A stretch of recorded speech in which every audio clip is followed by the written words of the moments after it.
the Hi-Tec Oil Super Series back to South Australia. It's round 5. And, of course, we head to the penultimate round of the series. It's getting very interesting amongst our categories. Joe McLean, great to be here, and the sun is out, and it's almost looking like spring. It's going to be incredible today here at Mallala Motorsport Park. This is the first time the Hi-Tec Oil Super Series has graced this 2.6 kilometre circuit. 8 corners where we will do battle over the course of the next 2 days. Beautiful conditions. Oh, we're talking 15 degrees, probably where we are at the moment. It's only going to get to about 18 or 19, but it's the wind here that the drivers are talking about. Probably up to 30 kilometres an hour today to go across that track. And as they go around the back section down the straight, some of the drivers in the sedans have said it's almost kept them on track. Yeah, that big right hand sort of curved straight. They were saying that if there's a death in the crosswind, they're going to be out into the fence in some situations. Legend Cars feeling a little bit more than others. Yeah, the TFHI Legend Cars Australia, we welcome them back. Obviously, we didn't see them at the last round. Our Formula Fords are back as well. We got Formula Vs joining us this weekend. I tell you what, we've got a big card though, because we've also got the Innovation Race Cars. Lee Stibbs is joining that now in the Hi-Tec Oils car. And, of course, the TA2 Muscle Cars. Of course, TA2 Muscle Car coming out for practice yesterday, and it was a local racer, Joel Heinrich, that plummeted, or rather, charged to the top of the charts in the second session. Yeah, we'll wait to see how they go in qualifying this morning. I tell you what, they're on track now, and we're not too far away. Let's get up to commentary, though. Thank you, lads. Great to see you here at one of the iconic tracks of South Australia, Mallala Motorsport Park, and the return of national racing. Well, it was a home here for many, many years, until it moved to the Adelaide Street Circuit and more recently at the Bend Motorsport Park up near Tailem Bend. Matt Nolte and Dan McCarthy with you on a beautiful Saturday morning. A field of 15 out on track. And this guy here, what can't he drive? I talk of Joel Heinrich, who's jumped into the Ash Jarvis CR International Ford Mustang for his first tilt in the TFHI TA2 Muscle Car Series and was quickest across all 3 sessions. And a 108.93, 2.5 tenths of a second, Dan McCarthy. Good morning to you. Can that pace be maintained is the question we'll find out. We need an answer later on today. Absolutely, yeah, that's what we are going to find out. He's been so busy the last few weeks, racing the Aussie racing car at the Bend. Last week he was racing a saloon car, and this weekend a TA2 car, so he has been a very busy man. Seat time is always a good thing. He is race sharp, that is for sure, as he flicks it into the iconic turn number 1. We talk about battles, the boys brought about the battles. You and I will have a battle about how many turns this track has. It's been gazetted at 10 turns, some are saying 7. Some are saying 8. Regardless, this is an old school track. It's narrow, it's fast. There's at least 3 passing opportunities here. But the big talking point after practice yesterday is going to be keeping the brakes alive. It is a very big stop heading down this long back straight towards the turn 6 hairpin. And most drivers using first gear at the top. Some experimented with the second gear yesterday during practice, but most inclined to use the first one, as Heinrich is setting the first flying laps of the session. It's 20 minutes available for this. Back on the Hoosier tyre for the first time this year after an experiment with Goodyear for the first handful of rounds, so 6 brand new tyres for the weekend. And if they're running 108s on old tyres yesterday, I fear to see what the times will be during qualifying today. This will set the grid for race number 1 this afternoon, just after 1 p.m. on the east, or 12:30 here in South Australia, as he chalks up the first time and bang, with a 108.7 is quicker than practice on his first flying lap. So Heinrich laying it down early, and you got a feel for this guy. Just a handful of laps yesterday, the Road Active Suspensions entry of Jared Hughes, and he displaces that straight away. He's done some testing here in the last couple of weeks, but pretty much, Matty Cab, as we've done a commentary swap, a new co-driver, I guess, for this session today. A handful of drivers tested here a few weeks ago, but really their first time in anger begins now. Yeah, it's all about today, isn't it, when we come to qualifying? And there was some mixed conditions yesterday, and going through the paddock we noticed with the changeover of the Hoosier tyres where people were choosing to use just a set yesterday, so we saw the sessions maybe probably not where the drivers where we'd expect them to be as the tyres get a little bit more wear on them. But today, starting at this qualifying session, 6 brand new green Hoosiers to choose from, so this qualifying session is going to be blisteringly fast. And Jared Hughes, well, coming off of that little stint that he's had a couple of days where he had to get some rest and some repair there with a little bit of hospitalisation, he's back here. He's very ill though, not looking his normal self, so to be out there is incredible, really. No, he walked into, I wouldn't say he walked into pits, he floated into the pits this morning. Just a couple of laps. I guess the saving grace is that series is pretty much wrapped up now for 2025. He's got a busy month ahead with his Supercars endurance drive as he goes again back-to-back flying laps, 108.226 for the Chevy Performance team. Got to say, Blake Tracy yesterday, he's jumped into that 66 car for Hi-Tec Motorsport. He's jumped into the car that Lee Stibbs has driven.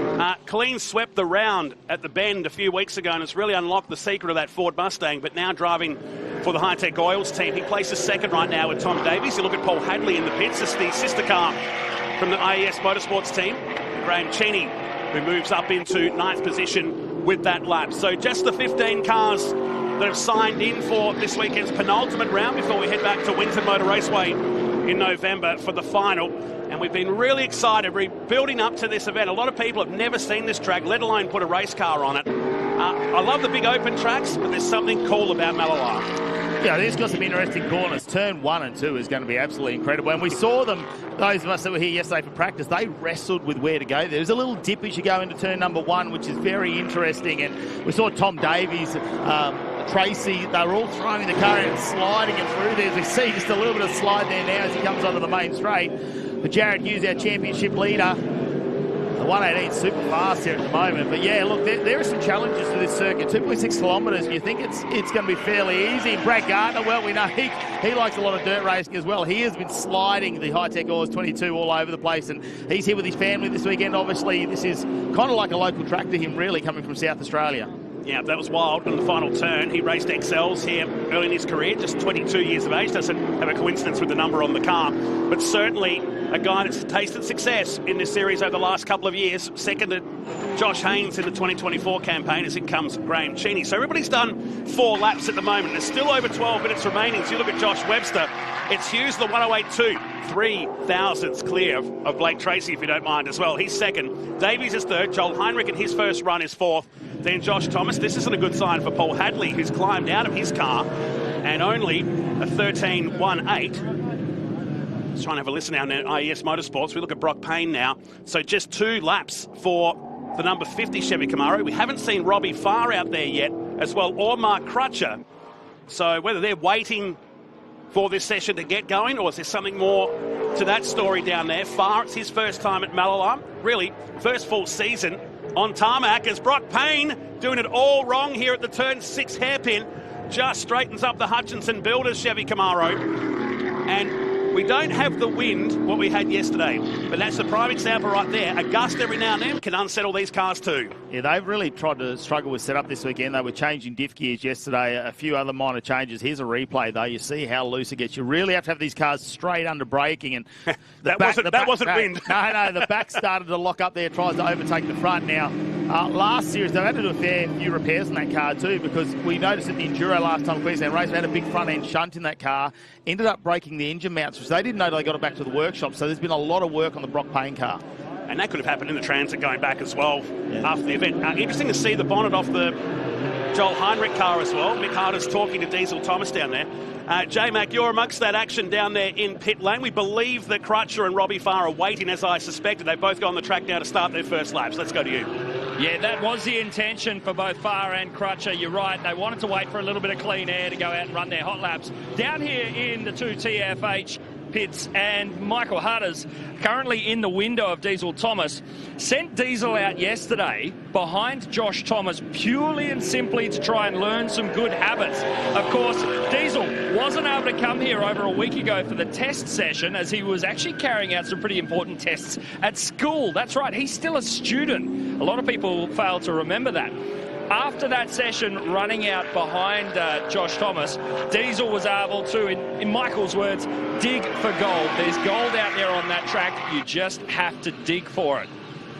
Yeah, it's funny you bring that up, isn't it? You know, we talk about testing. We go testing during the week.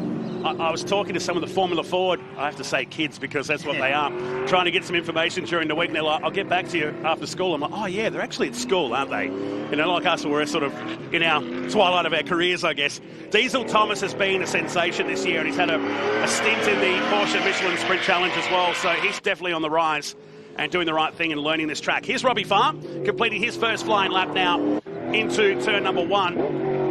Of the 3-car attack from Hi-Tec Oils Motorsport with Blake Tracy and Brad Gartner.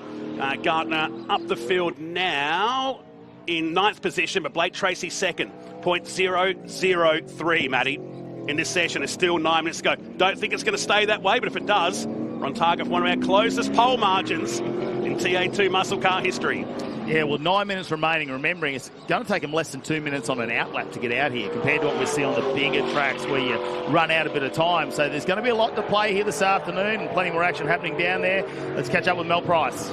Yes, Dad, just talking to Joel Heinrich's pit crew, and they're not sure what the problem is. They said they had a spark plug issue yesterday and unsure what today's problem is. At least he's got one lap in there, and hopefully we see them back out there, but still scratching their heads. Melinda Price, part of our pit coverage this weekend. Thanks for that, down in the lane. So, wow, 24 hours makes a big difference. He's only 4th, but has a 0.3 of a second advantage over Josh Thomas at the moment. So, most of the drivers, as far jumps up at a 12th of that lap now, 1 minute 10.587. It's great to see some of the sprint car guys having a crack at this. Domain Ramsey, Danny Reedy, who's also in the field, he's in 14th position, and Robbie Farr, who's really committed to this over the last 12 months, and he's really enjoying his time. He says the biggest thing for us is there's not a lot of work to do. You get to the end of the day, we wipe the car down, if you have any damage, of course. You don't have to take it to a car wash like you do with a sprint car. It's not late nights. You actually get to enjoy the day. So he's enjoying his time. We love having him part. One of the greats of Aussie sprint car racing, former national champion, former World Series champion. And what about this guy, the dude, winner of the final race of the tag team Enduro with Brodie Kostecki, and is committing to this round and the next, the TA2 muscle cars for the Flair Dancewear Norwell factory team out of the Gold Coast. Now, he ran here back in 1994 in a Diet Coke Holden. He won twice here in a BMW and Super Tourist. It was so cool to watch him out there yesterday. He goes, all the muscle memory came back in the first lap. He was very smooth yesterday. Very. He was probably one to watch. Early on, he was right up there in the times. You know, he might be underestimated here this weekend, I think, especially with a couple of 20-minute races there as well. So watch out for Paul Morris, the dude, because he's coming for some of these young guns who are out there. They're driving them hard, but with a bank of tyres, look at Tom Davies sliding the car everywhere. How much tyre damage are they going to cause driving like that? It's very fast in qualifying, but tomorrow, once we start to use these same tyres up, how will it look then? But it was exciting to watch him into turns 1 and 2 yesterday. We sort of cemented ourselves in that corner almost because there was just action to be had every time a car went around there. So wait and see how that goes. Hughes still holding on at the moment, and Tracy right behind. I think they're going to wait till the dying moments of this session to go and do a lap. Not sure your mics will work that far, but if you get a chance this weekend, go to turn 6 and sit up on that hill. The way they approach that hairpin, it is probably the sharpest hairpin, probably sharper than Simmons Plains. Just it hasn't had the banking that we see down there at the Tasmania venue, but the way they pull these cars up there, and brakes will be absolutely critical over the next 2 days here. Some were struggling yesterday during the 3 practice sessions, so it's a brand new track for us, the TA2 muscle cars. Nobody's really got any long distance running here. A handful of laps turned by a dozen cars here over the last couple of weeks. Really, is that going to be enough for a form guide? I don't know. The track certainly wasn't clean on that day, and the hard-working team here at Mallala Motorsport Park have really dressed the old girl up for this weekend. It looks great. Well, it's all about getting some rubber down there on the track as well, because yesterday we saw that everyone was just talking about how little traction there was, but as the practice sessions, you know, went on and we got more cars out there, they said it's starting to grip up. We're feeling the changes. So it'll be a little bit different this morning. Jared Hughes there, I'm sure they won't want to send him out if they don't have to, because, yeah, he's really struggling to be here this weekend, and it was quite a surprise to see him roll in very late on Thursday as well. He didn't make it to the track till yesterday. As Brad Gartner, he's got the family here. Mum and Dad are parked up and camping out for the weekend, and it'll be good to see the Pitman Trucks number 22 Hi-Tec Oils machine try and go a little bit further up the pack. He was reasonably quick yesterday, actually, and that looks like he's just slowing down there. So he might have used up. Obviously, the tyres come on. They've got a little bit of a moment there where they're in their optimum level, so he might try and cool down for a lap. Let's head down though to pit lane with Mel Price. And an early retirement from qualifying, Paul Hadley. What's happening? Well, chasing an issue in the 3rd practice yesterday, we thought it was a shifter issue, but we pulled that apart last night and back in, and it wasn't. Shifter looked pretty fine, so. And we come out of the garage this morning, and I had no clutch, and all of a sudden I did have a clutch, and I didn't have a clutch, so we managed to get a lap in. So, but the car felt good. It was on rails actually, but it's a bit of a shame. But I'm a right foot braker, so I rely on the clutch. So I think it's just a throw out on the clutch. Yeah, so yeah, we'll get the gearbox out. Well, let's hope the team can get this fixed, and you've got a little bit of work to do later on today. Yeah, no, we'll be back out. Thank you. Paul Hadley, yeah, that's the one that got away. That car was great yesterday during practice as well. So Gartner trying to build up for a lap. Or is he going to call this one in the lane? He will. So the Hi-Tec Oil Chevy Camaro, 9th position. Paul Morris has just improved his time to 109.1 to give us 8/10 covering the top 6. You look at Josh Webster in 10th position right now. Marcus Ambrose Motorsport, Auto Fix, number 200 Ford Mustang is through. He comes to start a lap now. Tom Davies, 3rd position right now. He's been floating around the top 4 all season long in qualifying. But at the moment, with 3 minutes and 40 seconds remaining, Brock Payne's first sector is looking good. But everybody else is just playing the waiting game here. Check my numbers. If it stays the way it will be the tightest margin in TA2 muscle car history. But there's still a bit of time to play out. Plus, we've got the happy hour where the checkered flag comes out at the end of this session. Yeah, Webster coming from Tasmania. They followed the series out throughout the year. Great young fella. If you get a chance to go and catch up with him down in the pits, the family here. We were actually staying alongside him this weekend, so a real family environment. Part of our family here in the media. Those J-Mac who's down there with something. Well, down here in front of Jared Hughes' car, and coming on to the Hoosier tyres for the back end of the season, every competitor is given 6 tyres at the start of qualifying. So we have 4 tyres on the car here that have done a sum total of 3 laps. And we have what we call our green tyres here. So this makes up the remainder of Jared Hughes' tyre bank. Only 3 laps. There are some drivers that have been able to get this qualifying session done on 2, but not to the same effect that Jared Hughes has been able to achieve. The intention here, hold him here, send him out at the last minute if he absolutely has to, but with just on 3 minutes left in qualifying, it's looking pretty good. Mel. P2, 3,000ths of a second, helmets off, front row start today, Blake Tracy. Yeah, no, it's didn't quite maximise my first lap, which I was a bit disappointed with. We made a few changes, the braking last night, and I just under-committed under brakes, but it's all good. We know we've got a fast car underneath us now, so I'm really excited to go into turn 1 side by side.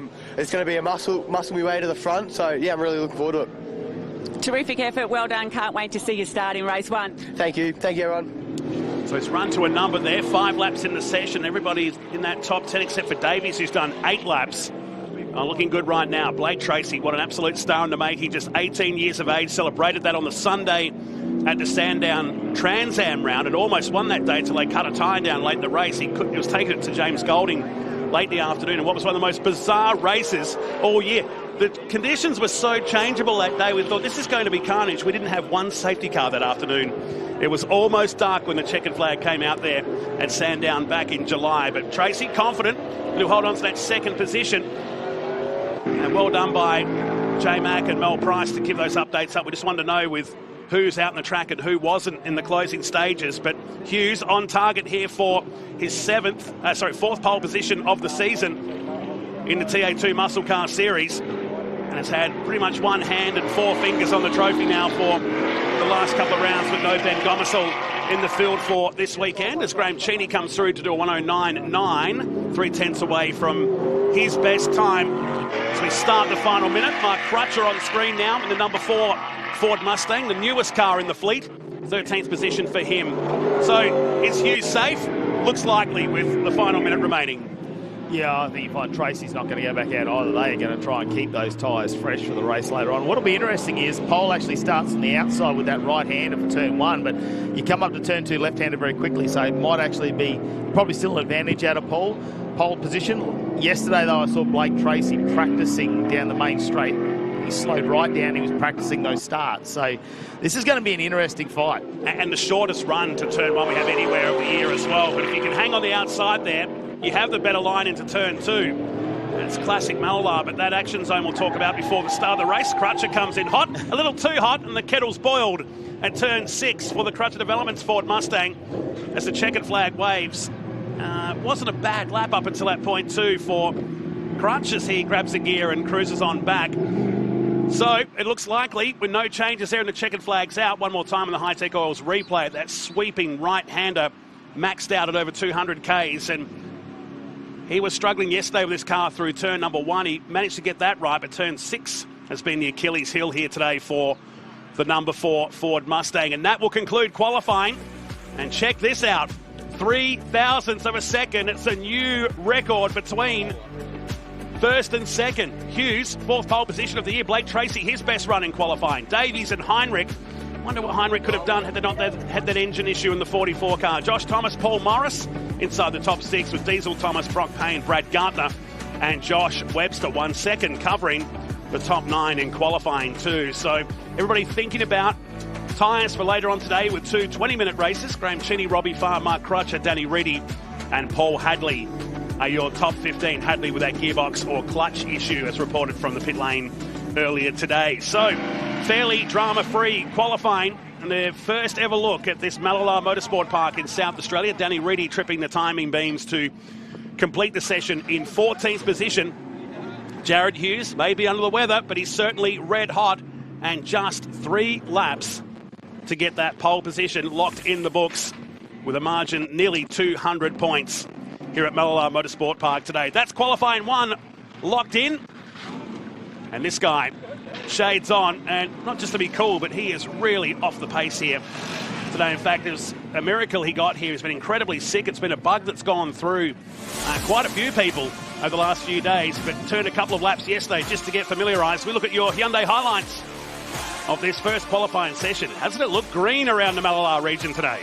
They've done a fantastic job too, all the track officials here, of making sure it was ready for this series to come and put on a fantastic show for the crowds that are expected to roll in later today. But Jared Hughes didn't muck around. Him and Blake Tracy, well, they were just on a mission there to go and do this as soon as possible. We know the Hoosiers will take a couple of laps probably to be in that optimum range where the tyres need to be. Joel Heinrich, he came out early.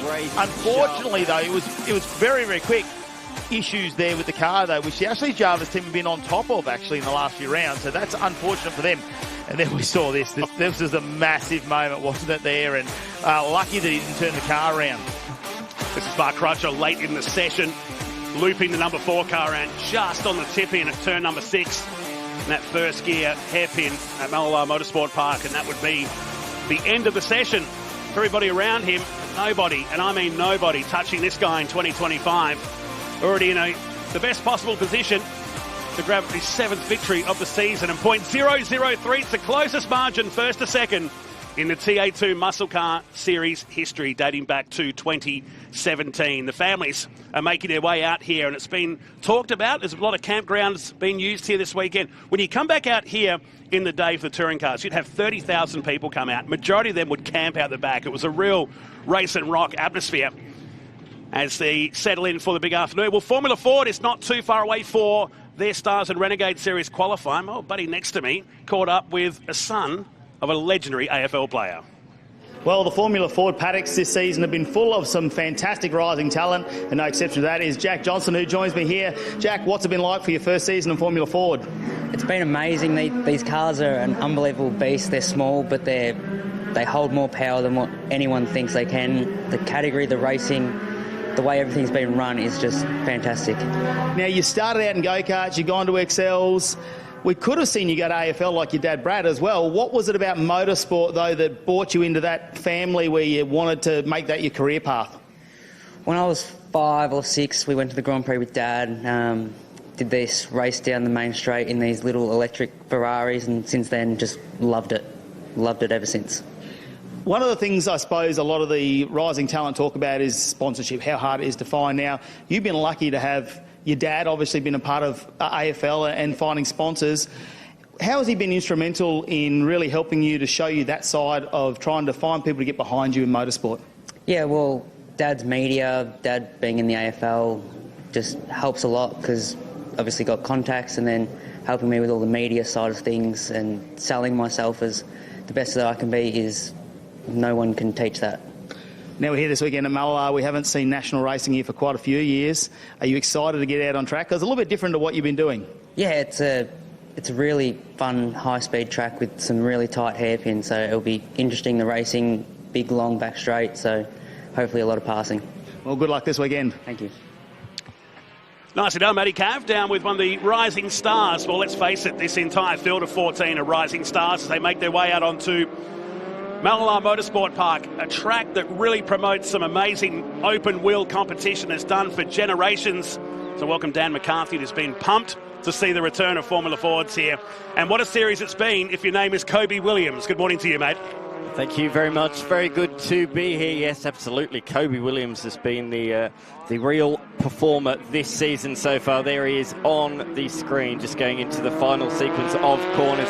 He's won 10 races so far this season. Of the 12, he is coming into this round with a 196-point buffer. If he can make it over 200 this weekend, he will clinch the title with a round to spare. So that is possible. We'll be keeping an eye on that tomorrow. But of course, plenty of racing to do before then, between now and then. So as we look on the screen at Tabitha Ambrose, during this session, this is just a practice session. Then we've got a 5-minute break before we go into a 15-minute qualifying session. So just a little practice session to get these guys warmed up and ready to go out for their qualifying session in a few minutes' time. There's Lachlan Everett, another race winner in this series this year, as they hit the backstretch down towards the tight hairpin, which, as we've already seen, Matt, has caught out some drivers in TA2. Yeah, and it will absolutely in this category as well.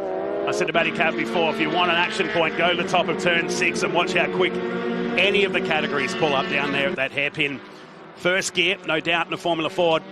And 3 practice sessions held yesterday. Kobe Williams, that you're watching right now, the ACM Finance entry, car number 94, the Spectrum, which is dominated by the Spectrum chassis and has been all season long.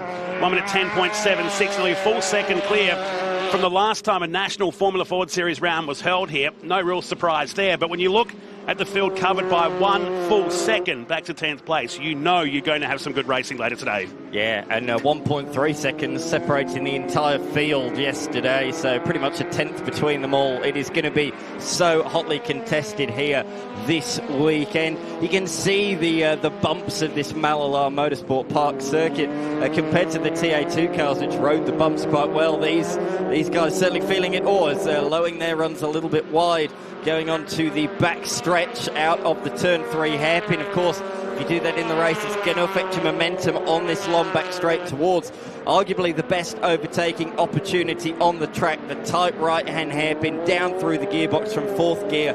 Some of them going back to 1st, some back to 2nd. It was a bit of a debate yesterday between the drivers there. I think in the end, most of them now going with that 1st gear. So Williams down into the final set of turns, as we call them, turn 8, 9 and 10. Yes, correct. We'll debate that with all of our commentators and presenters during the course of the day. There's different track maps that get around, suggest maybe that turn 9 is not a corner in the middle of the S's. We certainly know it is a corner as they start to lay down some laps. 1 minute 12.16 for Joey Fawcett at the end of this lap right now. So final practice session before we build into qualifying. Our biggest field of the season in the Formula Ford Stars and Renegade Series, and like the TA2 muscle cars will wrap up at Winton Motor Raceway in a few weeks' time. Formula Ford Nationals coming here in November. It's been over 10 years since that last raced here at Mallala.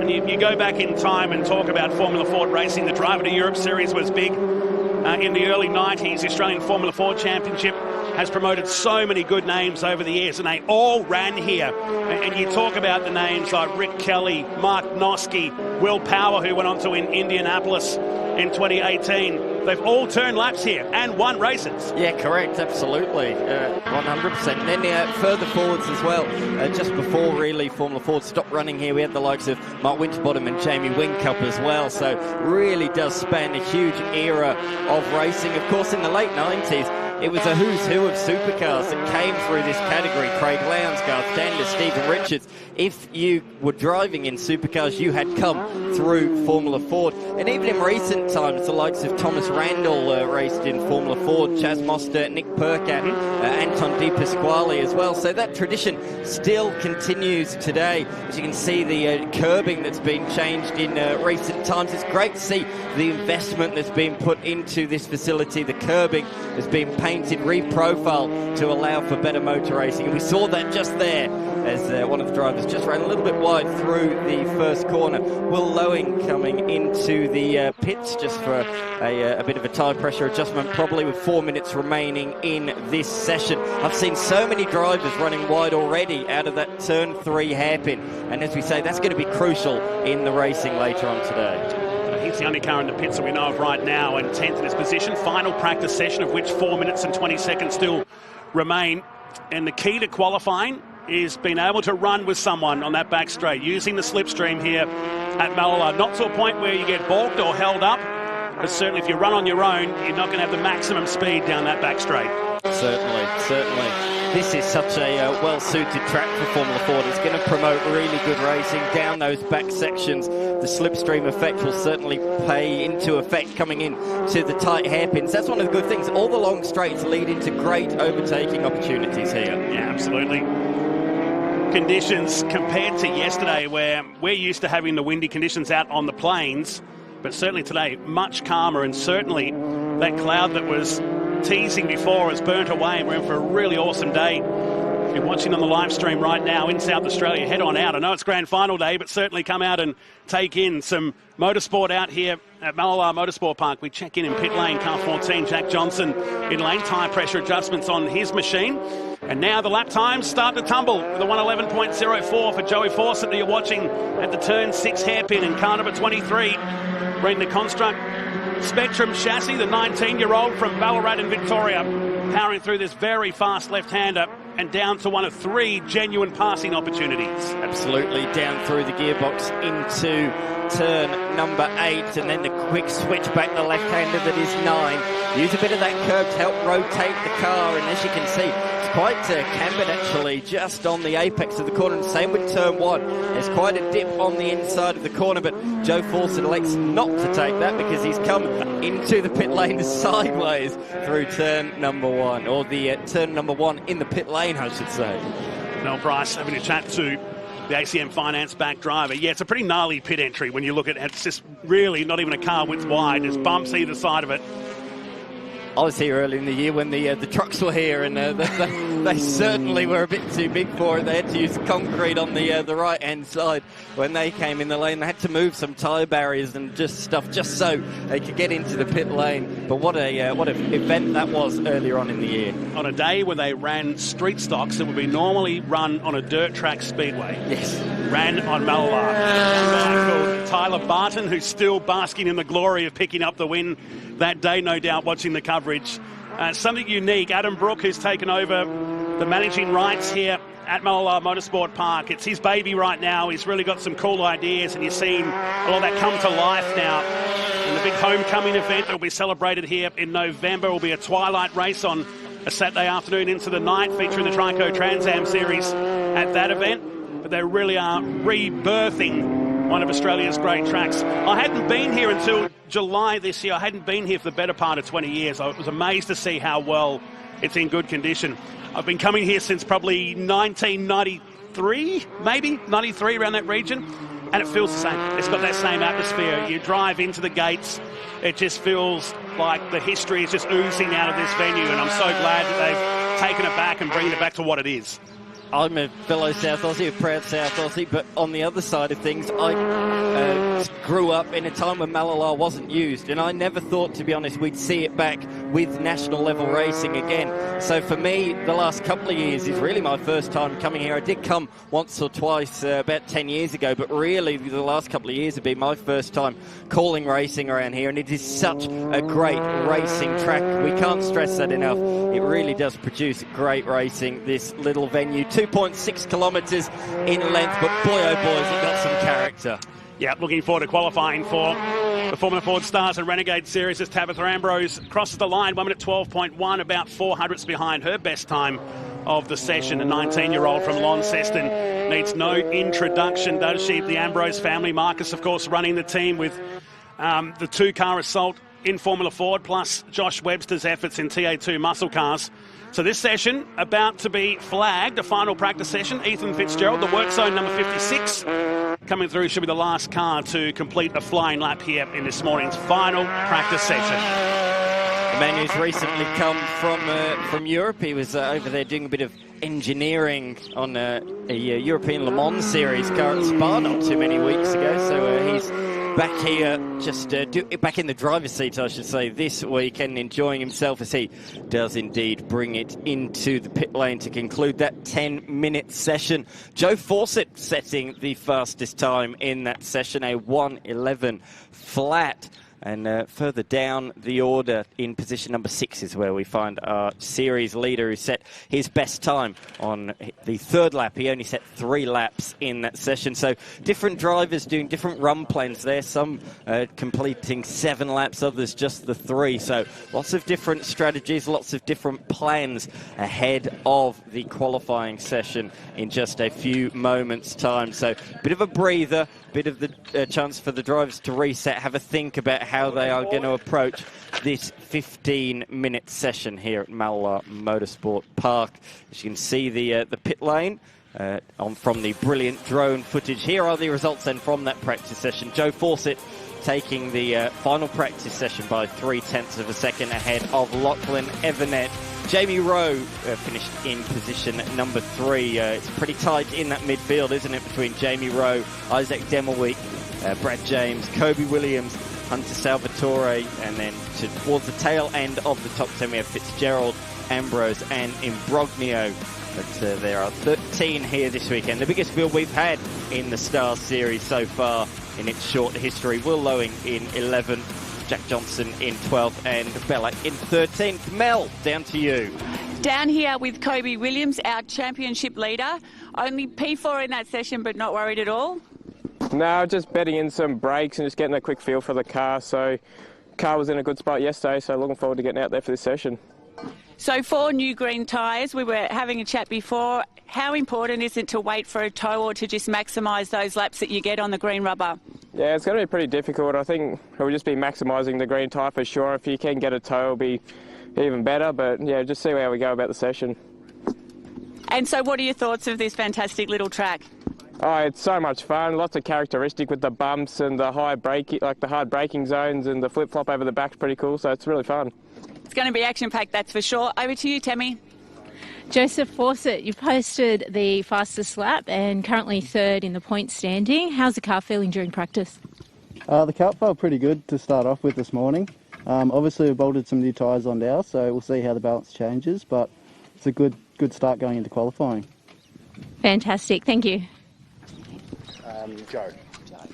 Where were you in that session? Certainly was ragging it through the back section of the circuit, particularly down into the hairpins. He was really pushing in that practice session, trying to find the limit ahead of this qualifying session. Not too many of these drivers have ever been here before. I believe it's just Tabitha Ambrose and Kobe Williams of the interstate drivers anyway that have been here before. A couple of South Aussies have done a bit of running, including Imbrogno and also as well the number 56 machine of Ethan Fitzgerald. He's done a few laps around here as well, but not for a couple of years. As we look at Will Rowing, who has been pretty consistent throughout this season so far. Mel, back down to you. Time here?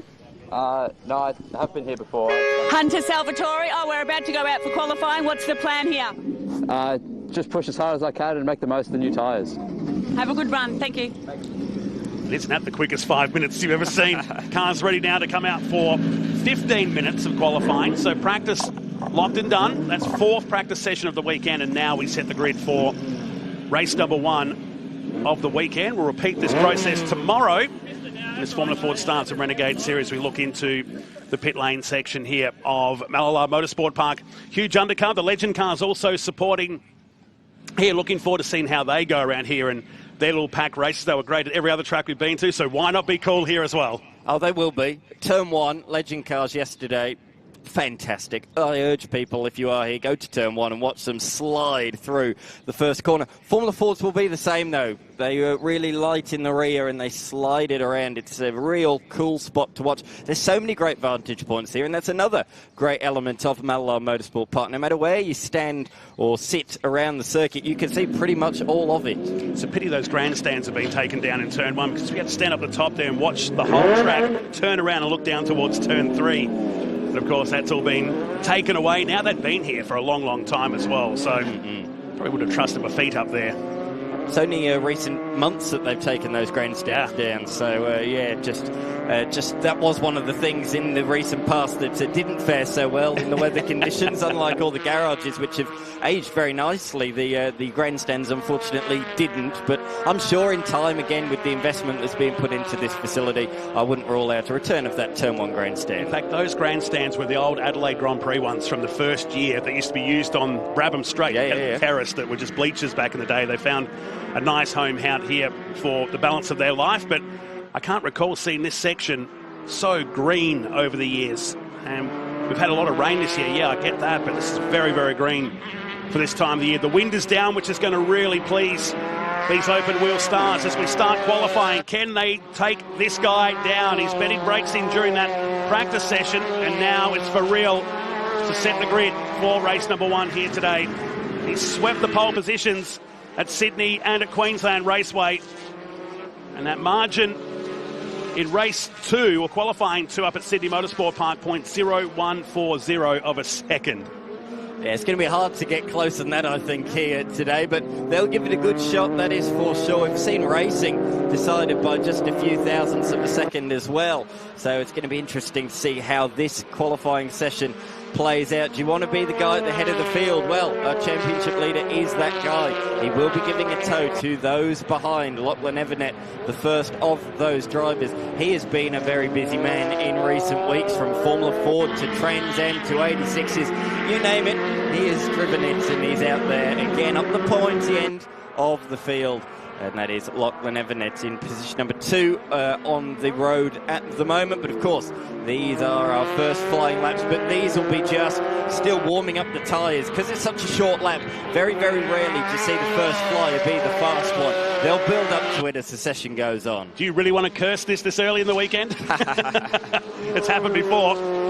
Says Isaac Devil Week. That was a big moment for the series leader through the middle of turn 1, and that has unsettled the car for that long double apex through turn 2, and that'll just about wipe this lap. He'll abort that before it even gets going. Lockie Everett just swallows him up on the way down towards turn number 3. So a wild moment, gets the heart rate up in turn number 1 for the series leader. These two treating it like it's an actual race at the moment. Ronyo, who's back for his first run since Winton Motor Raceway, the season opener back in February. Yeah, it's great to have him back. Yes, it was February. Thank you. Got a long time ago. Hard to believe, but Lachlan Evernet, purple in that first sector. He's got nobody ahead of him now, so no tow through the middle sector of this lap in the Cam Quarry's entry. Of course, last time we saw him, he was performing double duty, wasn't he, in Formula Ford and TA2. This weekend he said, no, my sole focus is going to be Formula Ford. But he came off a great round with James Golding in TA2, sharing the driving duties. Got a couple of podium finishes there, so great to see him back in the Formula Ford, and he goes to the top of the timesheets. 2/10 ahead of Joe Fawcett at the moment, but our timing screens, as you can see, are lighting up green at the moment. PBs left, right and centre for pretty much the entire field, albeit the exception to the rule. Kobe Williams, of course, with that error that we saw on the opening lap. Great lap for Everett then. That's 2/10, big moment down here at the bottom turn for Giuseppe Brogno, and he's going to have to drive out of that very thick dirt trap. I wouldn't say it's gravel, it's very thick dirt at the bottom. And we only caught the end of that. Was it a lock-up or was there contact? Because he was in a battle with another car on the previous lap. Here it is on the replay heading down towards turn 3. Did he do it on his own? Yes. There's been a failure. There's been a failure with this car. And had no time to react. Is it suspension, perhaps? It wasn't a tyre, I don't think. It didn't feel like it was a tyre going. No, I'm not sure if it was driveline related, potentially, because he didn't drive out of that gravel trap. He just sort of rolled out of it. So if he's still down there at turn number 3, it might be driveline related, but certainly not tyre. That was certainly a more solid object than that. As Evernet improves on his time.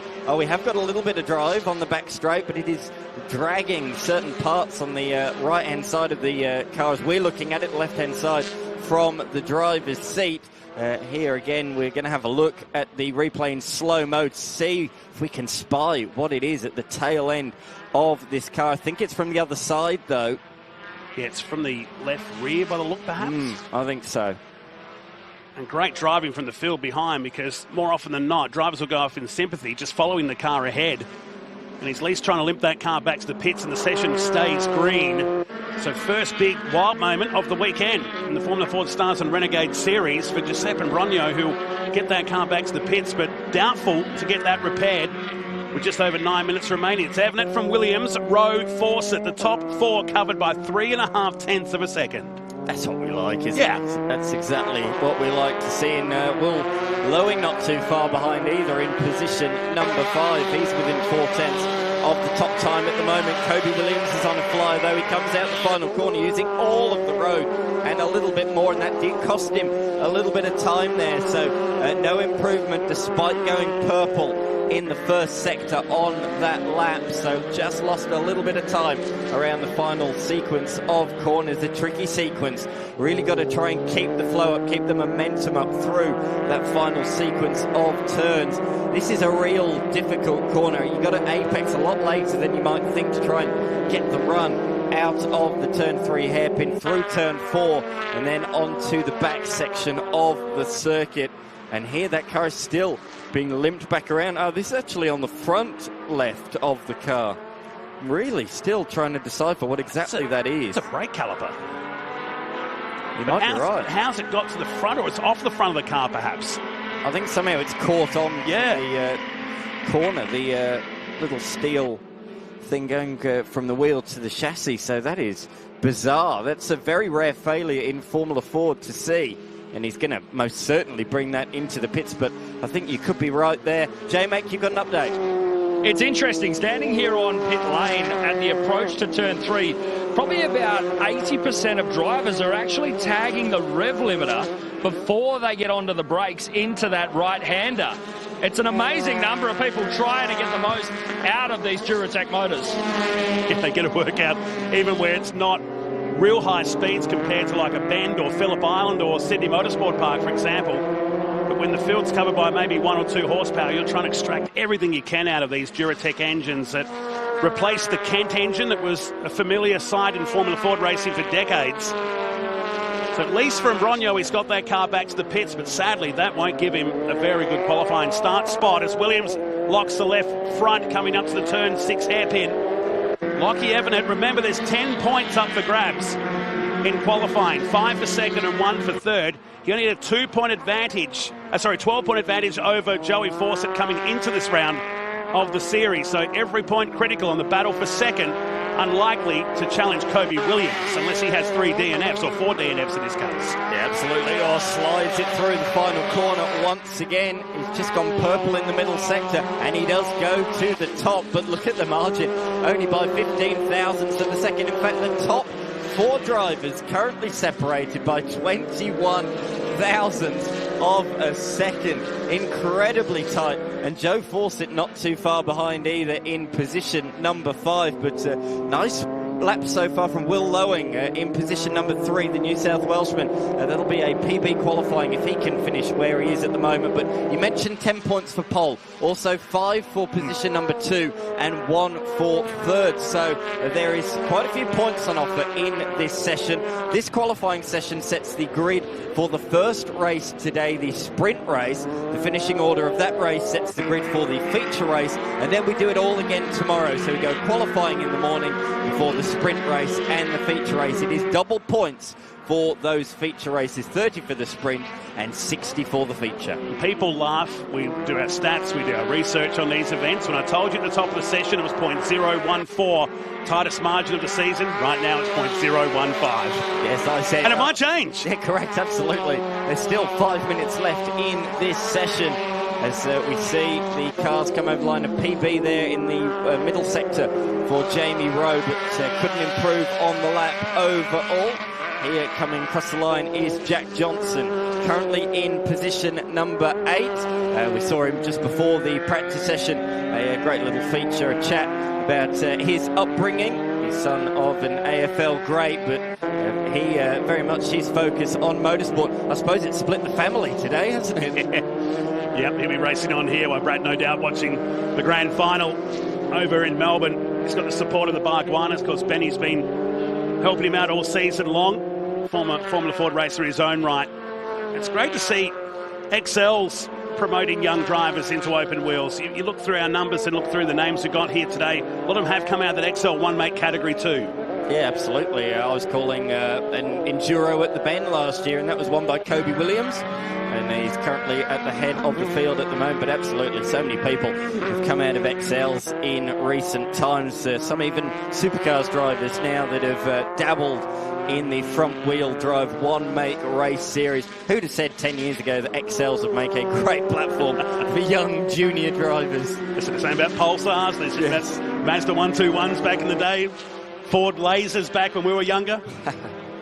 So Fawcett is now finding some speed here in 5th position and needs to find a lot, really. When I say a lot, 1/10 of a second covering the top 5 at the moment. But he's got his eyes fixated on that number 88, the Cam Quarry's entry of Lockie Evanet in the battle for second in the Formula Ford Stars and Renegade Series. Less than 3.5 minutes remaining. And there you go. Fawcett straight into second. And the margin, ready? 0.008 of a second. 7 thousandths of a second to third, 2 thousandths back to fourth. Top 3 covered by 0.017. Incredible, incredible. And further back as well, there's only just over a smidge over 1/10 separating Johnson, James, Fitzgerald and Bellac as well. Bellac setting his PB lap last time by to move up to position number 11. So very, very tight in the midfield as well. This is proper old school Formula Ford racing. This is what we love to see as we see Fawcett late on the brakes. He looks like the latest under brakes down there into the turn number 6 hairpin, giving it a real red hot crack and using the concrete apron. That's new since Mallala has sort of resurfaced in recent times. That big concrete area on the inside of turn number 7, and that's to stop people dragging all the dirt, debris and grass onto the circuit as they try and cut the corner as much as possible. As around the final corner comes Fawcett, no improvement on that occasion.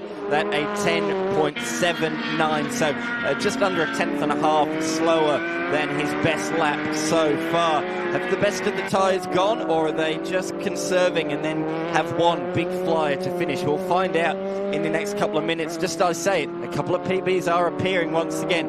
Tabitha Ambrose and car number 5, Giuseppe Imbrogno, at the tail of the field. Those two both with PBs in the first sector. And 9/10 of a second, of course, from Brogno. That car has gone back into the pits and dare say won't see it for the rest of that session. These are just staggering margins across the top 5 right now. Fawcett is 3rd in that series, like we said, back-to-back poles at Winton earlier this year. It's a race 4 winner, but it's those 10 top 5s from the 12 starts so far in the series. That's why he's running 3rd and still in touch and finishing 2nd. You watch Tabitha Ambrose. It's a good lap for the Pertec Repco 45. The Marcus Ambrose Motorsport as she comes through to complete another lap and has time for one more with just over 1 minute and 20 remaining. There's been a change at the top. Lachlan Evanet has taken the top spot with a purple final sector and a huge margin of 44 thousandths of a second. That still means the top 5 are within 700ths of a second.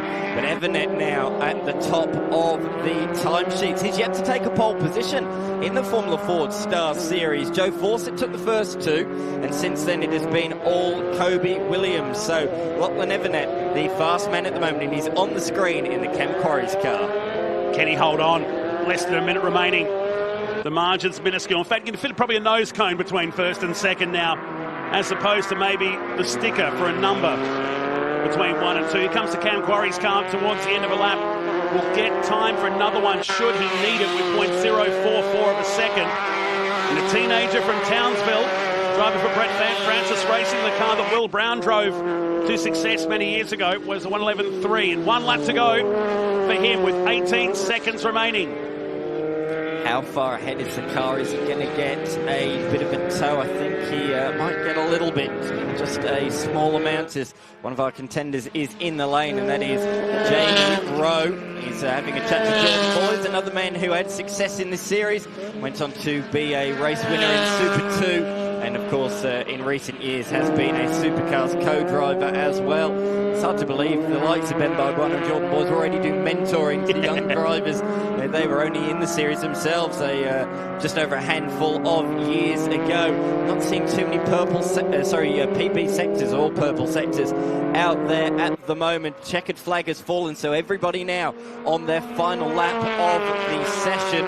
And no improvements from Everett there in that middle sector. Now he's buttoned off, so that is that for our provisional pole sitter at the moment. Tabitha Ambrose has got a bit of Repco sponsorship on the side of her machine now since the last round, so great to see them jumping on board and supporting the young racer herself, of course the daughter of two-time Supercars champion Marcus Ambrose. You can tell just by the livery. Exactly, 45 years in the making. Pertec this year jumping on board with Tabitha's campaign, the Formula Ford Stars and Renegade Series, and she had called that lap off at the last minute. I'm not sure about the car behind, whether that was on a flying lap. It matters not now because the session is done. And after persistence, Lockie Everett will secure pole position, his first of the season, and stops the Kobe Williams domination in Formula Ford in 2025 by 0.044 of a second. The Cam Quarry's number 88 car, the teenager from Townsville, is on the pole and 10 points to keep that gap between he and Fawcett out a little bit long. Maybe it goes out to just over 20 points between those two now. But those margins, Dan Mack, back to 5th position, just 0.06 of a second. Wow. Awesome way to kick things off in the Formula Ford Series. We had a close qualifying yesterday in the Innovation Race Cars, and that was equally as close. And here then are the results in qualifying for Formula Ford Super Series. Lachlan Everett taking it by 44 thousandths, but then look at how close it is beyond that. Kobe Williams second, he'll start on the front row of the grid, gets 5 points for that. He'll start ahead of Joe Fawcett and Will Lowing in position number 4. Jamie Rowe will start out of 5th alongside Hunter Salvatore. Isaac Demelweek has been on debut in the series. Will start from 7th alongside Jack Johnson. Just outside the top 10, we have Bellac, Ambrose and Imbrogno rounding out the field. Of course, that team will be hard at work to try and fix that car ahead of race number 1 later on today. Cracking session, and really looking forward to the sprint race later on this afternoon with Lockie Everett. That gives Kobe Williams a front row start from every qualifying session of the season. But Mel, Lockie Everett, he's on the pole. The Cam Quarry's team tasting another 10 points. Lachlan Everett didn't know that you were pole. Congratulations, your first number 1. No, thank you very much. Car was a bullet today. Just made a couple of setup changes overnight. And just tweaked a couple of things in my driving today. So to see that it worked out is really promising. And I was looking to work for it on the weekend and claw back some points to Kobe, hopefully, give him a good fight. It'll be a close one this weekend, so I reckon it'll be good to watch. Talk about close. I think there's like 20 thousandths of a second between the first 4 of you. Yeah, that is pretty close. That's probably the closest I've seen in Formula Ford. To be on pole in that close is pretty good. So I'm happy. I also like to thank Brett, Glenn, Dylan for coming out here. They've set up a car really well, and hopefully we can move on and hopefully snag a couple wins. Congratulations, great job. Thank you very much. Great stuff from Lachlan Everett. He's delighted that. Always happy, always smiling is Lockie, and he will be smiling under that visor of that, I am sure. There is the paddock here at Mallala Motorsport Park as we look at some of the highlights from that qualifying session. They rolled out for practice a few minutes ago, but qualifying certainly turned on some big moments, including that one there for Kobe Williams, just getting crossed up over the backside of the circuit. This, though, was pretty much the major talking point in terms of drama. The number 5 of Imbrogno, something failing in the front of that car, and we think it was potentially the brakes there coming loose. So that was not what he wanted and didn't return. So Imbrogno will be starting from the tail of the field. Joe Fawcett was on the pace early on, and he finished up in position number 3. Kobe Williams was setting some fast sectors, and he sat on the top for a large majority of the session. But in the end, this man reigned supreme. He set a real blinder late on in the session to take pole position by a very slender margin in the end, did the Cam Quarry's driver. 44 thousandths of a second was the margin in a very tight session. 7 hundredths separating the top 5 on the grid.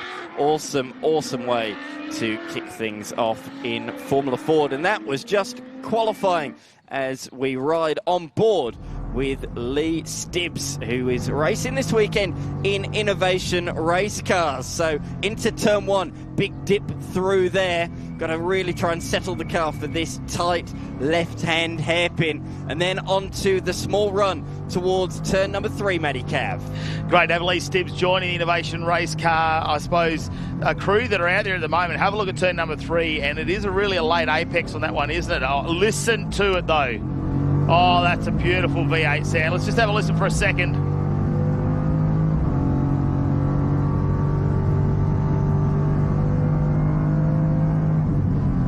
Doesn't manage to get into 6th there. Oh, look, hard under brakes. There'll be a moment here if we listen. We might hear the traction control really kicking in around here.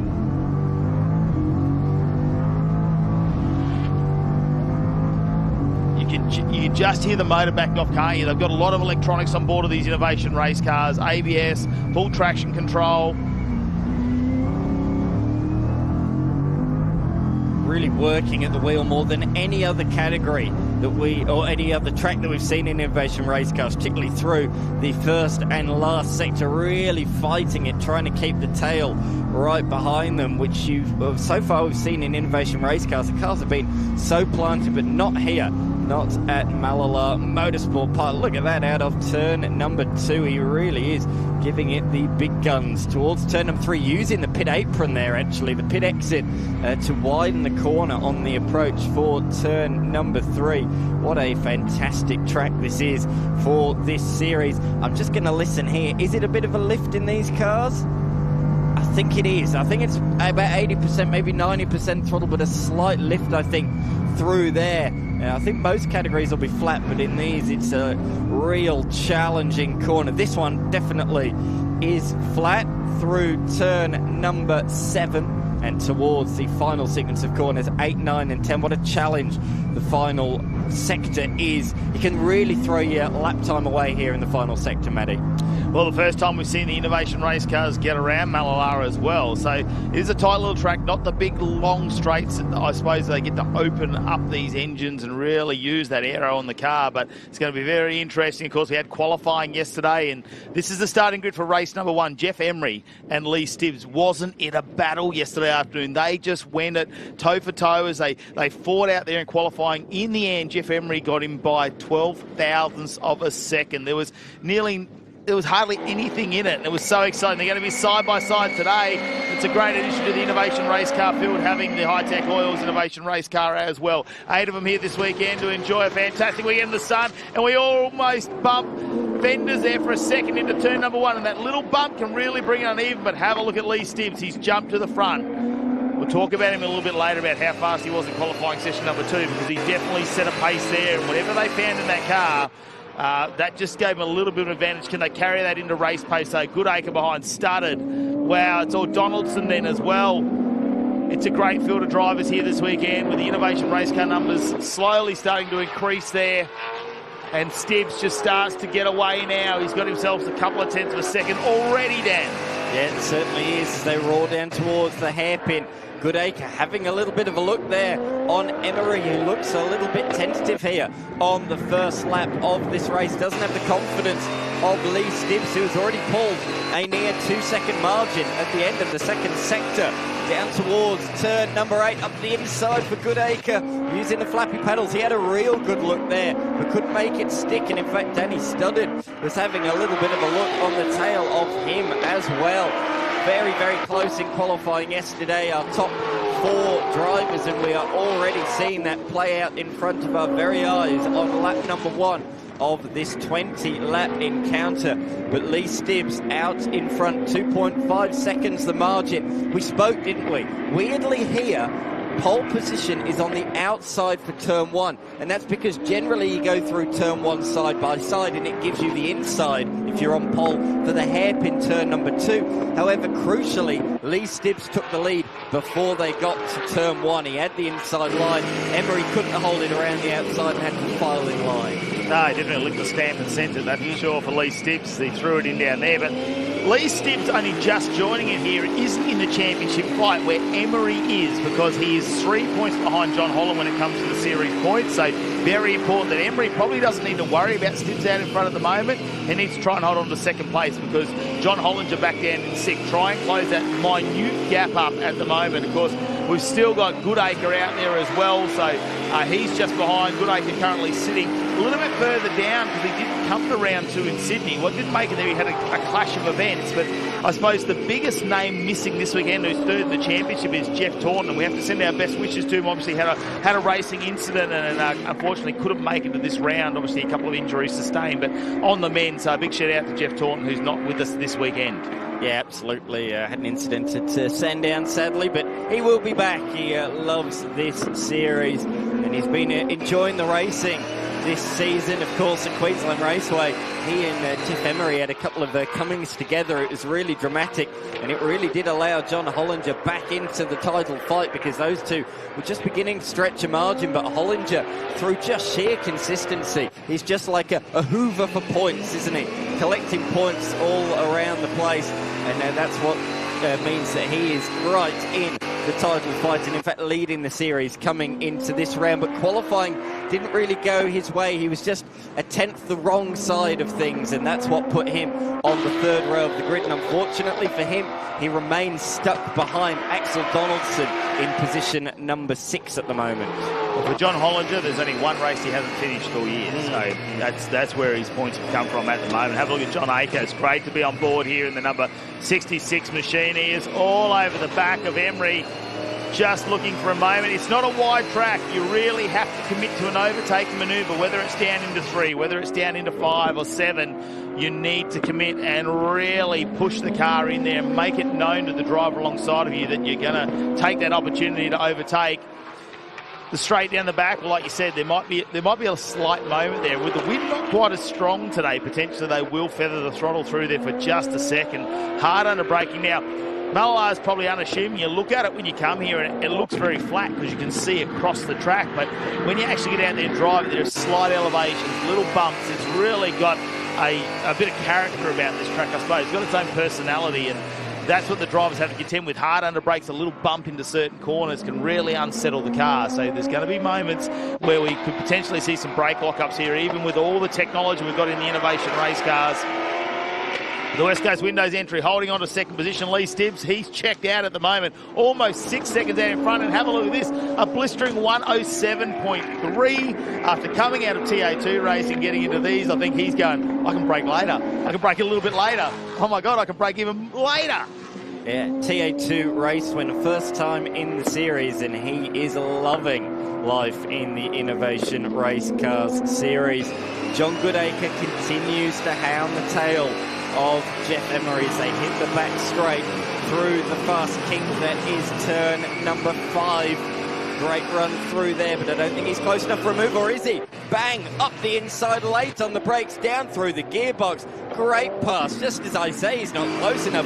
He proves me wrong, and to be honest, he proved Jeff Emery wrong as well, who didn't cover the move there. Did you see him flicking the paddles back? Yeah. He was hard on the brakes. I reckon he went 3 gears in about 3 seconds back through there. I don't know how that Hollinger transaxle was going to like that, but he really threw it in there. I think Emery did a great job to notice. I think having that bright green livery probably helps you know there's a car coming down the inside. You don't want to blend in too much. But Emery gave him a little bit of room there. That's some of the great things about Innovation Race Cars. A lot of experience from most of these drivers who have driven in Spa and so many 24-hour races around Australia and across over abroad as well in Europe. So but they understand what's going to happen out there. And although there's some championships to be played for, it's about bringing the cars home really at the end of the day. Danny Stutter, great to have him back. Obviously missed out on our last endurance round up there at Queensland Raceway. We've got a sprint format here this weekend, so slightly shorter races. Obviously they've got out of 6 rounds, 3 sprint rounds, 3 endurance rounds. Further back, Brian Finn has gone off the road. the Vic V8 graduate, many-time champion in the series, just running off the road and allowing John crossing through. But further forward, another John up the inside. What a great pass that was, late on the brakes, down through the gearbox. Fantastic move. Set up from here, out of the hairpin, got the run, got in the slipstream, up through the gearbox. He didn't get too much aero wash through the fast right-hander, and he made his move early. As soon as Emery was on the brakes, bang, on the brakes himself, up the inside, down through the gears as quickly as he possibly could. Clinical move from the South Australian. Did I just see him flick the paddles 4 times in about half a second? Yeah, that's what that sort of looked like. 4 gears down. Just a blur. Yeah, just a blur. The paddle shift, unbelievable in these cars. They do carry a lot of technology on board, but that's what makes them so fast out on track. And the question for me this weekend is, will we see a 106 now? Yesterday it was like, wow, if we see a 107, that is fast. Now it's like, well, we're getting pretty close to a 106 now. Still a bit of time. With some green tyres on there this weekend. Lee Stibbs probably the benefactor of that as well.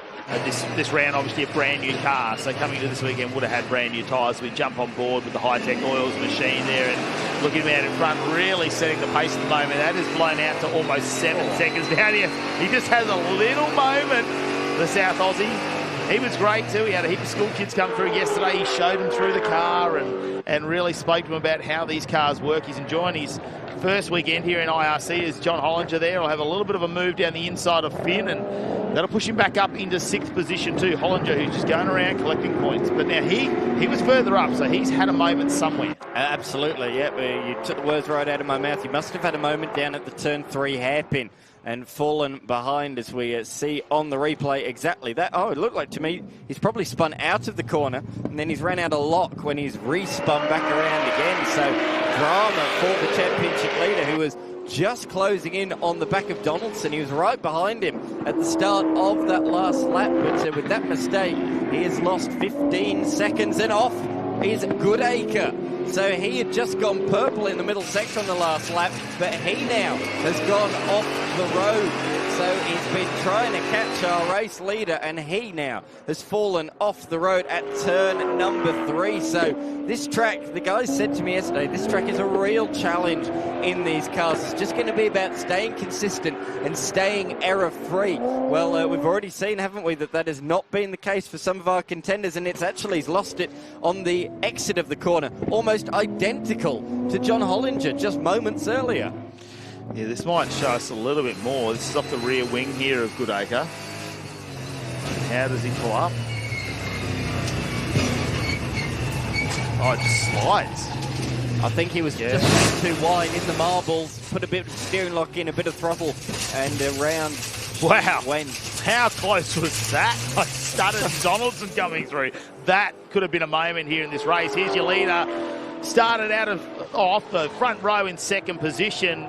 Very aggressive at the start, made sure he got in front before turn number 2, and now leading this race. Lee Stibbs in the Innovation Race Car, the Hi-Tec Oils entry.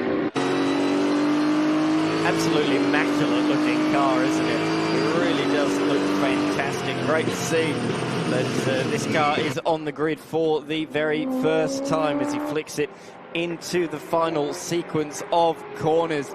He's continuing to extend that margin out in front. Tammy, to you. Hi, I'm just down here chatting to Tim Schultz, mechanic for Lee Stibbs. We were just having a chat whether there was a chance of a 106. What do you reckon? Yeah, look, probably not now. The tyre's probably gotten a bit too hot now. Just trying to maintain a good mid-7 second lap. And we're just trying to maintain the tyre for the rest of the race and not make any mistakes. Great, so that's a plan. Maintain the tyre for the rest of the race, finish the race. Yeah, that's it. We've got enough of a lead now that we don't really have to push it, so we'll just bring it home and save the tyres, I think. Great, thank you. Awesome, thank you. Yeah, great to catch up with Schultz down there, and it's a bit of a change for them because they haven't. This is the first time they've ever worked on Innovation Race Cars, and one of the things they love is you basically put the compressed air bottle in, and it's got the Go Jacks on it. So the nitrogen bottle plugs in, 300 bar bottle, and yep, that thing's straight up. There's a lot less to be done on these cars, so they're actually having a I shouldn't say an easy weekend, but they're having a less eventful weekend than what we have seen them in previous weekends at the racetrack. And a little bit of a moment there for Goodacre under brakes as well. That ABS really starting to work hard on this car as he fights back out of 5th position now. A little bit further up, Danny Sutter and Donaldson. They're in a nice little battle. This is for 3rd position between these two. And, of course, this is a Mark car taking on a Innovation race car as well. Well, what's the difference? Well, the Mark 1 and Mark 2 cars were the original, I suppose, versions of these cars. The Innovation race cars now the latest model. But on a track like this, I don't think you're going to see too much disparity in times because we don't have those long flowing straights and things like that where maybe the Innovation race car has a potential advantage. The high-speed corners, they're pretty evenly matched around here, which is what we saw in qualifying yesterday.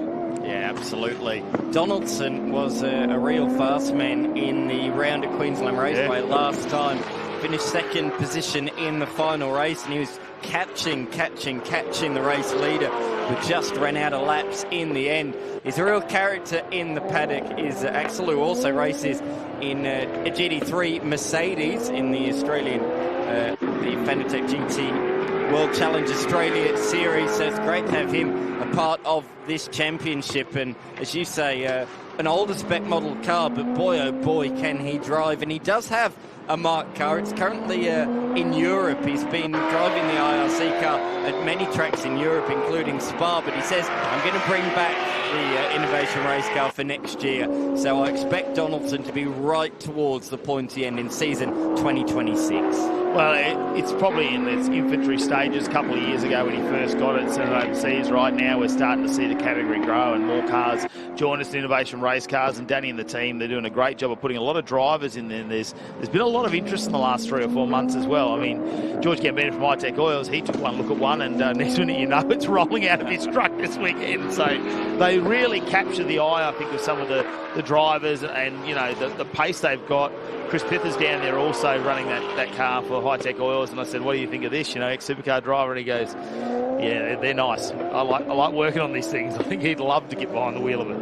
And also, you sort of touched on it, but this is a sprint round. Every second round is an enduro round. So you can bring a co-driver along. You can share the driving duties. Of course, it shares the cost to run the vehicle on that weekend. And it's a great way as well to share the load, but also potentially get them interested in joining the series full-time as well. So we'll be keeping an eye on that in the final round. Not only the overall championship points, but also the Enduro Championship points, round 2, 4 and 6 going to that. So we'll be looking out for that because it's pretty tight in our Enduro series as well.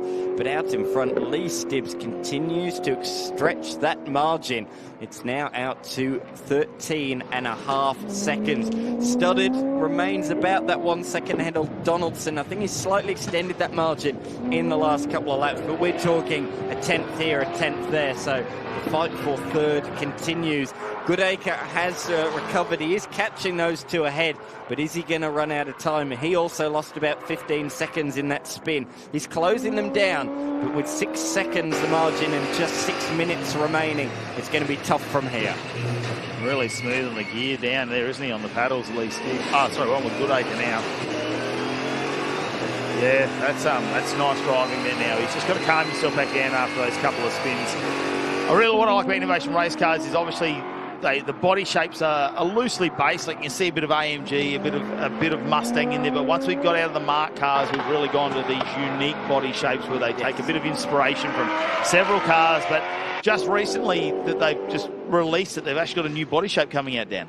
Yeah, exactly. The Model A is really took the social media storm. It really was a sensation. So that's going to potentially roll out for Winton. It'll be touch and go if we will see the Model A. So if you haven't seen it, make sure you head on to the Hi-Tec Super Series website to have a look at the car. It looks very much like a British manufacturer, shall we say. So have a look at what you think. But yeah, it proved very, very popular on social media. Yeah, it just gives them that slick aero design, doesn't it? You can see it's kind of got that Camaro-ish look, doesn't it, at the front of that car? But it's not based on that. It's you know, it's just how they've rendered that up and designed these cars. Obviously looking for some aero in them too. And I think the design of the Innovation race cars to last those long endurance races. We're not talking just the 1 hour ones we run. We're talking 24 hours, 12 hours, 6-hour races. You know, they're really built to that standard. And if you actually get a chance, if you're a bit of an engineering geek, I suppose we enjoy our time going down there and look at them. You can every time we go through the Innovation Race Car pits, we find, wow, have a look at how they've done that bracket. Oh, have a look at how that suspension's set up. You know, there's a lot to take in when you have a look at them. And obviously, Australian design and built as well, which is fantastic to have them here at the Hi-Tec All Super Series. Yeah, exactly. Yesterday, I know they spoke about traction control and ABS is adjustable, but Danny Studdard was talking me through it yesterday. 12 settings for both ABS and traction control, and more than any other circuit here, they really have traction control turned down because of these bumpy exits to these slow corners. The traction control's really causing the car to bog down, and they're finding that if they turn traction control down and they're smooth on the throttle out of the corner, they can do it manually faster themselves than just rely on the traction control. And that's why we're seeing them slide around a lot more here than at many other tracks so far this year. So that's a real nuance, a real unique challenge that Mallala's thrown up that the other rounds so far this year haven't. Great to see John Crossing here, currently sitting down here in 8th position in the Zenko Mark 1 car. It's probably one of the earlier models where we saw we saw a couple of body shapes, didn't we, come out in the Mark 1? Yeah, exactly right. So this, the Focus sedan was one of the popular ones. The Mark 3, the Mazda 3, sorry, I should say, was the other really popular first generation car. There was a couple of others, but these two really were the popular ones that you still see around today. The Mark 2 car that we are seeing driven by Axel Donaldson, that was solely a Mustang. The Mark 2 was only a Mustang and proved very popular. Lee Stibbs is going slowly on the back straight. So a change of the lead late on in this race. I just caught it at the very back of the shot as we cut to Jeff Emery. So what has happened to Lee Stibbs? The victory was in his grasp. He had 9 fingers on it, but something has gone wrong for the TA2 muscle car race winner. He is falling down the field very, very quickly. He'll probably try and limp it home from here with just a minute and a half to go. Oh dear, no, that's not good at all. He's going to have to bring that in. That is struggling to get a gear. That sounded awful.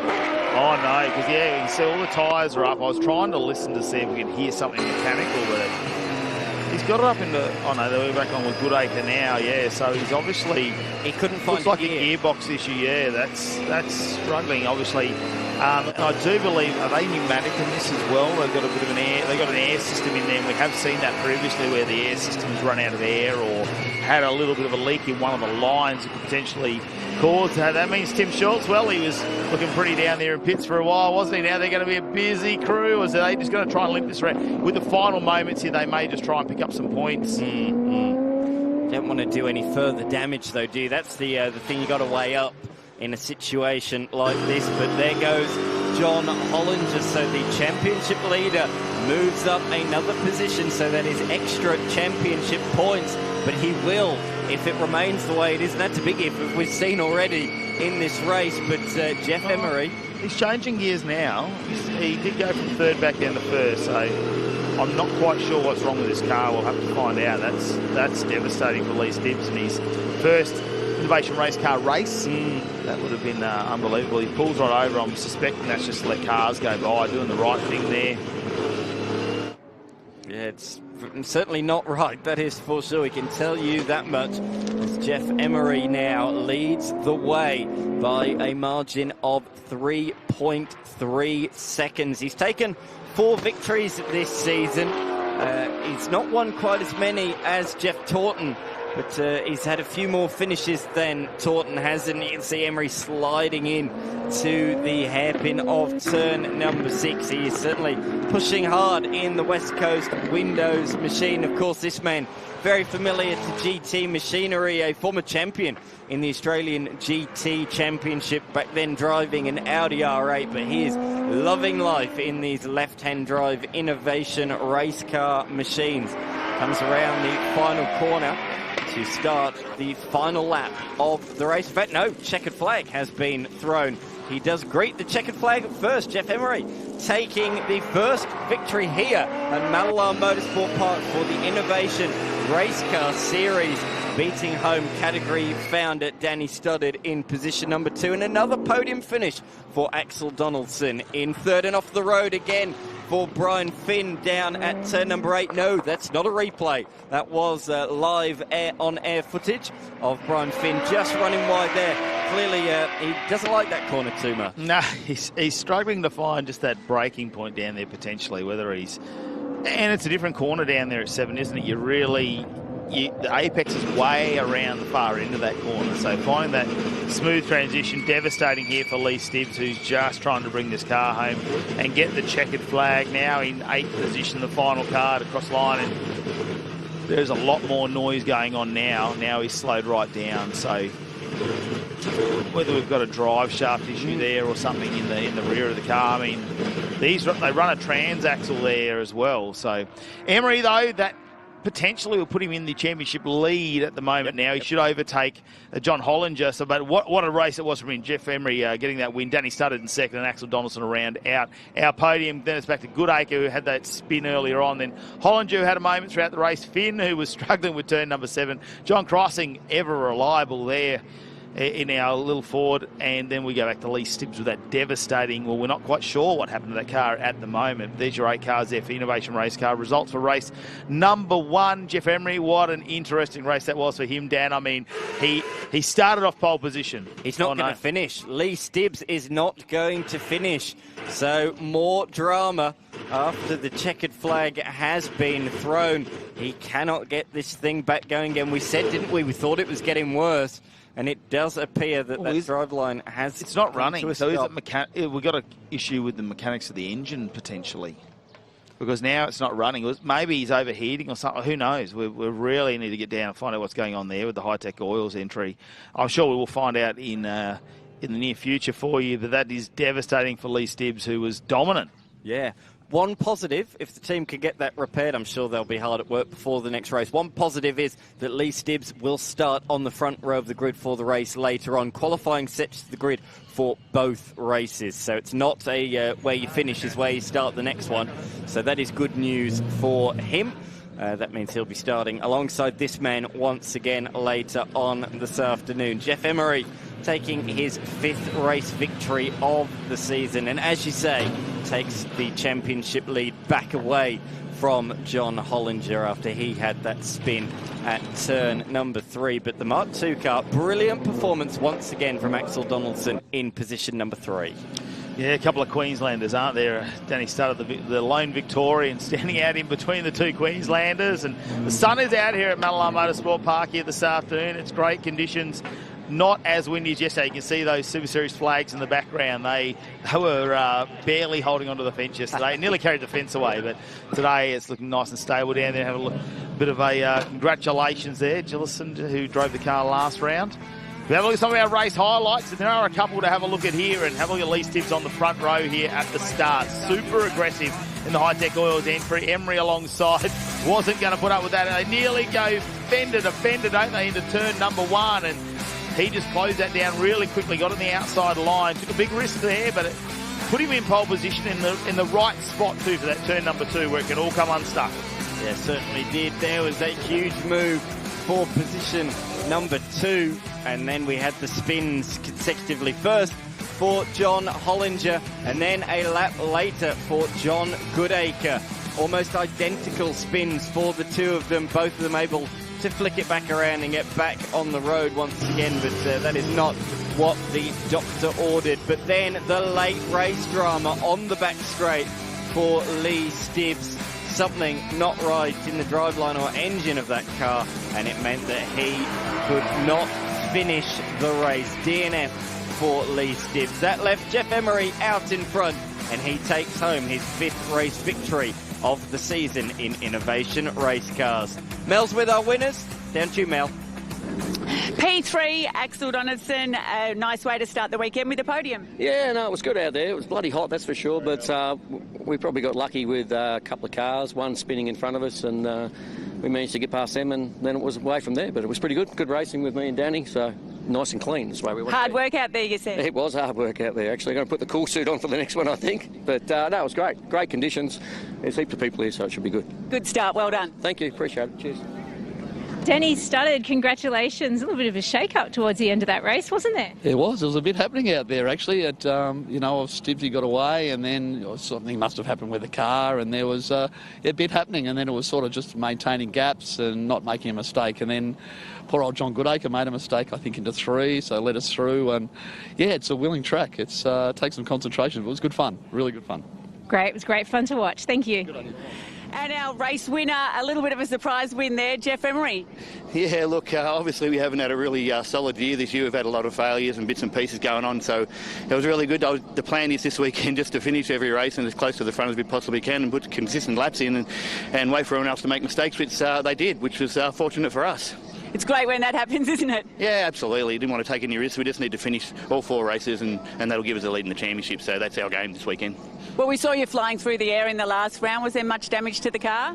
Oh, yeah. There was plenty of damage there. So, yeah, so we've had lico wounds and the ASM boys have done a fantastic job putting the car back together again, and it's just as fast as ever. So I wouldn't even know we were flying through the air at the last round. So good to see you here back on top as well. Yeah, so pole position and a race win. What more can you ask for? Fantastic. Okay, thanks, guys. Cheers. Yeah, we haven't put the motocross jumps in this track, have we, for him this round, have we? It's a lot flatter out here at Mallala Motorsport Park, and yeah, that was a big moment for him. So great to see him back up on the podium as well, and a bit of a yo-yo throughout that session, wasn't it? He started off first, was in second, then third, then back up to second, then first. Oh, well, Jeff Emery, he'll just be counting the points. I think he's well and truly across. I've got a spreadsheet of all the points going on here, but he is well across it in his head. I think he knows he's probably taking that lead. As we welcome back Formula V to the Hi-Tec Oils Super Series. You saw him up in Queensland last time we were out for round number 4. This is their 4th and final round of their Australian Championship as well. Yes, it certainly is. So a season that started for them at Calder Park, and they've been with us ever since then. At Sydney Motorsport Park, we had a race decided by 1/10,000th of a second. We had a few 4 wide finishes at Queensland Raceway last time out as well, and I expect this to be no exception with 2 real front runners, the 2 fighting for the title coming into this round, Daniel Reynolds and Alex McDonald, and they'll be starting on the front row of the grid. McDonald set his PB lap on the final lap in qualifying, but it wasn't quite enough to steal it away from Daniel Reynolds late on in the day. But a great field from all around the country, Victoria, New South Wales, the ACT, most notably though Queensland and Western Australia as well. Very much a national series this weekend, and so cool to have these back here at Mallala. It's been many, many years since they last raced here. From what people were saying, nationally the last time was their national challenge in 2017. So 8 years since the V's were last here in a national capacity. Yeah, and a bit of a notable return out on track for Rod Lisson, who comes out of Western Australia, obviously president of the Formula V's as well. Yesterday had a big moment there coming out of turn number 8, where they had a fair bit of damage on their car. So great to see him back out here. This is how our starting grid's going to look for the Formula V's Australia. Daniel Reynolds and Alex McDonald will be on the front row there, and they're going to fight this out. It's a championship up for grabs. Alexander Hedeman will be alongside Chris Benham on the second row. Then it's Matthew Harriott will be the next one alongside Clifton. They keep going back, don't they? Great to see Rob Lisson get up there in the 5th row too, out of position number 9. It's a standstill start, and we see the little smoke from these engines come out, and we are underway. Race number 1 for the Formula V's Australia here this weekend. McDonald made the better start from the front row, so he's taken it up, but Reynolds had a big look back up the inside at turn number 2, tried to reclaim it straight away, and there's a little bit of a lock-up, but he's got many more corners to have a crack back at the race lead.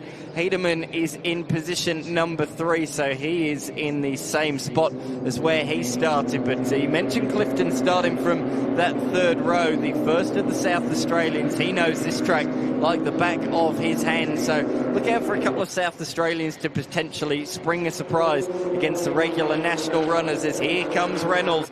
This is what we expected in Formula V, this slipstreaming action. He goes around the outside, he's later on the brakes, and he closes the door straight away on McDonald.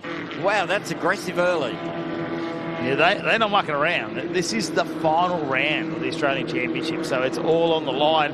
What gets tricky is, as we were discussing last night, is we got to do all these calculations, and then you actually get to drop your worst round. Yeah, that's right. There's so much going on. The points, well, they spread them over a weekend, so whether they've got 3, 4 or 5 races, it's the same amount of points that we divvy up between them all as well. So we've got a lot to unfold this weekend. It's going to be great for the Formula Vs. What that means is your laptop's going to be working overtime. There's going to be smoke blooming out of it by the end of the weekend, trying to work out the Formula V points. But it really is between the top 2, we know that much, Reynolds and McDonald. Hedeman could spring a surprise. He's got a slightly shorter wheelbase chassis, does Hedeman, and speaking to the club president, he thinks that could really play an advantage in these tighter corners here at Mallala Motorsport Park. He's a regular front runner anyway, the best of times, but he thinks that chassis could be well suited to this Sydney's Rapier 09. So look out for Hedeman to fight these two at the front of the field here this weekend. And beyond that, we have the usual suspects of Harriet being just behind as well. They're normally fighting for around about 4th, 5th position, as they will be, as they are at the moment in this race. Clifton, the South Aussie, in position number 6. But these top 2 are working together here and beginning to pull a little bit of a margin on Hedeman. Yeah, it's all going to be all eyes focused, though, on these top 2, isn't it? Reynolds and McDonald's. Reynolds just in the lead at the moment, but they are going to keep fighting this out as McDonald, a couple of purple sectors on this lap too, so pushing hard and maybe using that little aero advantage behind to get the slipstream to head across the start-finish line. Wow. 28 hundredths of a second between them now. It's barely 1 V. There's barely 1 V between them. Yeah, I think it's going to be much the same for the duration of this race. I notice Ogden has not taken the start of this one. Now, he was brought back into the pits late on in one of the practice sessions, so hopefully they have got that car repaired, and it's just some issue that's not been able to get back out there for this one. Hopefully we see him later on in the weekend as they hit that back stretch. The slipstream effect coming into play. We'll see this as well in the next race. Legend Cars Australia. That's going to be all about the slipstream as well on the back straight towards turn number 6, the tight right-hand hairpin. Matty Cav, I want to get your thoughts. Your first time here at Mallala Motorsport Park. What do you think of the place? What do you think of the track? Yeah, I've seen it a number of times for other sporting, I suppose, that I've watched, motorsport events that I've watched, and I've never actually come to the track. So to actually walk in here, it does have that character. You feel the personality, I suppose, as you come through the gates. It's got that real country sort of vibe. If you go down the road, there's a bakery and there's a nice little township of Mallala. But when you get around there, we did a lap around here on Thursday, just in one of the safety cars, just to have a look around, and you start to realise that the corners are unassuming. When you look at it on a track map, you don't realise how late the apexes are in a view. Those little bumps that give it the characteristics going into the braking areas where you can really become unstuck, locking wheels up and things like that. I think this is a fantastic little venue, and there's no surprise why so many people who enjoyed it back in the 90s and early 2000s talk about this venue. Yeah, that's right. It really has stayed in their brains, and so cool to see so many youngsters here this weekend experiencing it for the first time and saying the very same things. It's lost none of its character over the years. Here comes McDonald challenging for the lead around the outside of Daniel Reynolds, late on the brakes. Oh, they make a little bit of contact there into the hairpin, and Reynolds using all the road on the outside. They are certainly fighting hard, that is for sure. I think there was a little bit of a rub there. I don't think that looked like a Julie for a second there on the back. I don't think you could have gone more squarer on those tyres. Like if one of those was turned, that could have really been grief for these cars. We've seen them when they go wheel to wheel, sometimes it launches the car with the slower speed, especially if it's a front wheel, it'll go over the rear wheel of the opposing car. So I think they did really well to really get through there without any grief. And have a look at the crowd that is forming on the hill, and it's a fantastic spot to watch. Have a look at this through turn number 1, and that's that little bump. They slide it. If you go over that ripple strip, it really sucks these open wheeler cars to the left, doesn't it? They end up in no man's land. This is the biggest national event here, just come back to the crowd, biggest national event here in nearly 2 decades as the number 35 has gone off the road. That's Rick Steen. So it's a costly little error, has lost a lot of places. Oh, rear's blocked. That was quite a fast spin actually down into the hairpin. I thought it was going to be a slow lose, but no, that was a bit more spectacular than that. Lock in the rears, and was facing 180 degrees when he got to the 180 degrees the wrong way when he got down to the corner. I think this is the answer to the Ogden car that I saw have issues yesterday. So unfortunately, Ogden not taking the start of this one. They're trying frantically to get him back out onto the circuit, but Gary Ogden looks like his race number 1 might be done before it even got going. Coming back to it though, Mallala, biggest national event here since around about 2008, 2009. So cool. So many locals coming to this track to see national racing return to Mallala Motorsport Park. And for a lot of them, it's a real return, as we say. It's been so long, so many great memories here from the Group A era. Of course, there was the famous collision where one Sierra landed up on its roof, turn number 2, right where we are. So many great moments from the years of Group A era and even into the early years of the V8 era as well. It's a real buzz around the place, isn't it? When you walk all the pits, you know, all the sheds facing each other, I suppose, where we've got our categories. It's got a real feel around as you walk around the pits. It's different. Yes, well, it's a nice way, and you can see a lot of the track. There's a lot of great vantage points. I like the cars parked up where they just can pull up with the family and have a look at some of the racing here as well. As we get back to our Formula Vs out on track, they've started to spread out just a little bit at the moment, haven't they? There's a few things going on further down. There's a bit of a battle going on for 4th place at the moment between Harriet and Clifton as well. That's only half a second between them, and then we look back down for 8th position between Beswick and Moran as well. So they're very close to those battles. And even further back, the battle for 14th between Butler and Midwinter, that is under 0.3 of a second. You mentioned Adam Beswick. Unfortunately, Alexander Beswick not racing this weekend. Had a big crash last weekend at the Bend. A rollover. Fortunately, he got out all okay with the car. Was quite badly damaged, so unfortunately the Queenslander not able to compete this weekend. So cool to have so many interstaters make the trip here, as I touched on. 8 from Queensland. They all met up at Morgan Park, all went on the back of the trailer to make the journey down here, and WA did the same as well. So really cool that they've made such a big effort to do 2 back-to-back weekends. Their nationals, their national challenge last weekend at the Bend, and then doing back-to-back, staying on to do the national round here at Mallala. And look at this. McDonald has caught the back of the checkmate. Wow. That has to jingle left and avoid the lap traffic, and that meant McDonald had to take to the grass in evasive action. That was his best chance of an overtake, and unfortunately for him, the lap traffic of Midwinter, I think that was, that got in the way, the number 66.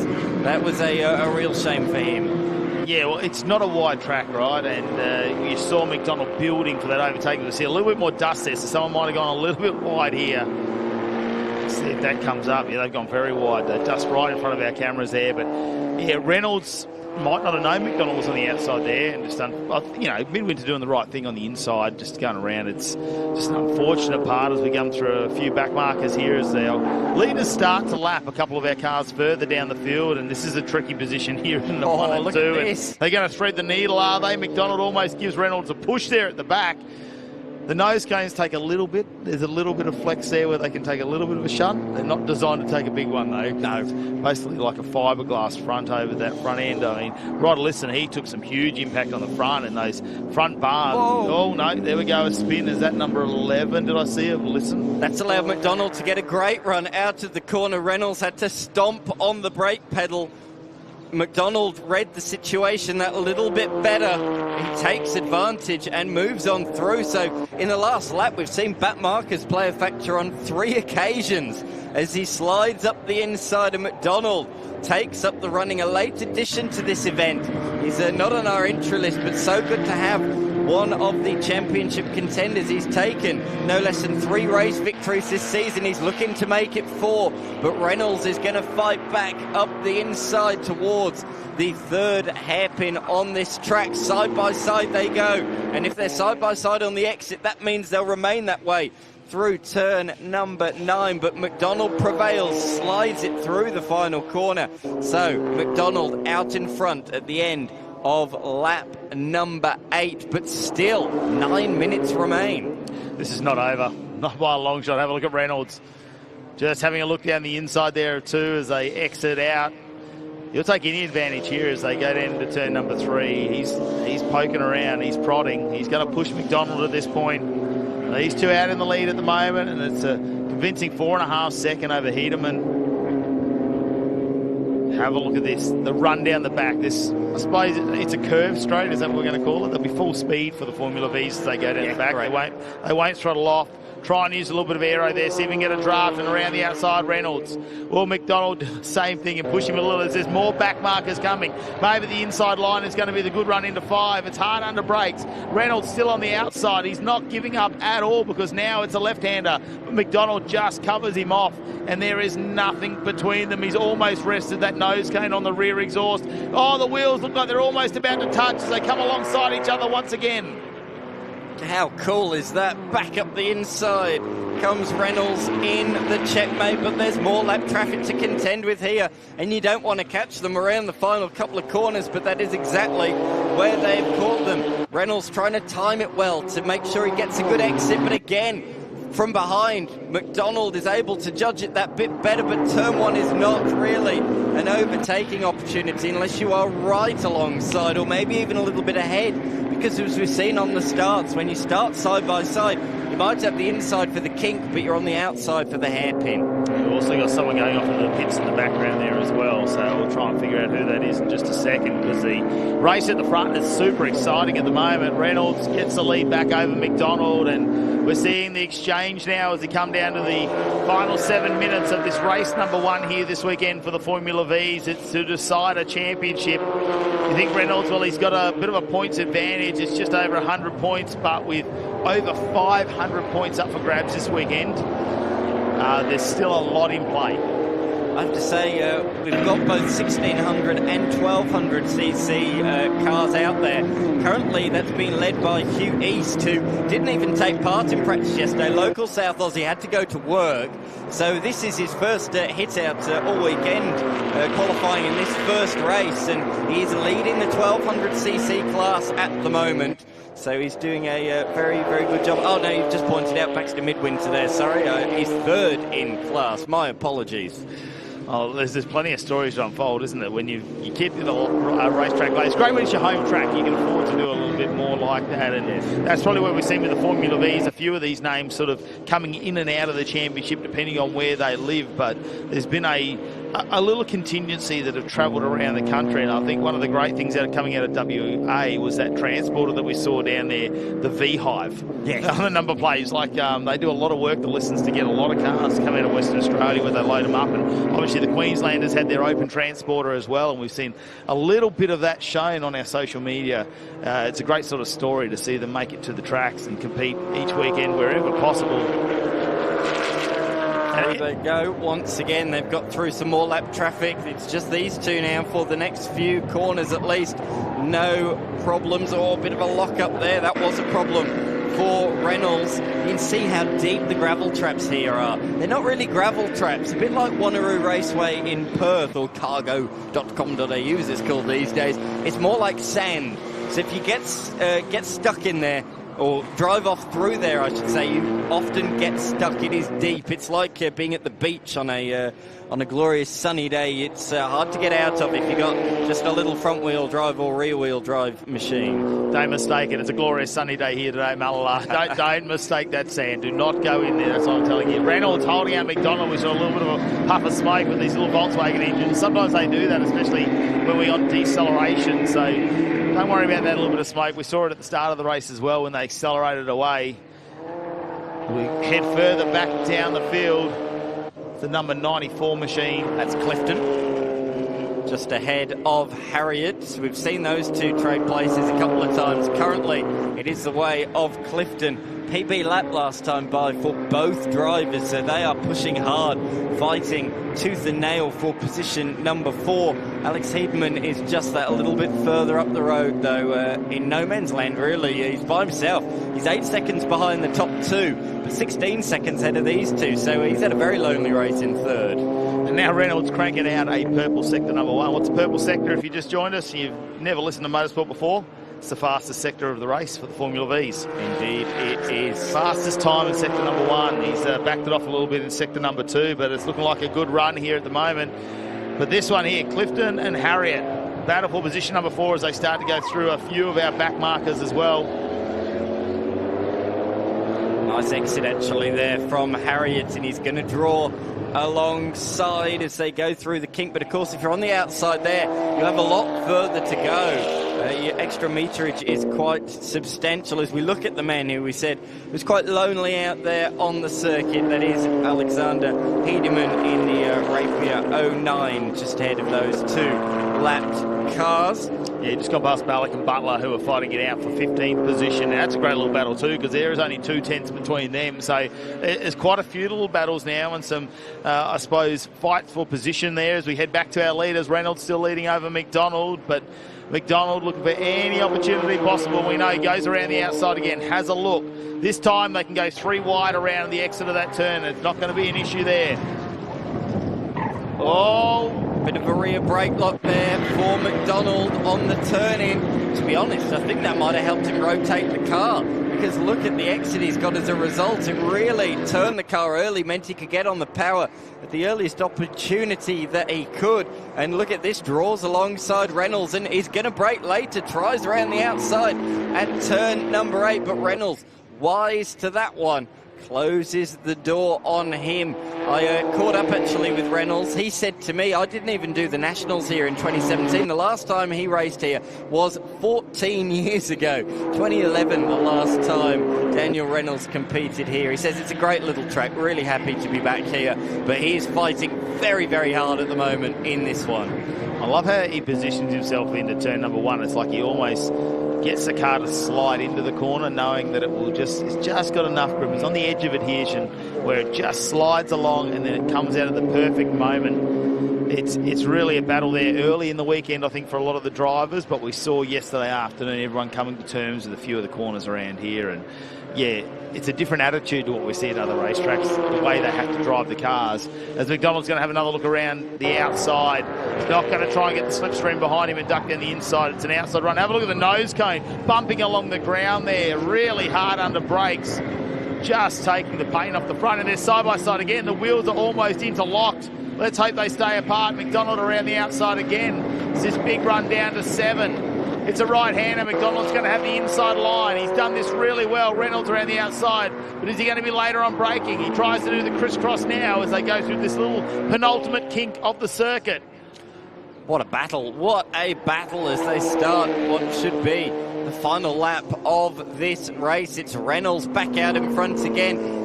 But Reynolds has a look up the inside of McDonald. He's made it stick at turn number 1. You do not see that very often at all. McDonald must have made a little bit of an error out of the final corner to allow that to happen. Great move from Reynolds. Very, very brave stuff. Down into turn 1, the high-speed flick that is that first corner. I'm hearing confirmation it is the final lap of the race. As they hit the backstretch, will back markers play a factor on this final lap? They're going to move past Julian Midwinter up the inside. He's second time he has gone down a lap. He, of course, was the one that they lapped when McDonald had to take 2 wheels to the grass in the race, in the lap earlier on. But around the outside, he's going to replicate the move from the last lap. Force Reynolds to defend at turn number 6 and get the cut back. Go the long way at turn 7 to give him the inside for turn number 8. He has replicated the move from the last lap. Can Reynolds do anything about it? It's hard from here. He's late on the brakes. He's going to try and swing it around the outside. McDonald using all the curb on the inside. They're still side by side around the final sequence of corners. McDonald flings it back up the inside. It's going to be a drag race to the line. A drag race that's gone the way of McDonald by 1/10 of a second. What a battle in the closing corners. Wow, what a finish to this opening race here of the Formula Vs. It is their final round of their Australian Championship. Hedeman, well, third position, didn't really have those battles going on, did he, at the moment? No. He's stuck right in the middle there between this battle, a bit further back for 4th position as well between Harriet and Clifton. Harriet looks like he's got on top of that. Unbelievable, just over 1/10 of a sec between McDonald's and Reynolds. And didn't McDonald's be very, very patient throughout this race?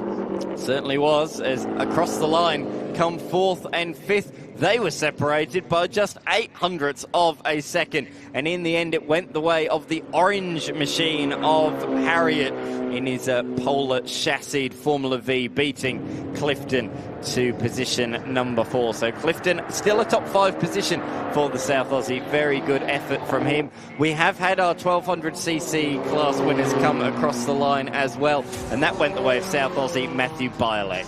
Well, here's your official results for the Formula V race number 1 this weekend. Alex McDonald just got the win over Daniel Reynolds by 1/10 of a second. Back to Hedeman and Harriet Clifton. Behan, Lloyd, Rod Lisson ends up in 8th position, goes up 1 position over Newell, and Mark Moran in 10th position to round out your 10. Then it's Adam Beswick who made it here this weekend. The 2A Beswicks will obviously, like you said, rather not here this weekend. Then it's Westerhort, Kathy Lisson, who had that spin out a little bit earlier. Ballack, which I believe is the first of our 1200s to get across the line as well. So that's not a bad result, really, even being that further back. 14th out of the overall, but taking that 1200 class. Absolutely. Top 3 in the class for local South Australians, so they fared well in that one. Couple of retirements, Frank Chessel and, of course, Corey Ogden, who we saw not even start the race. Unfortunately, in the Corsica chassied Formula V machine. But what a belter of a race that was, particularly on the final lap. Great thinking by McDonald to make that move late on. And here are the highlights. Let's have a look. It all started off like this, and of course it was McDonald and Reynolds from start to finish. And we saw Reynolds on the outside. You think that's going to be a great manoeuvre, like you say. You just got to hold on through 1 and then into turn number 2. But McDonald took advantage very early, and then I thought they might work together to get away from the rest of the pack, but it didn't seem that way. They fought it out from start to finish. And have a look at this. McDonald was around the outside as they went around turn number 4, this straight down into 5. And there were some moments under brakes. The nose cone was just dragging along the front ground along the ground under brakes. And this is a little bit of a spin here for a moment. That was the number 35 machine of Reichstein there that spun around throughout the race. Luckily, no one involved. This could have been a hairy moment. Yeah, that was really wild through the flat-out turn 5. Great heads-up driving by McDonald. He did have to put 2 wheels on the grass, but he took advantage of that spin ahead. Got a great run out of turn 3, and that really was the first time we saw him lead, but it wasn't for long. Reynolds fought back quite quickly, but again, they just kept changing lap after lap after lap. It was absolutely fantastic racing. In the end, though, McDonald made Reynolds defend an earlier corner, got the great run, and that allowed him to set this final sequence of corner move up with the inside at 8 and slinging it up the inside into the final corner to take the victory in race 1 of Formula V Australia. Mel, you're down there with our winners. A little bit of a lonely race, P3, Alex Hedeman, but up on the podium.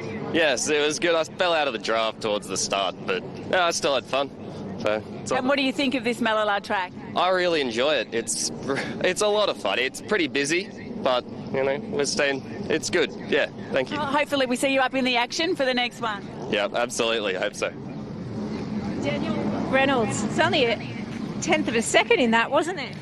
Yeah, very close finish. Probably underestimated him hanging on around the outside of turn 9, I think it is, and kind of gave him that little bit of room up the inside, and just dragged to the line. He had it. And how are the cars finding the track?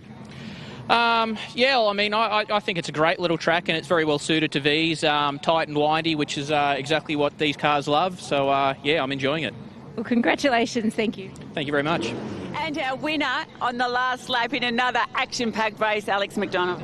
Yes, that was a close one, the whole race. Definitely need a drink after that one. It was pretty intense. So, I was trying to keep up with them there for a bit, and I had to try and find a spot to make a move. So, but it was too wide through the last 3 or 4 corners, so good racing.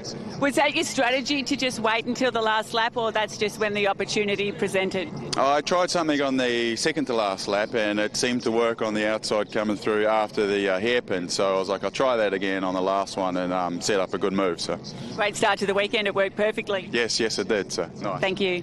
Thank you. Yeah, it was an intelligent drive there, wasn't it? As he got around McDonald, he really just looked for those moments throughout the race to see where the opportunity was going to be as we get a little bit of our... the birds have been prevalent here, haven't they? They've been everywhere. We've got all sorts of birds floating around here this weekend at Mallala Motorsport Park. It's great to have them watching on as we move on to something else that flies around the track here. And, of course, the TFH Hire Legend Cars Australia as we put these... what is a dominant field of 3-cylinder engines. They went to the late model engines in these cars. Still one 4-cylinder left in the pack, one lonely 4-cylinder. I don't know if that's going to be an advantage around here. But these little buzz boxes, well, they've had a fantastic start to the weekend. We saw a qualifying session earlier this morning, and the man himself, Ruben Dan, who's joined us for the first time in the Legend cars. He's only had a couple of test runs in these cars before coming to South Australia, but he has been very quick and the man to catch. Yeah, it certainly has. He's been the talking point all weekend long, and he beats his much more experienced teammate to that pole position. A man who's won the TA2 Muscle Car Series, Dylan Thomas. Dylan himself just can't speak highly enough of the young charger that he's sharing the garage with this weekend. So those two are going to have a great tussle in this one. I'm certain of that. The question is, can the rest of the field go with the CXC Racing machines at the start of this race? It's a 1-2 on the grid for them, a front row lockout, but a good field of cars. I cannot think of a car that suits the circuit, this circuit, better than these Legend cars as we look at the grid. Yeah, it'll be a challenge for them not to go 3 or 4 wide in such a small circuit, what we've seen plenty of times. Bernard and Williams will be on the second row of the grid, followed by Skinner and Tippett. Then it's Kemenaveri. We're going to get that right this weekend. Kemenaveri, hopefully we got it right, up against Tate. Then it's Pring and De Boynton back there in row number 5, followed by Brett and Morgan, Love and Duckworth, Goodridge and Spice alongside each other on the 8th row of the grid. Then it's Seth Morgan and Holder in the 9th row, followed by Murphy and King and Hammond leading out. Just over 20 cars here this weekend. Now, this weekend, Ryan Pring, our Australian number 1, he's our Aussie title holder and championship leader. He needs to try and find some points because he's still strong when it comes to our championship, but he can't give it up. Dylan Thomas is leading it at the moment, and he's got himself a little bit of an advantage. So Ryan Pring needs to work through this as we start the race, and how many can we slide into turn number 1? Looks like we're 3 wide here already. Oh, it's wheel-to-wheel action, and we're not mucking around. Aidan Williams goes through. Bernard has to slot back into 4th, and Ryan Pring now is losing some positions. Morgan spun it around in the number 16 machine, and great evasive action from those towards the tail of the field. See him right in the racing line down there. So certainly action around the first couple of corners as we expected. The top 2, I spoke to them just before this race. They said we're going to try and work together the first couple of laps, gap them, and then have our duel for the victory. That's their plan. Whether it will work in reality is another thing. Great run from Benno, up the inside late on the brakes, down through the gearbox, and up he has made it into position number 3, and he's going to be followed by Skinner potentially, or big lockup down there at the hairpin at the back of the shot. Couldn't quite see who that was, but that looked pretty gnarly down there. I think they just about all got away with it, but these things are hard to drive around this circuit. You are fighting the whole way around. Yeah, they slip and slide around on these little radial tyres as well. It's basically a street tyre. As you see in the background there, another car going wide. I think not being so, there's not a lot of room to give each other when they get around, really, when they're 3 wide. It's a great little circuit. Over 20 cars here this weekend as they head into their second last round of their Australian Championship as well. They've joined us for most of that, and we can see a little bit of slide here now as we get on board with Benno. He can't let these 2 leaders get away at the moment. I think Dylan Thomas saying we're going to work together to get away is an advantage for him at the moment, because Ruben Dan has been unbelievably fast, half a second when it comes to qualifying over the rest of the field. Unbelievable, really, for the young gun who's come out of obviously the 86 Development Series as well, and a bit of overseas driving as well down. Yeah, exactly. Did a bit of Janetta Junior racing last year. I'll come back to that. We'll just talk you through this move as Tate down through the gears, late under brakes, makes that move down into the hairpin. So that is on Kemenueri. So that's for position number 6. Did I get that right there? Maverick. That's what we're going with, Maverick. Much easier to say. Out of the corner, though, Maverick is trying to fight back into, oh, look at that, tail slide drifting through the final sequence of corners. What a catch that was. into turn number 8 as they flick it back through 9 and 10 and come across the line. That shows the amount of attitude you can get on these cars and still save it. You don't see that, apart from drifters, you don't get to those sort of angles and keep it facing the right way. It was a nice initiation there from Shane Tate. Oh, it was. It was great initiation there. Didn't keep the slide going out of the corner, but we'll get back to that judging a little bit later. I tell you what, Maverick, he needs to watch out, though, because he's got Tippett behind him, and Ryan Pring will not be happy about 9th position, especially when he's got some points to catch up on Dylan Thomas. It's about 41 points difference at the moment in the championship, and he's going to need to do some work. He won't want to give up that number 1 he's had on the door all season. Absolutely. Across through the middle sector they go, I should say, is Pring, you just talking about. Again, spoke to him earlier on today. He said to me, yeah, I'm just trying to struggling to find the flow a little bit in terms of these unique shape of the corners. People are trying different lines and things, and I'm still finding my feet. Somebody's off in the grass out there on the outside of the corner. It looks to me like Dylan Thomas tumbling down the timing screen. So Dylan Thomas, one of our title contenders, has hit dramas early on in this race. Great battle between the 94 and the 95 of Skinner and Williams in the final sequence as they head into the final couple of corners side by side as well, with Love up the inside of Maverick. This is fantastic racing. Pring just behind as well. Pring said, I think it's going to be a lot about racecraft. Qualifying is going to be one thing, but racecraft is going to be another. And there is Dylan Thomas. Devastating. I know they had some brake issues yesterday in practice. They actually, at one stage, they heard a brake caliper mount and they basically cable tied it up and blanked it off and went out there and did some practice. So hopefully nothing too bad. He's got 13 podiums out of 19 race starts so far. Now it's going to be 13 out of 20, unfortunately, with the number 68 sitting on the inside of the field. And Ryan Pring needs to really use this as an advantage, as well as Aidan Williams, who's second in the championship, currently in 4th position, 95. As you can see up on our screen, the green and gold machine. He's got Skinner just in front of him. We head back on board with Shane Tate, who keeps it straight this time as Maverick down the inside. And they're going to go side by side. Listen to the wind, the buffering from the onboard. It is a still day out there, but of course no windows in these legend cars, so around this track the wind certainly gets inside the cockpit, and they continue to exchange that place, switching at almost every single corner. But this hard fight has allowed those ahead to gap them by over 3 seconds. Hopefully Ruben Dan's been given the signal that Dylan's not with you anymore. You can stretch the legs now a little bit. Already opened up a 2.7 second lead over Benno. Skinner and Williams, they're in a tight battle now for 3rd position. That is less than 0.2 of a second. Shane Tate is back in 5th position, and he's got Maverick and Tippett right behind him, and Pringy is looming back in 8th position.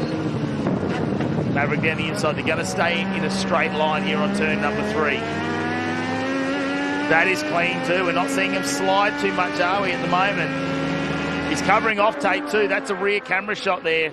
Covers Maverick off through this little king into 4. Now the draft will come into effect. Will he give him a bit of Morse code? Bumper to bumper potentially.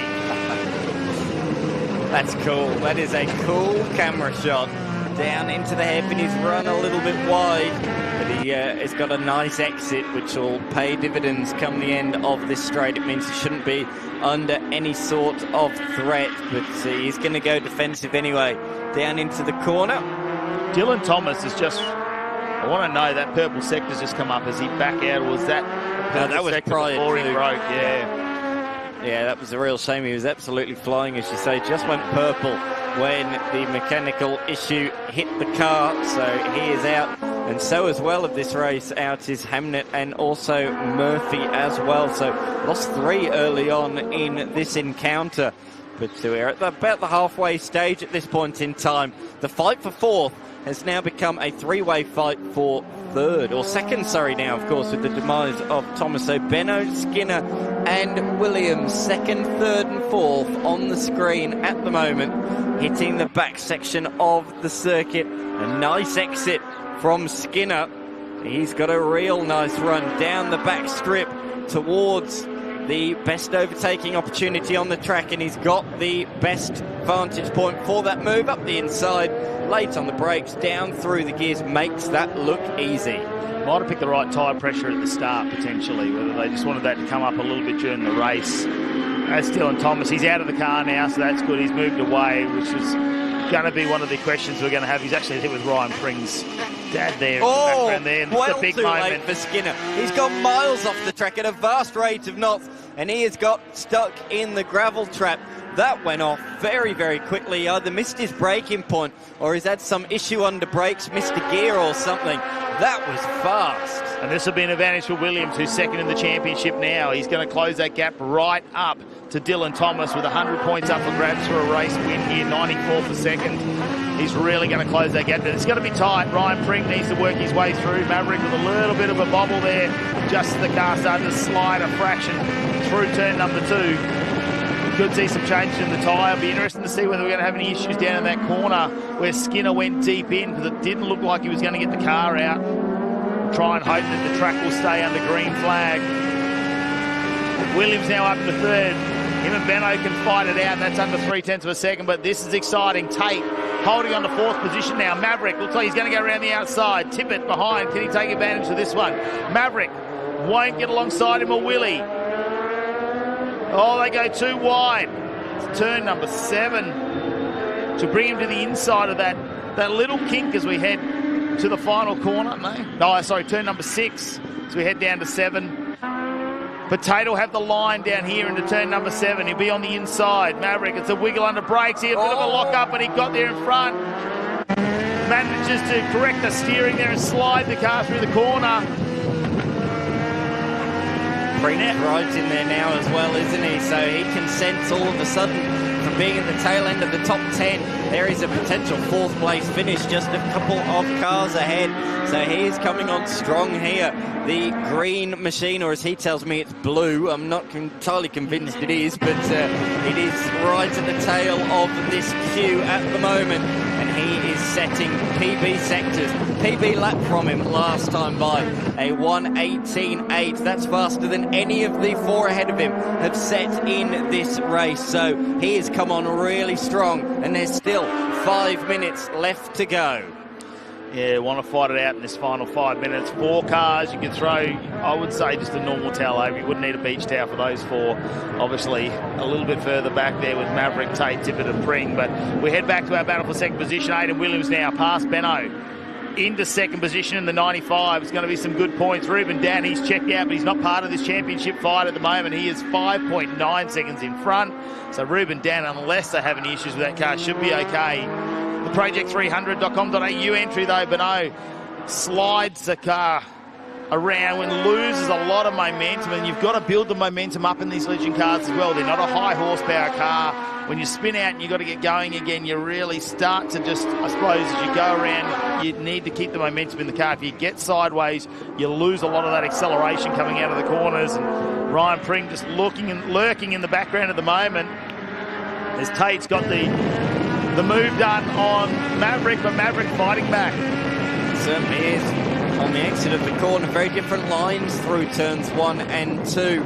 He tried to set up a move for 3, but in fact he's going to be vulnerable as up the inside. That is a big look there for Tippett, but he couldn't quite tip it in and take that move. Unfortunately, the door was closed in his face. Maverick really closing it, and that's affected Tippett's run out of the corner and allows Pring alongside, and they're also side by side ahead as well. But here comes Pring. He's got 1. He's going to try and make it 2, is he? No, not quite. But he's going to get a good exit because Tate's going to lose the momentum, hung on the outside. This is great jostling, clean fighting between these guys at the moment with 3 minutes to go. I thought I saw those green rims for a moment up past Tippett. So Pring now starting to try and make a mark on this little battle that he's got going on. Can he try and push his way into 4th position as Tate and Maverick, they go wheel to wheel again. Nice little run down this short front straight. How will they approach turn number 1? That is the question. A little dip there as they go through. A little bit of curb there for Tate. Try and settle the car before you get the left-hander into turn number 2. And Pring goes wide, but it might be the optimum line for the run. But I think, no, the car's slid out. You can see Tippett right on the side of him now. And a little gap opens up to Maverick and Tate. It's looking pretty comfortable. And Pring wide again and understeer and goes very wide, but manages to keep it on the bitumen. It slides out of it. Tate takes on a little bit of dirt on that outside left rear. That's more than a little bit. Look at the momentum. It's killed his exit. And you can cue the Jaws music because here comes the 71 of Tippett.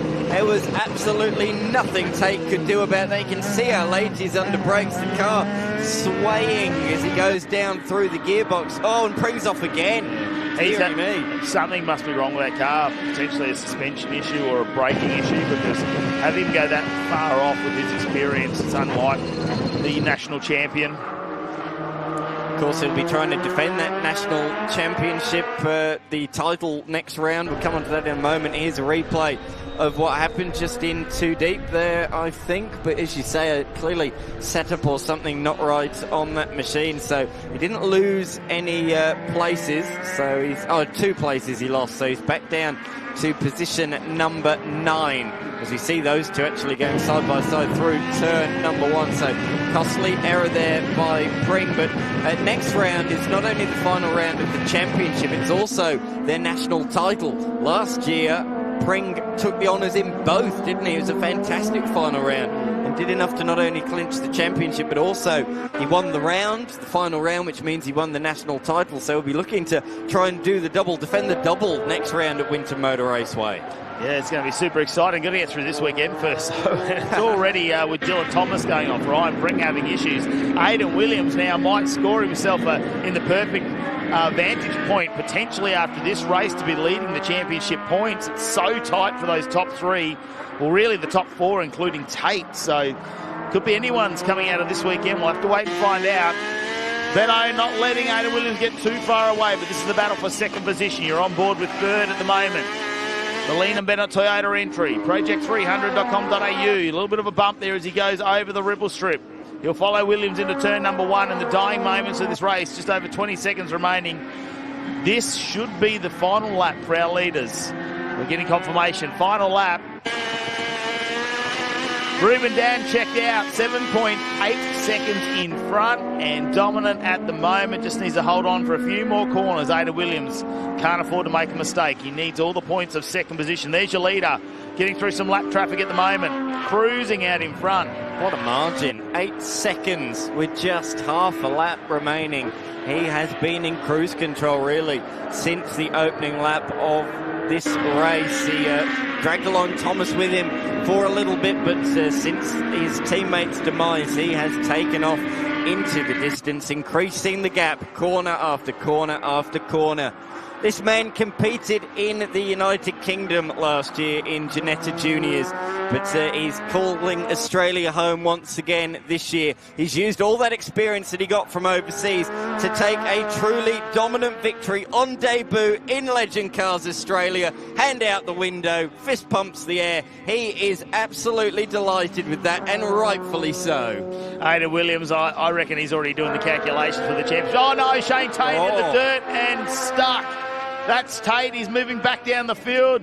Maverick will be going. He needs to watch out. Tippett right behind him. So Maverick will end up in 4th position behind Benno. Tippett almost got there in 5th. It's going to be Brett in 6th position there, just over De Boynton. Didn't they have a nice run to the finish line? Less than 0.2 of a second behind him. Duckworth there in the 160. Morgan now goes past both of them. Duckworth, can he hold on to this? He fishtails down the front straight. The front bumper hanging off. Tate might get a few positions, Pring might get a few positions back there after rejoining. Gets back up to 11th. That's going to hurt him in the championship.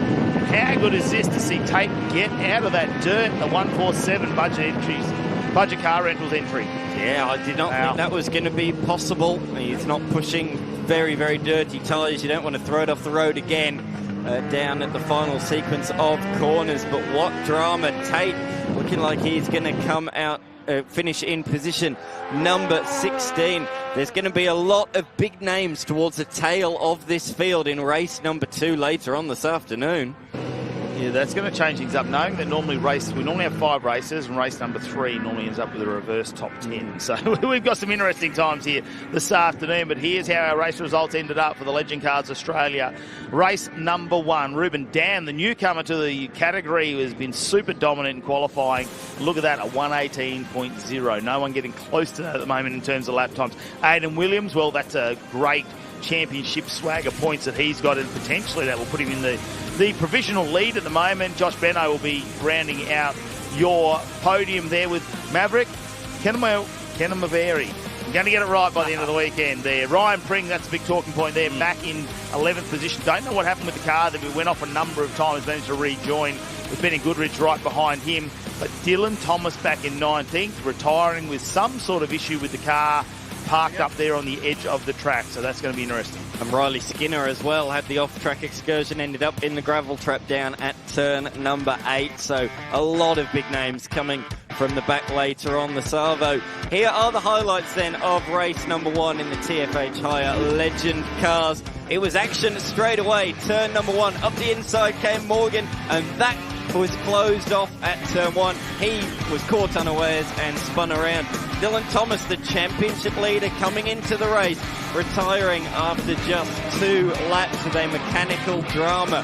Dan pulled the lead, but the fight for second was fast and furious, and it involved Williams, Benno, Kenamari, and for quite some time as well, it involved the number 94. That was until this off-track excursion down at turn number 8. Yeah, Ryan Pring with some issues with the car there. Uncharacteristic to see him heading off numerous times, whether something has happened. Maybe they've had a deflating tyre or a brake issue. This was Tate. Okay, so under brakes, that's got a little bit loose and sent him deep into the dirt. Saw him push his way back. He managed to get that back on track and finish the race. But have a look at this. Ruben Dan, we can't say enough good things. He's got the number 1 out the window, puts a finger up and says, you know what, I'm liking this. Just a couple of track days in these cars, and already in his first race, taking his first race win. The CXC crew are going to be excited about that. As you can see, our winners down there, Dylan Thomas, I'm sure, will be over to congratulate him as well. They've been very busy down in the pits. They came to the test day a week ago here at the track as well. Just they wanted to come down to Mallala Motorsports Park and check this out. And when you take this off, yes, this is not an experienced racer. This is a young kid. He is very, very young. But our winner's down there, and we've got him parked up. Let's catch up with Mel. In P3, Josh Benno, you look like you haven't even cracked a sweat out there. Yeah, it was actually a lot tougher than it looks. I just didn't quite have the pace to get Aiden, but happy with P3. Good start to the weekend. Yeah, it was a close gap, that 1 second, but just couldn't quite get there. No, I think my car came on towards the ends more than the start, and maybe one more lap would have got him, but that's all right. We'll go on to the next one. Another opportunity this afternoon. Thank you. Cheers. Aidan Williams, that was really elbows out with Josh. How was that? Oh, it was really good out there. Me and Josh went back and forth for a couple laps there, and then he got ahead, got a gap, and then Riley got past. So I just followed him towards Benno. Then when he had his, I think he had a brake failure at the tight hairpin back there, but got past him, then got to Benno, got him, and then just stayed consistent from there. Congratulations, great race. Thank you. And what an incredible debut, Ruben. I just went out there, blitzed it. You obviously enjoy driving this Legend car. Yeah, it was a really good race. I can't thank the team at CXC enough in the 111 car. Unfortunately, Dylan, not sure what happened to him, but we were working together to try to get away from the pack. And yeah, it was a really clean race. Led every lap. I can't really complain. So what do you think of these cars? You've driven a lot of things recently. Yeah, they're really fun. Honestly, one of the most fun cars I've ever driven. Super good series, super professional. Yeah, thank you to everyone. Well, great start, well done. Thank you. Dan, I think I've got more years of experience in my lifetime than that entire podium that we just saw up there. That's incredible. Have a look at the young faces, the TFH Hire Legend Cars Australia. They've got some up and rising champions in the field. We're going to take a short break here at the Hi-Tec All Super Series. Try and join us again. We'll be back local time at 12:30 p.m. on Fox Sports and, of course, SBS. Of course, it's going to be 1 p.m. if you're over on the eastern states. So we're only about half an hour away. Make sure you join us then. We'll bring you all the action here from the Hi-Tec Oil Super Series round number 5.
to race day here for round number 5 of the Hi-Tec Oil Super Series. We're at Mallala Motorsport Park in South Australia, just about an hour out of Adelaide.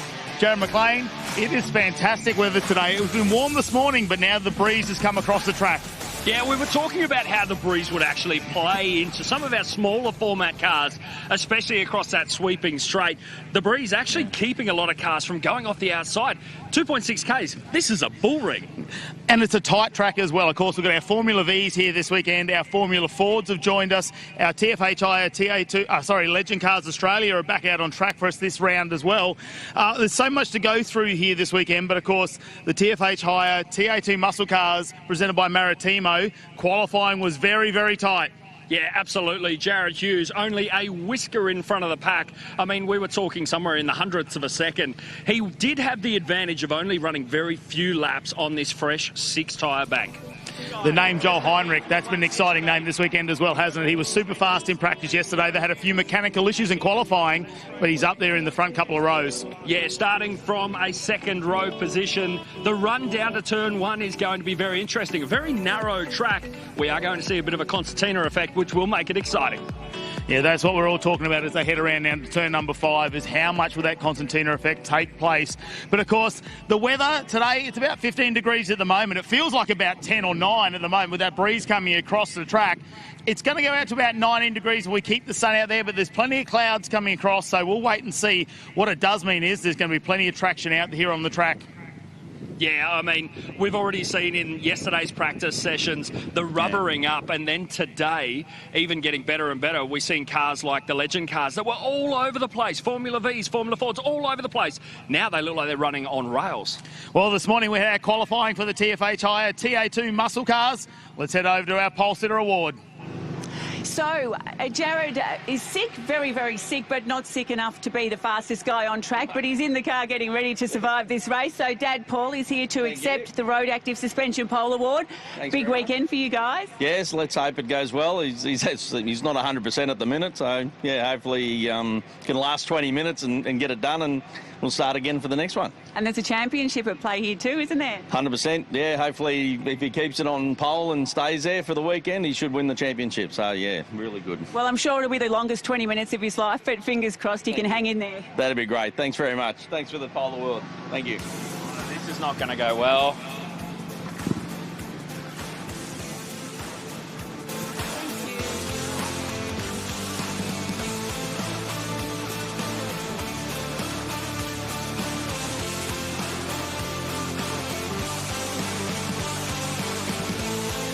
So the scene is set, and we're ready to go racing here at Mallala Motorsport Park. Cars are coming to life. Legendary Marcus Ambrose walks with a shot. Drivers about to be strapped in and set off their formation lap. Race 1 of TFHI TA2 Muscle Car Series is on the track. We come back to Mallala very, very soon.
All right, guys, I'm Brad Gartner.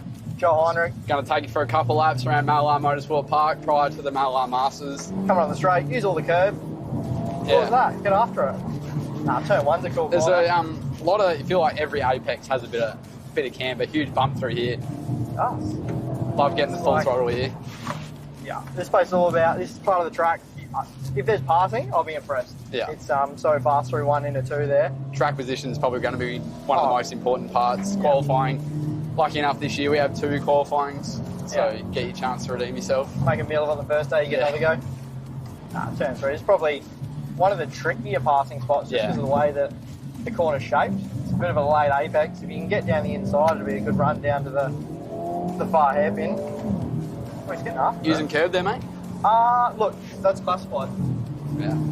Flat through 4. 4. Yeah. 5? No, this is 4. 4. This is 4. I've done a lot of laps here, I just don't count the corners. Yeah, I'll count at 3. Biggest braking zone of the track. I reckon this would be a good passing opportunity. This is where all the carnage will unfold, I reckon. Yeah. First lap carnage, turn 5. Yeah. We're going to be stationary.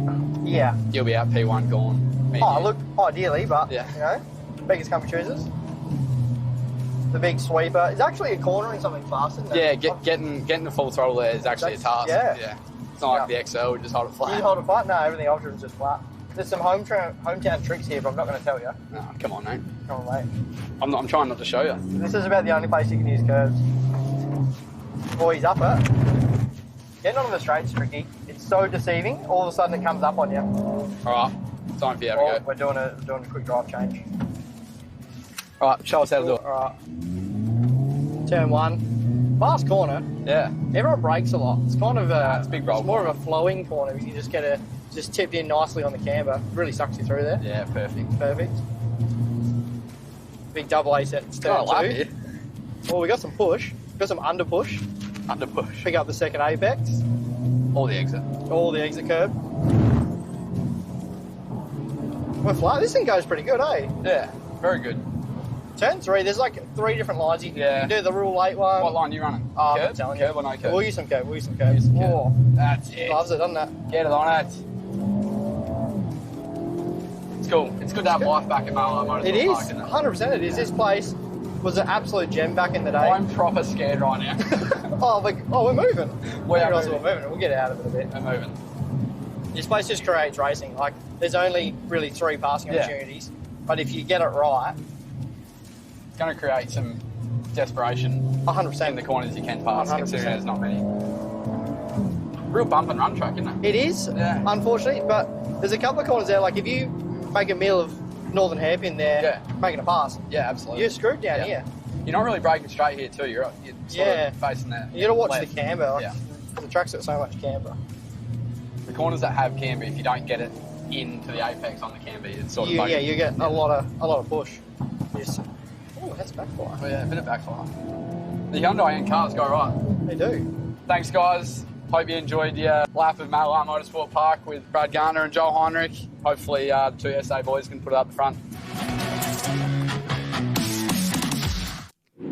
Couple of South Aussie lads taking us for a tour around this very historic, iconic, call it what you will, Mallala Motorsport Park, and the return of national level racing in a long, long time. We're 55 k's north of Adelaide, and it's 2.6 kilometre course ready for action here this afternoon. Here's the grid for race number 1, the TFH Hire TA2 Muscle Car Series. It's pole position to Jared Hughes, who's turned about 6 laps this weekend alone. He is incredibly sick, but behind the wheel of the Road Active Suspensions car as the field of 14 charge their way towards turn 1 for the first time through this right-hander with a bump in the middle of the turn. The keys to get through here without any drama. They've ticked 1 box except for Tom Davies, who's bowled a wide. We look from Diesel Thomas in the 18 TFH Hire Mustang as they charge down towards. Look at the bottleneck behind for 3rd position with Davies. TFH car on the outside here into turn 3 with Josh Thomas, Joel Heinrich, Paul Morris and co all lining up as they work the back straight for the first time, Matty Cav. Yeah, the head down here, I think that was actually very clean. I was expecting a lot more carnage out of those first couple of corners, and this is what we spoke about earlier in the weekend. How much concertina effect will there be under braking as we head down to this part of the track? Having a look down the inside, the dude, he has a little bit of a look down the inside, doesn't he, the TFH Hire car of Josh Thomas, but decides that it's not going to happen right there and then. And Joel Heinrich, well, have they got on top of whatever that mechanical issue was in the car, and will he be able to launch an assault on Tom Davies sitting there in fourth position at the moment? But the question is around our leader, though, Jared Hughes. He is very unwell coming into this weekend, and will he last the 20-minute race is the question. He was very quick over a short few laps, but it's a bit longer. He's going to sweat it out in that race suit. Past the Kateri Capital wall cam at the end of lap number 1. So we've ticked the first box. No carnage in the first stanza. 2.6 kilometres around. You watch Blake Tracy in his first solo start in the TA2 Muscle Car Series, looking down towards turn number 3. Wind has picked up a little bit since qualifying earlier this morning. It's always plagued out here at Mallala. We are on the plains north of Adelaide. But so far, so good, as Hughes and Tracy start to pull away from Davies. Joel Heinrich in his first run for Ash Jarvis racing the Ford Mustang. Then back to Thomas, Paul Morris behind, then Diesel Thomas, Brock Payne, Brad Gartner stays in 9th position with Graham Cheney, Robbie Farr, Mark Crutcher, down to Paul Hadley at the back of the field. The view from the drone as they come out the first gear, northern hairpin, through this long, ongoing sweeper and down towards the completion of another lap. You're in car with Diesel Thomas, working Josh, who's making him go the long way. And a big chance here, one of 3 passing opportunities. He's hanging tough to the inside. Has he got it done? I think he has. Look up in the mirror. Has he stayed there? Yes, he clears him for now through this final S's and on to another lap. I wonder if there's any issues there for Josh Thomas at the moment, as we saw Paul Morris go by as well. Diesel Thomas followed him not long after that. Now have a look down. Brock Payne having a look on the inside, and he's got Gartner right behind him. So there's just a train of cars now all over the back of Josh Thomas, and potentially an issue with that car. We'll try and see how that unfolds throughout the race, and we go back then to Robbie Farr and the number 7, Crutcher and Danny Reedy. So down at turn 3, first of 2 races here today, back on the Hoosier tyre after the balance of the season on the Goodyear Eagle tyre. So 6 brand new tyres allocated this morning, of which everybody's at least roaded 4 tyres. Some are holding off for tomorrow. We just don't know, do we? We're going into really uncharted waters here at Mallala. Paul Morris, probably the most experienced guy we have across any of the categories at Mallala today. He was here back in the Super Touring era, back in the BMWs. He was here in a Commodore back in the, the Touring Car Championship era of the 90s. Loving his time back here. He says it hasn't changed a bit, and I love it. Yeah, it's really got that character about the racetrack here. Have a look at Joel Heinrich, though. He's in 4th position at the moment. Tom Davies in the 42. He's got Nathan Hearn's car. He engineers that car for Tom Davies, and they've done a fantastic job. This wing been very fast, but the car is very loose after that bump coming out of turn number 1, and Joel Heinrich has been very smooth this weekend, although a couple of mechanical issues there in the Ashley Jarvis car, which we haven't seen from that team before. They managed to still lay a time down to get him into 4th position on the second row of the grid, and a massive brake lock up. Davies goes wise. Heinrich takes his opportunity, will get up into a podium position at the moment. Into 3rd, they go side by side. Can he hold on to it? There's a slight left-hander. He pushes him wide. That's a nice move. Yeah, no way he's going around the outside there through, and that's the reason why. Almost washed him off the track. That fast right-hander, Heinrich, who's cut many a lap here over the years. His dad, Bruce Heinrich, you can almost see the groove he's cut in the road from the HQ Holden and saloon car days out at Mallala. But Joel, his first run, he had a test in the lead up to this event. Needs no introduction to Mallala, but needed an introduction to one of these TA2 muscle cars. As we have a look at this move, an unforced error down here from Tom Davies in the Ariat Chevy Camaro for Nathan Hearn Racing. He went deep in and washed off all that speed. That was the only invitation that Heinrich needed, and almost a clash coming out, but he stayed there for quite a fair part of this straight before, using a bit of common sense and tucking him behind. You don't want to run out of racetrack like he almost did here. You can see if you get off that groove, you're in no man's land out there. And there's a lot of wind starting to go across the track now. It's getting very overcast. This morning in the qualifying session, we didn't see the breeze of this strength. Now it's starting to come in the afternoon as we've gone past the lunch break, and that will change a little bit of the air on the cars, especially going through there. We spoke to a number of drivers yesterday who said it almost feels like you're being pushed back onto the track, so you can take a little bit more of a risk through that area. As we keep our eyes on Jared Hughes now leading us at the moment. Blake Tracy being slightly patient behind. It was 0.003 of a second, the difference in qualifying. So they're matched in pace. We'll wait and see how the race unfolds. It's still 14.5 minutes still to go in this one, and we'll see. Josh Thomas now looks like he's starting to get a little bit of pace back in that car. Great point you brought up just then too. 14.5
got off in a nice safe part of the track as well as we continue on with this battle for the lead. Blake Tracy slides the car around. Joel Heinrich right behind us, down to half a second.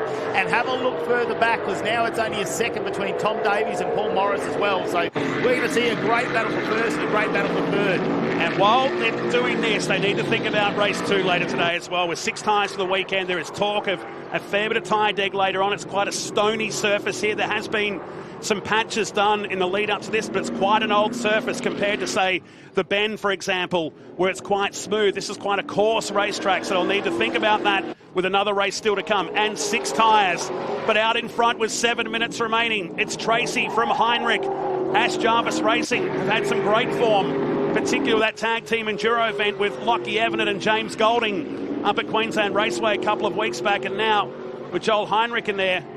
Artillery, he's going after a win on debut in the TA2 Muscle Car Series by Maritimo at Mallala Motorsport Park for the first time. He lit up the timing boards in practice 3 yesterday. Joel Heinrich, it all came together. He was the fastest car out there on track. Qualifying didn't quite go to plan for him, and he had to start off that second row. And Blake Tracy, he just looks like he's pushing that car just a little bit more as it slides around the corner. And Heinrich down the inside, a lot of curb there. Sets himself up. He's not going to get a chance here.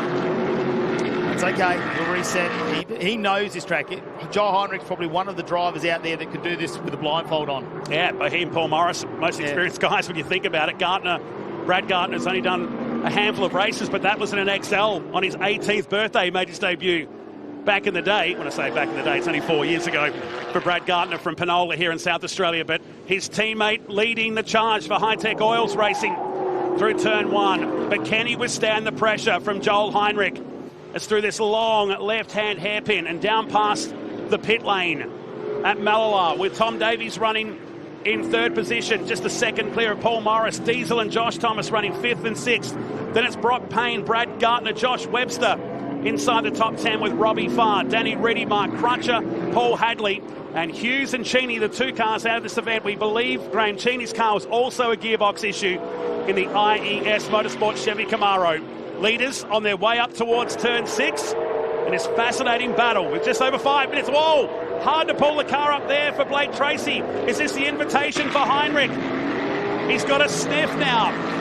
They said they made some brake changes before qualifying today overnight. Now that car just seemed to lock the back brakes up as he got hard on it, and the nose comes heavily down. He's being very defensive at the moment. Joel Heinrich, he's been patient so far. He's still got 5 minutes in this race remaining, and he will know every opportunity he can take over Blake Tracy. The Hi-Tec Oils Motorsports crew, as well as the Ashley Jarvis team, they'll be on pit lane watching this. We haven't seen the Hi-Tec Oils Motorsports team have a win this season, which has been unheard of the last couple of years. Correct. George Gambino will be watching this. I don't think he would have blinked or breathed in the last 10 minutes. He's got 4.5 minutes to watch his young star. Someone else will be keeping an eye on this. Oh, another lockup. That's the second time. And it's not the place to do it, because this will be enough for the Mustang to pull up for a challenge. They'll go side by side. No, he tucks in behind. So good recovery from the teenager from the Albury-Wodonga region, making Heinrich work for this. He makes a mistake, but he gathers his composure just as quick. He might be coming to a little bit of pressure there, those bumps, just trying to really modulate that brake pedal, isn't it? It's not like we've got ABS in these cars. They're very agricultural in terms of that sort of side of the car, and you really have to be careful on the brakes. The moment it pinches the tyre, you need to just roll off the brake just a little bit. We see just a fraction of tyre smoke. There could have been a slight lock up there, but he's still holding on with less than 4 minutes remaining. We're going to see a few more laps in this race. And while these two are scrapping at the front, they're actually pulling away from Morris and Davies. And Morris, in fact, has got ahead of Davies in the last lap. So the Flare Danceware, good one, is up into 3rd position now, dropping Davies to 4th, but has about 4 seconds to Diesel and Josh Thomas. That's unchanged in 4th position. So Tracy's pulled away just a moment. He's coming up towards Paul Hadley in the 2nd of the IS Motorsport Chevy Camaros. Blake Tracy sliding the car out again. Really has to grab some opposite lock to try and control the Camaro. George Gambino will be holding his breath at the moment with 3 minutes remaining in this race. Can he get his first race win of the 25 season here for the Hi-Tec Oils Motorsports crew? And now, you can start to see up on Paul Hadley. So this will be a a single lane as they go by there. There won't be an overtaking opportunity, but we head down to this turn number 7. He's opened up a little bit of gap, Blake Tracy. I don't know whether Joel Heinrich, maybe the tyres have just cycled at the moment. He give him a little bit of a break. He'll know there's a couple of laps left. Just look for that opportunity, try and just tuck under the wing, and knowing that on the final lap, if you can find that one spot, it's going to be very hard to get that position back. Yeah, he's regrouping, isn't he? He's still got a bit of time. 2.5 minutes plus a lap remain in race 1. Back to the battle for 3rd and 4th with the dude ahead. He's jumped aboard to 67 after sharing with Brody Kostecki at the tag team enduro event at Queensland Raceway. Loving his time back in this category. And in fact, in motorsport in general, he's been in the V8 Super Ute Series as well this year for Scott Taylor Motorsport, at a track that was very good to him. He was a double-time winner in the Super Touring days back in 99 and 2000. Has cut many a lap at Mallala Motorsport Park. They make their way out of turn number 3. These guys about 8 seconds away from 1st and 2nd. Davies, who's been in some good form for Nathan Hearn Racing aboard the Ariat Chevy Camaro, running back in 4th position, staying with the dude who runs in 3rd. Yeah, the Thomas brothers fighting it out a little bit further back there for 5th position as well, just behind this battle. So it's all happening here for the TFHI and TA2 muscle cars framed by Maritimo. Great shot, you can see the car stepping out there of Davies. So I wonder if we're starting to get into that period of the race where the tyres might be crying enough. This race was always going to be a bit of a litmus test, wasn't it, to see how far they could push these Hoosier tyres at a new racetrack. But with 16 laps in the books, it's still Tracy by 0.8 of a second from Heinrich. Then this battle for 3rd and 4th. It's another 4 seconds back to Diesel and Josh Thomas. Brock Payne runs in 7th with Brad Gartner, who's got ahead of Josh Webster. Robbie Farr completing the top 10 here today, who's made up 2 positions in the 3rd of the Hi-Tec Oils cars. Car number 7. As now these 2 make their way past Paul Hadley, who's doing the right thing and staying out of the way, and letting the leading group go. And there are the leaders in the distance. Here they come, up towards turn number 6. So Heinrich closing in. He knows it might be 1 or 2 laps. They might get back to the line here to give us 2 laps. Of course, when it stops at 0, the next point is 1 lap remaining. But he's had him covered off, hasn't he? Yeah, even just having a look at him under brake. I just want to have a listen there just as those tyres start to protest a little bit more, didn't they? But we're hearing that noise really die down as the last lap is coming around. Blake Tracy will go past that start line and we'll get 1 more in the bank. This is going to decide our first race. And, well, the top 2 on the podium, it's their first time out in TA2. Regardless, we've got a brand new winner heading this way. Which one's it going to be? Will it be the Chevy Camaro? Will it be the Ford Mustang? As they charge past the pit lane at Mallala for the final time. On this, the final lap, there was an extra formation lap that was given. That's why we didn't give him the last lap at the end of this. We were 5 seconds before that. That extra formation lap has been taken into consideration. But for Blake Tracy, he inherited the lead when Jared Hughes stopped with a gearbox issue at the top of the northern hairpin. He's resisted the charge from Joel Heinrich in his first start in the TFHI TA2 Muscle Car Series. He turned a handful of laps here a couple of weeks back after the Trans Am round at the Bend. A few drivers took in a chance to sample the Mallala Motorsport Park venue. But Blake Tracy, who dominated that round up there, his love affection with South Australia is continuing. It's through the final turns he comes and puts himself into the record books, the winner in the TFHI TA2 Muscle Car Series by Maritimo. The teenager does it here at Mallala. Oh, and here we go. Paul Morris will come around to round out this podium. How good is it to have the dude after that endurance round where he got a bit of a taste for the TA2 muscle car racing, and didn't he love it? As we can see, still going on, Brad Gartner just goes past Brock Payne in the dying stages of this lap. So Gartner up into 6th position. Payne relegated down to 7th, and he'll hold on to it. So a good result there for the Hi-Tec Oils and Motorsport team up the front, back down in 6th with Brad Gartner. A great result for him as well. And Robbie Farr cruising around here to finish in 10th position and almost walking that car to the finish line. He'll get to 9th position because Josh Thomas dropped down the order in the final couple of laps. So Josh Thomas, who was running in the top 5, is going to finish 11th if he gets the line, because he hasn't even made it to the 2nd sector on our screens. And that's interesting because he's sitting in third in this championship coming to this weekend, but with Ben Gomersall not here, this was a good opportunity to get a swag of points, wasn't it? Yeah, and remember, dropping your worst round, which will be calculated after this before we head to Winton. What a masterclass effort from the teenager. 1.5 seconds through. Joel Heinrich on debut finishes second from the dude in third. Tom Davies, Diesel Thomas, back to Gartner from 9th up into 6th. Then Payne, Webster, Farr and Danny Reedy, the sprint car stars, topping the top 10 here in race number 1. Josh Thomas 11th, Mark Crutcher and Paul Hadley going to lap down. And Jared Hughes, the big story of today's race, a gearbox issue, put the series leader out very early in today's one.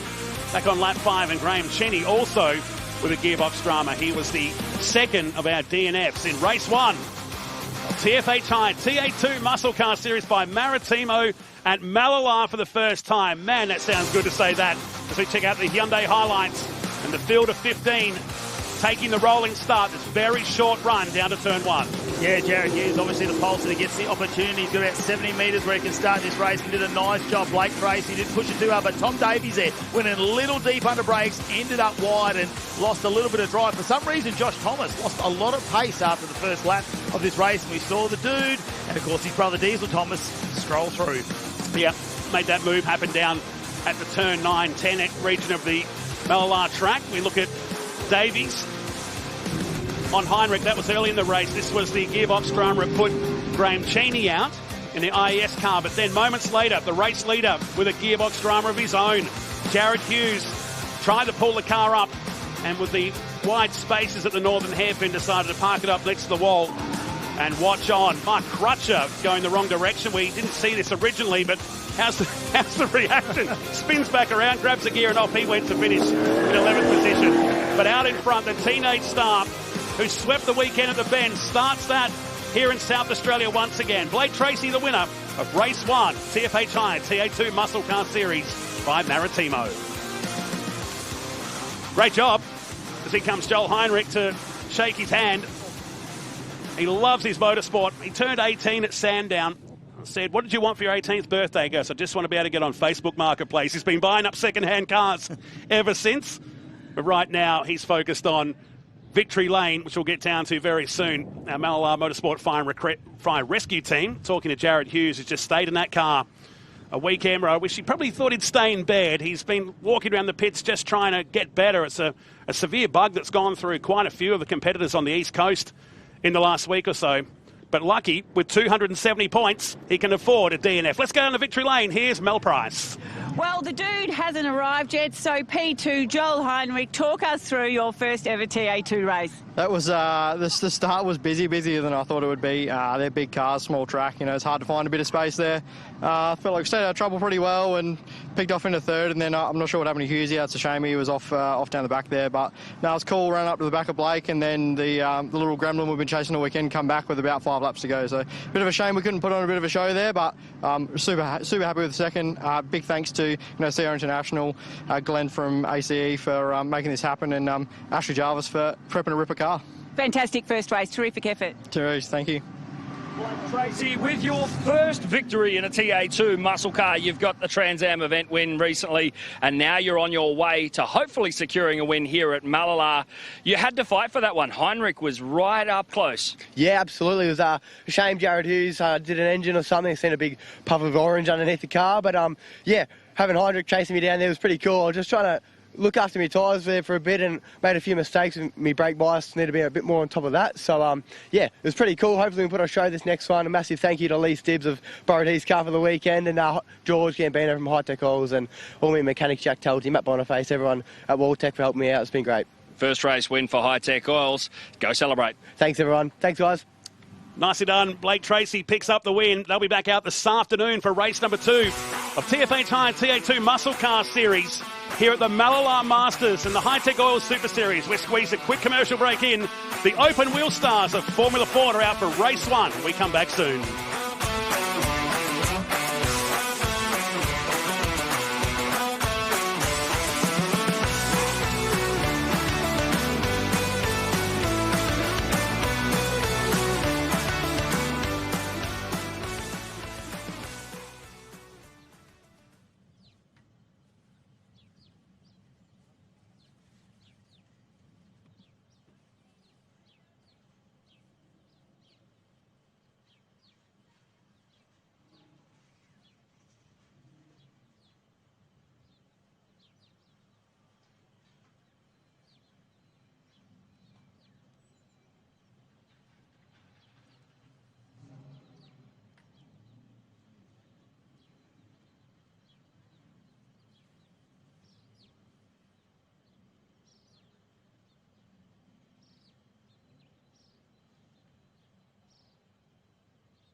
Back at Mallala Motorsport Park on a beautiful Saturday afternoon. First race in the books here for TFHI TA2 muscle cars, and we're getting set for race one, the penultimate round, the Formula Ford Stars and Renegade Series. They're greening up in just a few moments' time, one of the closest pole margins of the season. And before we head out there, Matt Kavanagh caught up with one of the rising stars and the son of an AFL legend recently. Well, the Formula Ford paddocks this season have been full of some fantastic rising talent, and no exception to that is Jack Johnson, who joins me here. Jack, what's it been like for your first season in Formula Ford?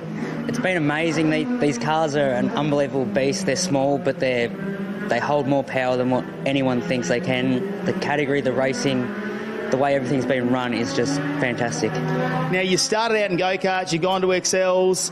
We could have seen you go to AFL like your dad, Brad, as well. What was it about motorsport, though, that brought you into that family where you wanted to make that your career path?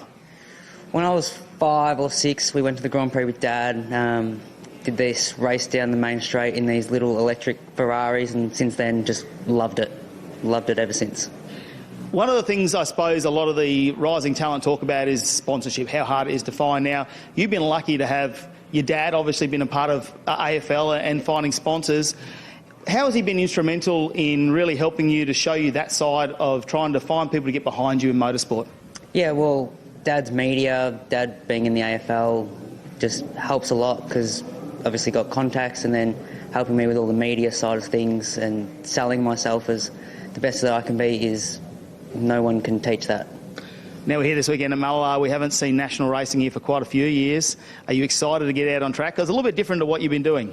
Yeah, it's a really fun, high-speed track with some really tight hairpins, so it'll be interesting, the racing, big, long back straight, so hopefully a lot of passing.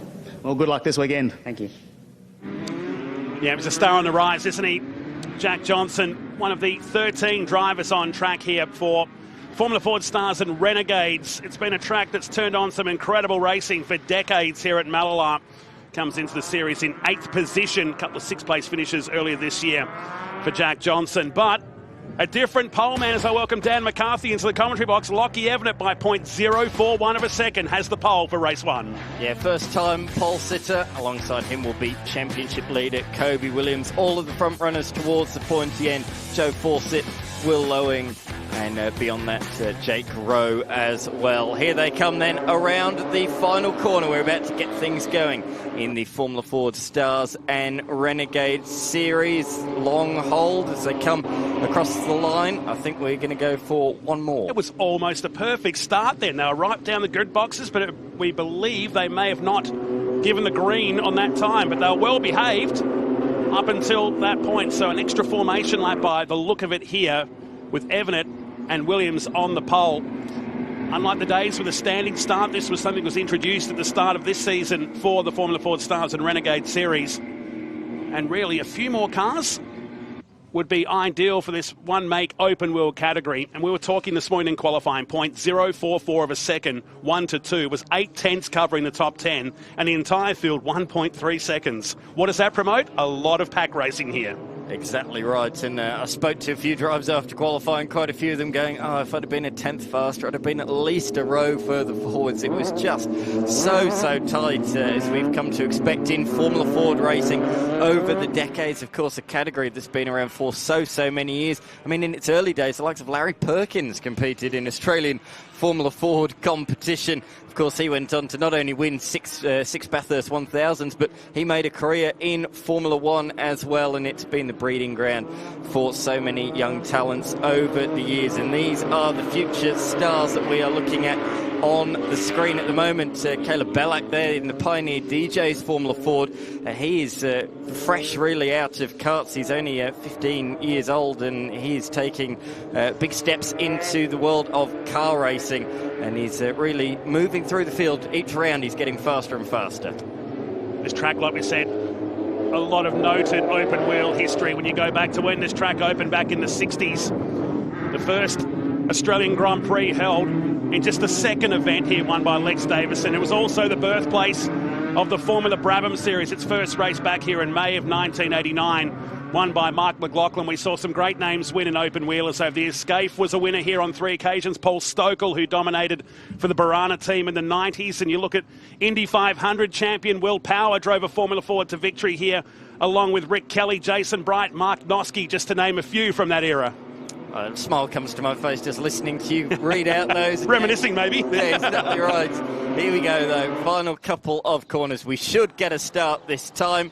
The Hyundai safety car is going to peel into the lane, which is on the outside of turn 1. So the pole sitter, weirdly, is on the outside for the first corner, but it'll have the inside for the turn 2 hairpin. We are underway. We roar towards that first corner. Evanet with the initial launch. He's going to hold it around the outside, inside for turn 2. No, he's been squeezed out wide, so Kobe Williams, the championship leader, takes up the running. Well behaved and well done by the entire field for that first lap off the track. One car skating across the rough outfield here of Mallala Motorsport Park, past the old pit lane and down towards turn 3 for the first time. It's Kobe Williams who's dominated this year's series. The ACM Finance Spectrum leads us out of turn 3. Lockie Evan at the pole sitter, and look already, not only trying to keep the heat in the tyres, but trying to break the slipstream. That is critical in a Formula 4, particularly with this long sweeping right-hander on the way up to turn 6. This will be a classic passing opportunity here during this 18-minute race. Will Lowing has also moved up a spot. He's moved up ahead of Joe Fawcett. They're side by side further back. A bit of contact, I think, there between Fitzgerald and James coming out of the hairpin. The bright green machine appeared to have just made contact, and it's Bork James who's now under pressure from Imbrogno. Further forwards, Fawcett not satisfied with 4th position. He wants to reclaim that 3rd position around the outside of turn 9 to give him the inside of 10, but has to back out of it. Hard to make a move there. Having said that, we did see an overtake, a final corner overtake in the Formula Vs earlier on today, so it is possible, but you have to have a bit of a willing partner, shall we say, to give you a bit of room up the inside. Top 2, Williams from Evanet at the end of lap 1. Great racing, and we're only 1 lap in the books, aren't we? As Evanet, the Townsville teenage star who scored pole position, it took him 8 second place finishes to finally crack through for a win up at Queensland Raceway, chasing the guy that's just dominated the series. He's tucked right in behind the ACM Finance car through the right-hander. As close as you like, he pulls out for a move here at turn 6. Under brakes, will he get it done? This very sharp first gear right-hand hairpin, and the teenager moves into the lead. Very nice. The McGale driver, the Camp Quarry sponsor machine, moves on through. But Kobe Williams had the better line out of the corner, and he's going to try and line it back up down. Next, got all big lock-up from Evan at the front right. Got scorched there across the surface of the tarmac, and he's going to be feeling that in his teeth. Having said that, though, these tyres are pretty robust, actually. So he should be able to get away with that, but you don't want to do that too often. That is for certain. These guys head across the line. The guys that were separated by mere hundredths in qualifying are separated by mere tenths of a second so far in the race. Those top 6 have pulled away, and they're dragging along Hunter Salvatore, who's just on the tail of that group, just behind Jamie Rowan. In fact, having a little bit of a look up the inside of the young Victorian in the Fabcon sponsored Formula Ford as they hit the back stretch down through the fast flat out in these cars. Right-hander, turn number 6. Oh, damage for Brad James, who has gone off the road. One of the Marcus Ambrose Motorsport machine cars. That right rear has got significant damage, and he's also gone off with Imbrogno as well, the local South Australian who had issues in qualifying. They've both found themselves off the circuit on the exit of turn number 3. I assume they have come and tangled together. Lots of dust out there. Hard to really decipher what has occurred, but we do know that both cars have got involved. Whoever caused the incident, probably thanking the dry outfield right now because he can't see exactly what happened, but either way, they are out. A tough day for Imbrogno, who had a brake caliper break away from the car in qualifying earlier today. So the South Australian back at his local track for the second start of 2025 is out with Brad James, who's the second of the Marcus Ambrose Motorsport cars. So 2 out so far, with Evanet leading from Williams by nearly half a second on their way down to turn 3. In fact, it's going to be more than that now. It's over a second as Williams has at least 4 cars lining up for a challenge here as they work their way past the scene of the incident on the previous lap. Lots of dirt and debris on the racetrack now as up the inside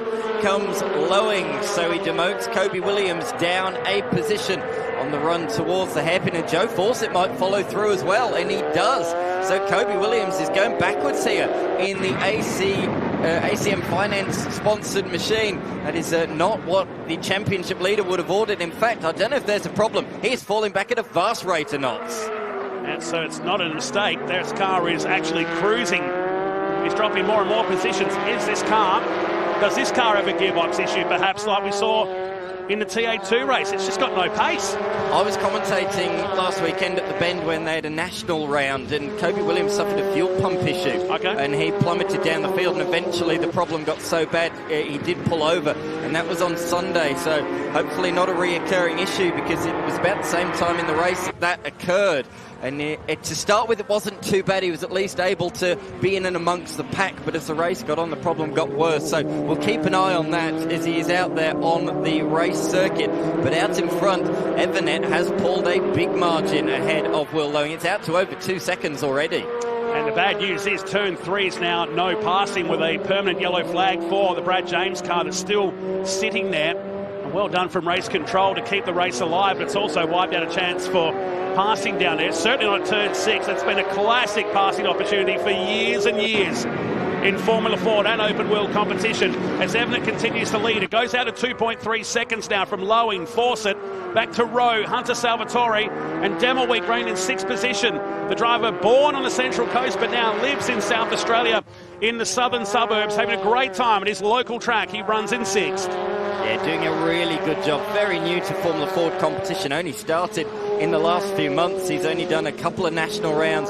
This time, his first event with the Super Series.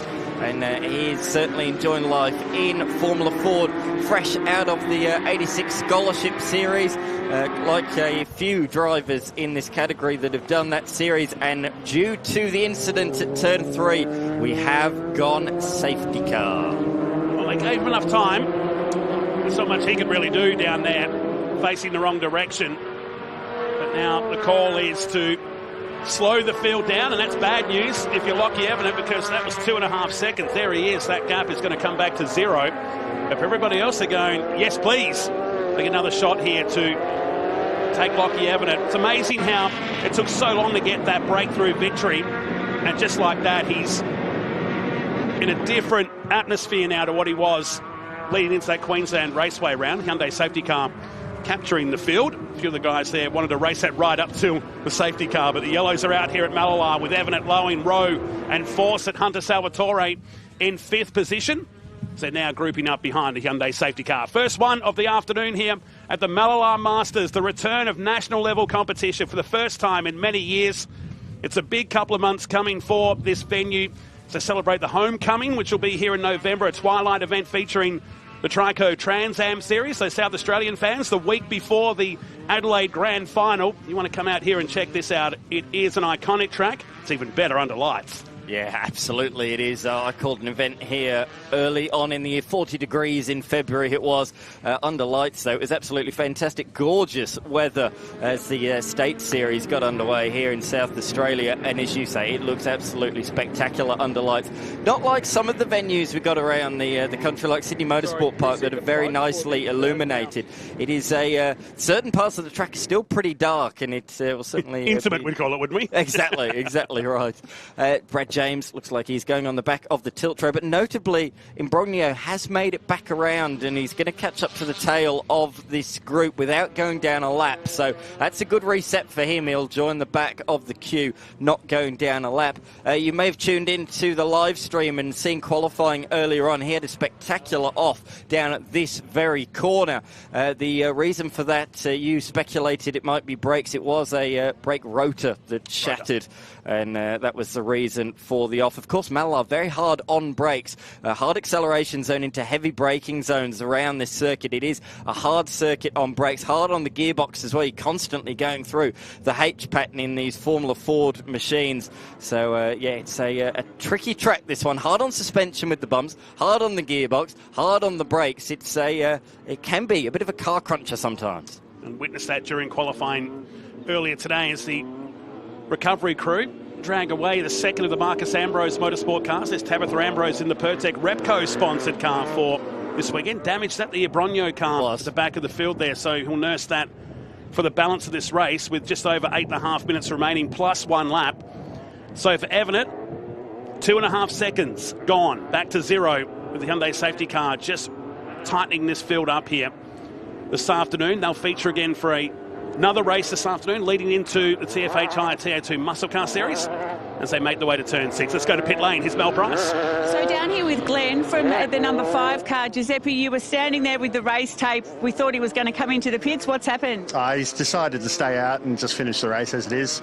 I think the car's okay as it is anyway, so I just thought we'd pull him in, just do a quick maintenance and send him, but it's okay. So there's obviously been a little bit of contact, I presume, with someone? There has, yeah. There's bodywork damage. I was just going to tape that down, but it's okay. Oh, well, fingers crossed it hangs in there for the last few laps. Thanks. Thank you very much.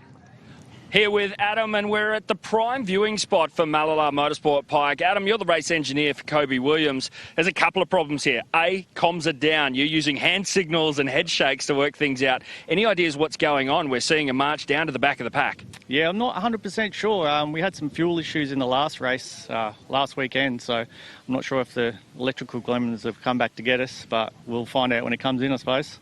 Well, fingers crossed it's an easy fix. Yep, hopefully. Thank you.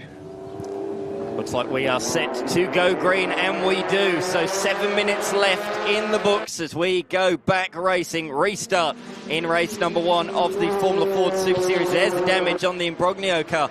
Pretty high in the nose. It's not the front corner like you normally see. It's quite high in that nose that's got damage, and that will badly be affecting the aero as Caleb Balak just slots his nose up the inside there of Tabitha Ambrose, but it got shut quite firmly. It's sort of a double apex. You can take that turn 2. Apex early, run wide, and apex again, but he has got it done this time at turn number 3. So Caleb Balak moves up into the top 10 with that position. Great pass from him as he hits the backstretch. Geez, that does look a mess. Yeah, that is really messy and will really disturb the top end speed. There's dramas at the top of the turn 6 hairpin. You can hear the chatter of the tyres locking up at that first gear northern hairpin. Back through the sweeper we go. And Evernet already out to 6/10 to try to break the spirit of Will Loewen, who's up into second now with Rowe and Fawcett third and fourth. Behind Salvatore and Demelweek in 5th and 6th position. Ethan Fitzgerald, Kobe Williams still hanging on in position 8th with Jack Johnson in 9th and Caleb Balak as they come past the Kotiri Capital Walkout. Great shot, that one, as is this one. The drone cam showing Mallala in all of its glory. So out in front, Evernet still leading the way, but there is certainly a bit of jostling and changing of positions on that restart lap, but it's Jamie Rowe in position number 3. He's got a big train of cars behind him though. Fawcett, Salvatore and Demelweek as well. As that was Salvatore just running a wheel wide on the exit of turn number 3. He had a good look at Joe Fawcett last lap down here at the turn 6 hairpin. He had a big look, and that did affect his run out of the corner and came under threat from Demelweek as they swing it on in through that hairpin. Not close enough this time to lunge and move up the inside. There was a bit of talking too before the racing got underway this morning for the Formula Ford machines. Jeff Gretsch, former race manager of the Holden Racing team, who is one of the men that looks over this series, he was saying we're going to be pretty strict with the blocking. You can block on the first couple of laps and on the last couple of laps, but between that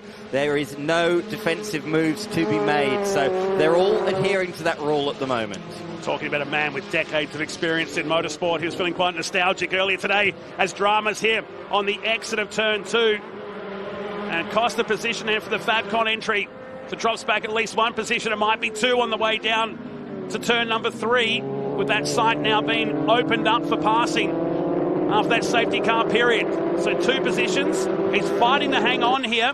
If he can move across, which he's trying to do, and does it just. Oh, Fawcett's slow. Fawcett was slow coming down there, so they've all gone through. That's why he jinked to the inside. So Joe Fawcett, another one of our title contenders, has an issue. Up the inside comes Salvatore at the hairpin, but he can't make it through there. So he's really attacking at the moment. He tried to get Fawcett a couple of laps ago. Now his target is Jamie Rowe, with Fawcett's demise on this lap. So this is playing heavily into the hands of Evernet. Big move up the inside, late on the brakes for the driver dynamics car moves on through, and so as well does young Demelweek. So 2 positions lost for Jamie Rowe in just a handful of corners. Good racing though, wasn't it? Very clean, very respectful for all 3. Rowe drops back into 5th position ahead of Fitzgerald with just over 3 minutes of competition remaining. Race 1 of the Formula Ford Stars and Renegade Series. Round 7 of this year's title that will go down to the wire at Winton Motor Raceway at the end of October this year. At the moment, Lockie Evanet continues to lead down the road by 1.2 seconds from Lowing. Round they go. That back stretch, the fast stretch towards the northern hairpin. Who is looking for a move on this occasion? Nobody this time by. I'll tell you what, with the drama we've had towards the pointy end of the field, lots of drivers on for their PB results in this race. Whatever Fawcett's problem was, he is still up in position number 8 at the moment, so he hasn't plummeted to the very tail of the field, although having just said that, Caleb Bellack has now moved through as well. The father and son duo, the privateer run team, the Pioneer DJ's car, moving up into position number 8. Salvatore holding on to 3rd position. 2 likely contenders behind, including Demelweek, his first run in the Formula Ford Stars and Renegade Series. And really acclimatising to some drivers that have done this for a while now, not just in this series, but in the National Championship too, as he works the outside. It's a long way around, but forcing Salvatore to move off the race line and hoping with the overlap here can tuck in for a move at turn 6. Absolutely, that's the next overtaking opportunity. You can see the not much wind here. It's died down once again. It was pretty gusty around lunchtime, but that wind appears to have died down once more. And it will certainly play an effect in these machines as Salvatore goes defensive. These 2 drivers here fighting for their first podium in the Stars Series. Jamie Rowe just behind as well. He's been in the series all season long. Of course, notably had that big rollover at Sydney Motorsport Park, but he responded emphatically last round at Queensland Raceway. Got a podium to finish off the weekend, and so he's coming in here with a fair bit of momentum as they come across the line. Time is ticking by very, very quickly. Just 1 minute in the clock remaining. So they swing it on through tight turn number 2. A lot of the hairpins here are right-handers. That the one that goes round to the left. Of course, Rowe, his dad used to work for the great Terry Wyhoon, who's the uncle of Jamie Rowe, dating back to the early days of the development series. Of course, Jordan Boys has been helping out, still is in fact, helping out mentoring and engineering Jamie Rowe's efforts, the 20-year-old from Victoria. 4th in the series, but at the tail of these cars as we settle in for the final couple of laps of the race. Salvatore parking the car in the middle and forcing these 2 to go the long way around. This is exactly what we're expecting from the Formula Ford Stars and Renegade Series, and it's delivering here in race 1. That was big on the back straight. Salvatore really bogged. I think he might have missed a gear, and Demelweek has run into the back of him. Great evasive action from Jamie Rowe as well to avoid that one, but that was huge on the back straight. Expensive damage that'll be to Demelweek's car. He's off the racing line. Let's check this out again on the replay. So was it a misshift in the gears, because all of a sudden they're climbing over each other. Damage front and rear to Demelweek's car. Looks like Salvatore got away with this one. It's surely going to be damage to his car. So lucky not to roll, and Rowe forced out to the outfield and almost... Oh, there's got to be some damage on that car as well. Wow. Yeah, that really returned nose first down onto the race circuit, didn't it? There was a big bump out there. So the pack has been shuffled once again. The top 2 have very little knowledge of what has gone on behind during this race. But now it's Salvatore who still remains in 3rd, but he's now got young Jack Johnson on his tail. He's fighting for his first podium as well. In fact, all 4 of these drivers, 3rd through to 6th, have not scored a podium in this series as Salvatore goes defensive into the hairpin. Johnson's pushing hard, but he's running out of opportunities. Jack Johnson hasn't finished higher than 6th all season and is now battling for the final podium position, but out in front, Lockie Evanet. The hits keep on coming, don't they, for the 88 machine as he crosses the line to win race number 1 from Will Lowing. But it's that battle for 3rd we'll keep an eye on. Here they come towards the finish line. Salvatore with likely contenders dropping out behind him. Just holds on for third from Johnson and Fitzgerald for fourth and fifth. Cracking race, albeit a costly one.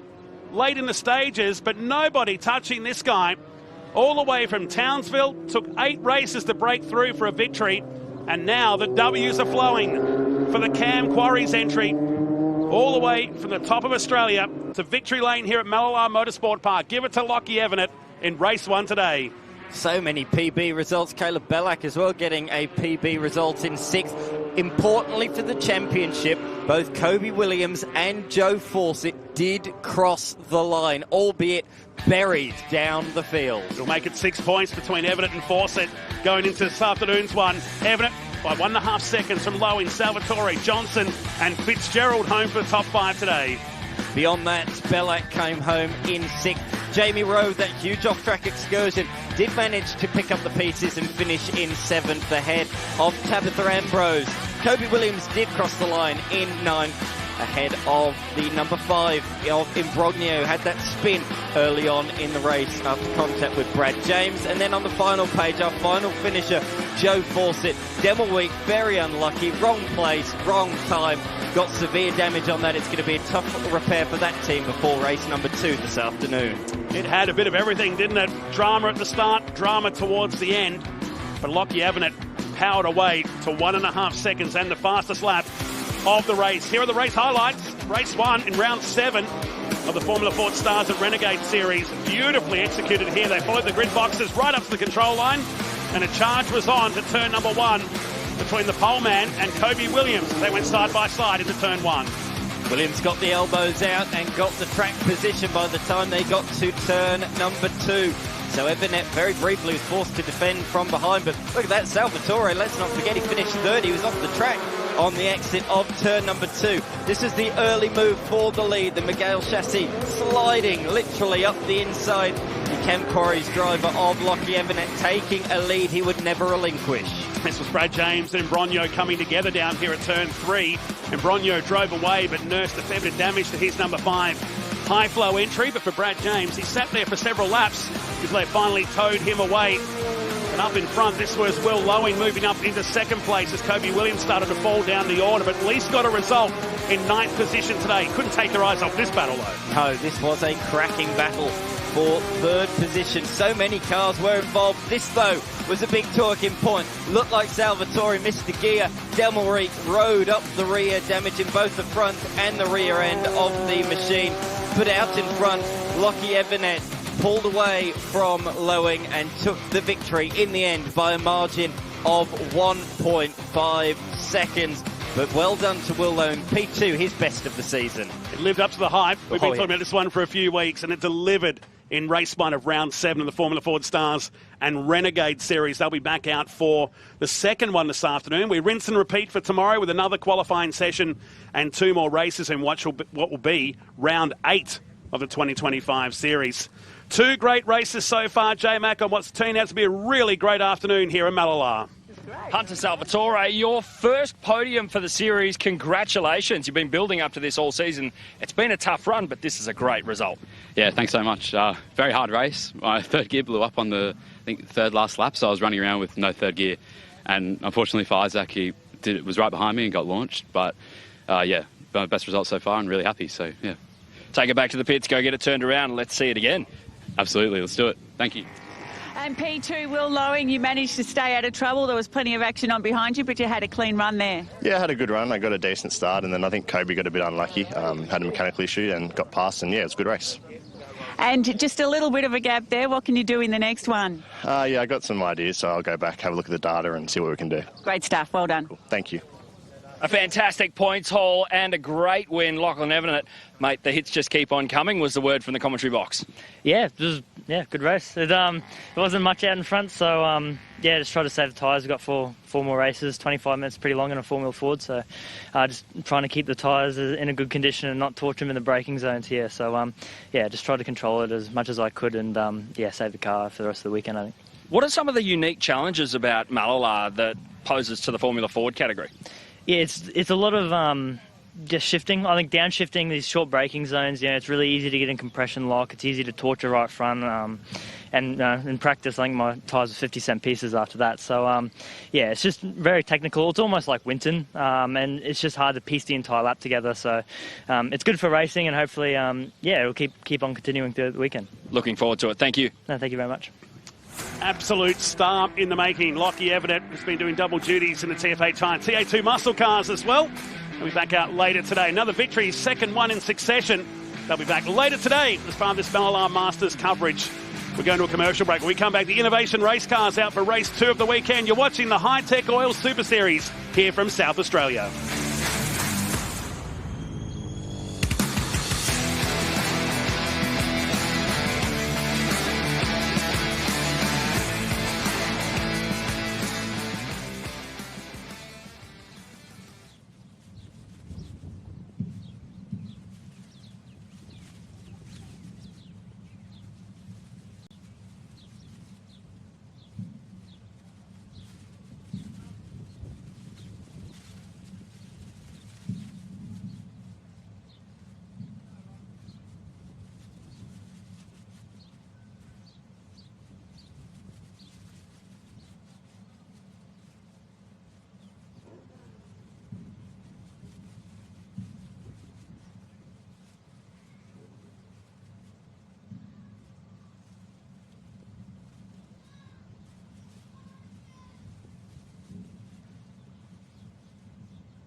Well, great shots here from inside what looks like the Hi-Tec Oils car of Lee Stibbs. Back out there after potentially in the last race running out of fuel is what we're hearing. We've already got a car, that Goodacre over on the side potentially. Oh, that's unfortunate.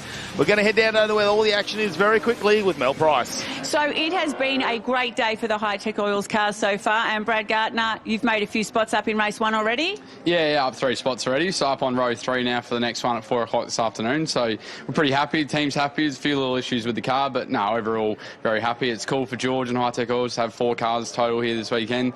Lee's out on track now. I'm sure he's probably going to get a win in the IRC. So no, it's pretty cool. Yeah, and hopefully we'll see you make up a few more spots and be on the podium today as well. Yeah, absolutely. It'd be nice to jump up there with my teammate Blake Tracy. So, yeah, thank you. Thanks. Over to you, J-Mac. Well, the Chevrolet Performance TA2 muscle car team have their work cut out for them. What started with a wayward tail shaft has collected a bit of collateral damage and put together a bit of a list of things to get this car right. The team already on the job and they are looking to come out charging hard. Jared Hughes, of course, running into some illness this weekend, but looking to try and piece together some points. Yeah, I hope that rubbish bin with the rubbish bag isn't for Jared behind, because we know he's really been struggling to keep some fluids in this weekend, but they'll try and push that car back out. Now, Lee Stibbs was very fast in the second qualifying session yesterday, and he was leading this race dominantly earlier on, and we saw that what I believe is ran out of fuel, which is pretty unfortunate. First time they've ever had the Innovation Race cars out, of course, the Hi-Tec Oils Motorsport crew. It's an addition to, I suppose, what is a growing shed full of race mobiles out there, Dan. Absolutely. Here is the grid. Bit of a change from recent rounds. I'll touch on why in a minute, but it's Jeff Emery that starts from pole. Alongside of him will be Danny Studdard. Axel Donaldson in the Mark II machine will come out a third ahead of John Goodacre, who's already experienced a bit more of the track than he would have wanted, out of fourth. Then we've got John Hollinger, Brian Finn, John Crossing and Lee Stibbs rounding out the field. But in the first few rounds, qualifying has set the grid for both races on each day. So qualifying 1 has set the grid for races 1 and 2, and the same again, qualifying 2 on Sunday for both races 1 and 2. However, for the first time, it's progressive grid. So it's where they finished race number 1 here this afternoon. Well, that'll be good times for Danny Studdard, who we didn't see last round. He was overseas. Great to have him back here in Australia and behind the Innovation Race cars. As we get back on board with Lee Stibbs, well, actually, that's going to be Danny Studdard. So we've actually managed to get that car, get a camera in that car for this weekend, and they're great sounding cars, aren't they, as they get around. Now, Emery, if my points are correct, Emery's just taken over the lead in the championship points at the moment. So he's just in front over John Hollinger, who's been just, I suppose, very consistently bringing points into his little kitty there. And we'll wait and see what this race does to unfold. Watch out for Lee Stibbs off the back row, though. I reckon we're going to see a very quick charge from him, and he's going to want to try and bring that win home. He's already seen one win for the Hi-Tec Oils Motorsports crew this weekend in TA2 with Blake Tracy behind the wheel. But in Innovation Race cars, maybe they can get their first win in there as well. Donaldson's not going to make it easy, though, off the second row, and looks like we are underway, and we get the green flag. We've got a 25-minute race remaining in this one, and they go side by side. Was there a bit of bump and shove there as Lee Stibbs goes up on Emery now right over the curve? There'll be a lot of noises going on under that car. They're very low to the ground, studded out wide, and in the background you can just see Goodacre just seeing if he can get past either of these cars. And now they go side by side into 3 once again. Oh, they're almost wheel to wheel. We can see all that aero on the outside. It just protrudes on either side of the car. Whether there was any touch there slightly, we'll have to wait and see as Goodacre down the inside of Studdard. Oh no, Studdard looking everywhere over the back of Emery for somewhere to try and drive by. He is attacking hard, isn't he, on the first lap? They did make contact through turn number 1, which is what pushed Emery wide, but he's going for a lunge up the inside of the hairpin. Thinks better of it at the last minute as the wise head that is Jeff Emery defended that one off heavily. But Goodacre up to third after starting from 4th on the grid. He's sitting pretty, and we're on board with him at the moment. But he really was an unlucky person in that first race. Up the inside. I'll just interrupt myself as up the inside comes the fast-charging Lee Stibbs. So that moves him up ahead of Brian Finn and into the top 6 now. So good headway made by the Hi-Tec Oil sponsored machine. Oh, if he's coming up behind you, you don't want to see that Hi-Tec Oils emblem, do you? Because you know Stibbs is on a charges. Emery goes a little bit wide there, started down the inside. There are a couple of different, I suppose, lines the cars take through. They're being very aggressive on the curbs this session. We didn't see that in race number 1, but they are really getting up on there as Emery just goes a little bit wider. That seems to be the line he wants to take through there. Goodacre in third, Donaldson in 4th. So Goodacre had a good start to the last race, had a bit of off-track excursion there, which pushed him back, and Donaldson managed to get up into a third place in the podium there. So Goodacre can hold on at the moment and just try and stay with his front pack. Have a look at Lee Stibbs now all over the back of Hollinger, who's came into this weekend leading the championship points. He's currently in 2nd position. Through they go out of the hairpin. A great exit from Lee Stibbs, but I don't think he's going to have anywhere to go on the run towards turn number 8. Lee Stibbs laid on the brakes, down through the gears. Nice pass made, so that is now into the top 5 for the man that will start on pole tomorrow. But in this one, starting from the very tail of the field. But look at that, he's straight latched onto the tail of Axel Donaldson, who's been performing really strongly in the Mark II car in the recent rounds. And Stibbs gets a little bit crossed up into turn number 2. But this is fantastic to see the driver who spends a fair bit of time here in South Australia. He knows this track a bit better than some of the others in this series anyway. And he gets a great exit out of turn 3 and through the kink of 4. Moves on by. Well, he is carving through them very, very quickly at the moment now, up into 4th position. Up ahead, Studdard and Goodacre are nose to tail. Hollinger might follow Donaldson through. Looks up the inside and there's contact, and around goes Donaldson. Oh dear, down at the hairpin. That is not what you wanted to see. The two coming together. Donaldson manages to get it back the right way, but he has fallen to the tail of the field as a result of that one.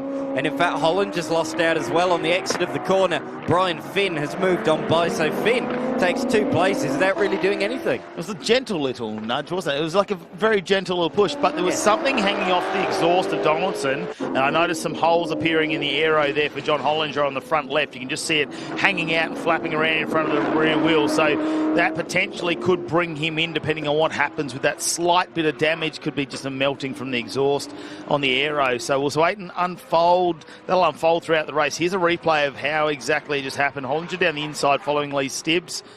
Donaldson comes down, and that's what I mean. You can come out wide and cut down. Whether he actually saw him, I'm not quite sure. It's the rear view from Lee Stibbs. So he fires it down the inside. Oh, yeah, he didn't see him there. It's like he didn't notice he was on the inside at all, did he? No room. And Hollinger then didn't have the lock to make the corner, and that's how Brian Finn went through the middle, was able to get past as well. So that's the reason for the change there. As we look at the Hollinger machine, I'm looking to see if there's any bodywork rubbing on the tyre. That will be the telling factor. I caught up with John Hollinger earlier on today, and he said, I feel I've got a lot better race pace than what I showed in qualifying. I just didn't hook it together in either qualifying sessions, and he's been on the back foot really since then, and that's not going to help things, is it? That contact there, I'm sure that will be looked at post-race. I'm not saying it was either driver's fault, but normally when there's an incident like that, either way it is assessed by the stewards. Yeah, that will happen. I'm having a look at our timing screen though. Lee Stibbs is going purple sectors across the board at the moment. He is just putting in flying laps. A 108.54 already. We saw him dip into the 107s, very low 107s in race form, and a high 106 in qualifying session number 2. So he is very quick. We get back on board with Danny Studdard, currently sitting in 2nd position. Emery's just got away from him. It's 1.5 seconds now, the gap to the car in front. Studdard just trying to get into the groove. Brought the car home in 2nd position last race. Can he maintain that? It is a little bit longer this time around though. 25 minutes to get through. So it opens it up. We've still got 19 minutes to run in this race. Goodacre in 3rd, and Stibbs closing that gap down every corner. And this is going to create some really exciting finish between him and Emery after they really got it side by side in the first race. Yeah, Stibbs at the moment about a second faster than the top 3 each lap, so give it a couple of laps and he will be right there. Goodacre, the man that we are seeing on the screen right now in the Gap Solutions sponsored car, fantastic looking livery that he debuted at the last round at Queensland Raceway. But for him, he was sitting in 2nd place right behind Lee Stibbs in race number 1 earlier on today. However, he said there's some weird thing that went on into the hairpin. He spun around. He said, I went down through the gears and they didn't seem to quite select properly. And then when I got on the power, it gave me a really weird boost of torque, and that's why I lost the rear. So he said something was not quite right in that corner. It never selected the gears correctly, and that's the reason for the spin. That's what he tells me anyway. He did go down 4 gears on our TV in about half a second. Yeah, he So did. He did. He's working them hard. The Hollinger sequential gear drive is getting a workout. That is absolutely getting punished out there on track. And have a look at Lee Stibbs just settling in. It's left-hand drive in this car as well. You notice that, just like the TA2 race car. So Stibbs a little bit of familiarity there as he just holds on for a moment, and he's all over the back. He's going to try and get under that rear wing of Goodacre and look for a passing opportunity.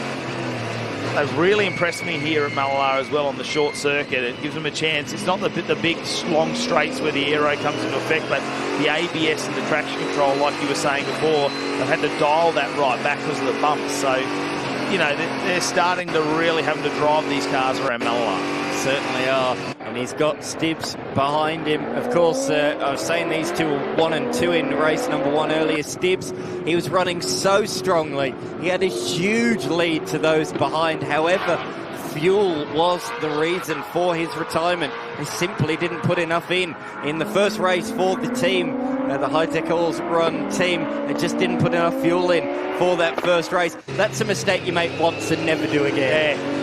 They were trying to win. Yes. That was like a first race. We're going to win this. We're going light. Try and get to the corner first. I don't think he needed it. He had a dominant lead at the time, and he's got to get past Goodacre first. Now, Goodacre's got so much experience around here. He's driven BMWs, production car. Like, he's driven just about everything that's got 4 wheels around it. I think even go-karts he said he's done around this track as well. So for John Goodacre, he'll know exactly where to place the car to make it extremely difficult for Lee Stibbs to go by, which could just hold him up for a couple of laps. I don't think, though, with the pace of Stibbs, he'll be there for too long. There's a slight little error coming out of there. He's had to change his line for just a second. He looks so focused over that brand new helmet of Lee Stibbs. He's got a great livery on that one. Down through the gearbox, selecting those gears on the sequential paddles. And he is certainly closing, but this is his toughest challenger to get past to date, as they swing it through the flat-out left-hander and down towards the final sequence of corners. Oh, that's the closest Stibbs has been. He had a bit of a look there down at turn number 8, through the switchback, the left-hander, before they come onto the pit straight. Turn number 1 in these cars, certainly not an overtaking opportunity, so he won't lunge it up the inside there. He will stay in behind. 15 minutes remain. Oh, Goodacre a little bit wide. Is he looking for a nice exit? Get the apex on the exit of the corner. He can double apex that one, turn in early, hit the first apex, run a couple of car lengths widths wide, and then come back in again. And same here, but it does invite a nose up the inside. That's the only thing. It might be faster in qualifying, but in the race, if you got somebody behind you, it does leave the door a little bit ajar. Stibbs got all crossed up on the exit of the corner there. Cost him crucial momentum as Emery and Studdard do battle at the front of the field. Emery, he said in the race earlier on today after taking the victory, I just want to stay out of trouble this weekend. I've had a few incidents and accidents in the recent past. And he did that in race number 1, but now he's got Danny Studdard behind him. Will the red mist take over? And he'll fight him. I'm sure he will. Jeff Emery loves a good battle, a good clean fight, and he will be relishing this fight with Danny Studdard, who, of course, the founder of the series, the man behind it, who owns Innovation Race Cars. Of course, a very good Porsche Pro-Am driver in his own right. That is down to less than half a second now. Now, that was almost 2 seconds at one stage. So whether Emery's made a slight error or whether Studdard's just picked the pace up, judging by the lap times, they are so even. It was down to 7,000ths of a second the last time around, but Studdard on a personal best. And Lee Stibbs also sounded before like he might have been a limiter or something like that. So I don't know if that's traction control or potentially... Huge 11s left out of the hairpin, licorice straps all the way out of turn number 4. Mistake from Emery, and he drags Studdard with him. Studdard a little bit wide, but not quite as wide. You can see the steering lock he was putting in to try and make the corner.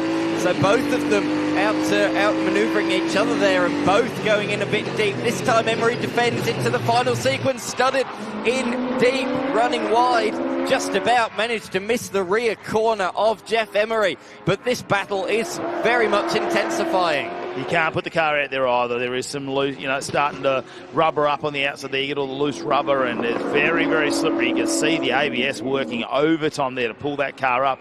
Luckily, he stayed on the bitumen, and he'll try for another assault on Emery now. The West Coast Windows entry in position number 1. but Studdard all over the back of him. Goodacre's got Stibbs on the back now. That's less than half a second. But Studdard has another look, goes a little bit wider, going to try and do the cut down the inside here on the exit.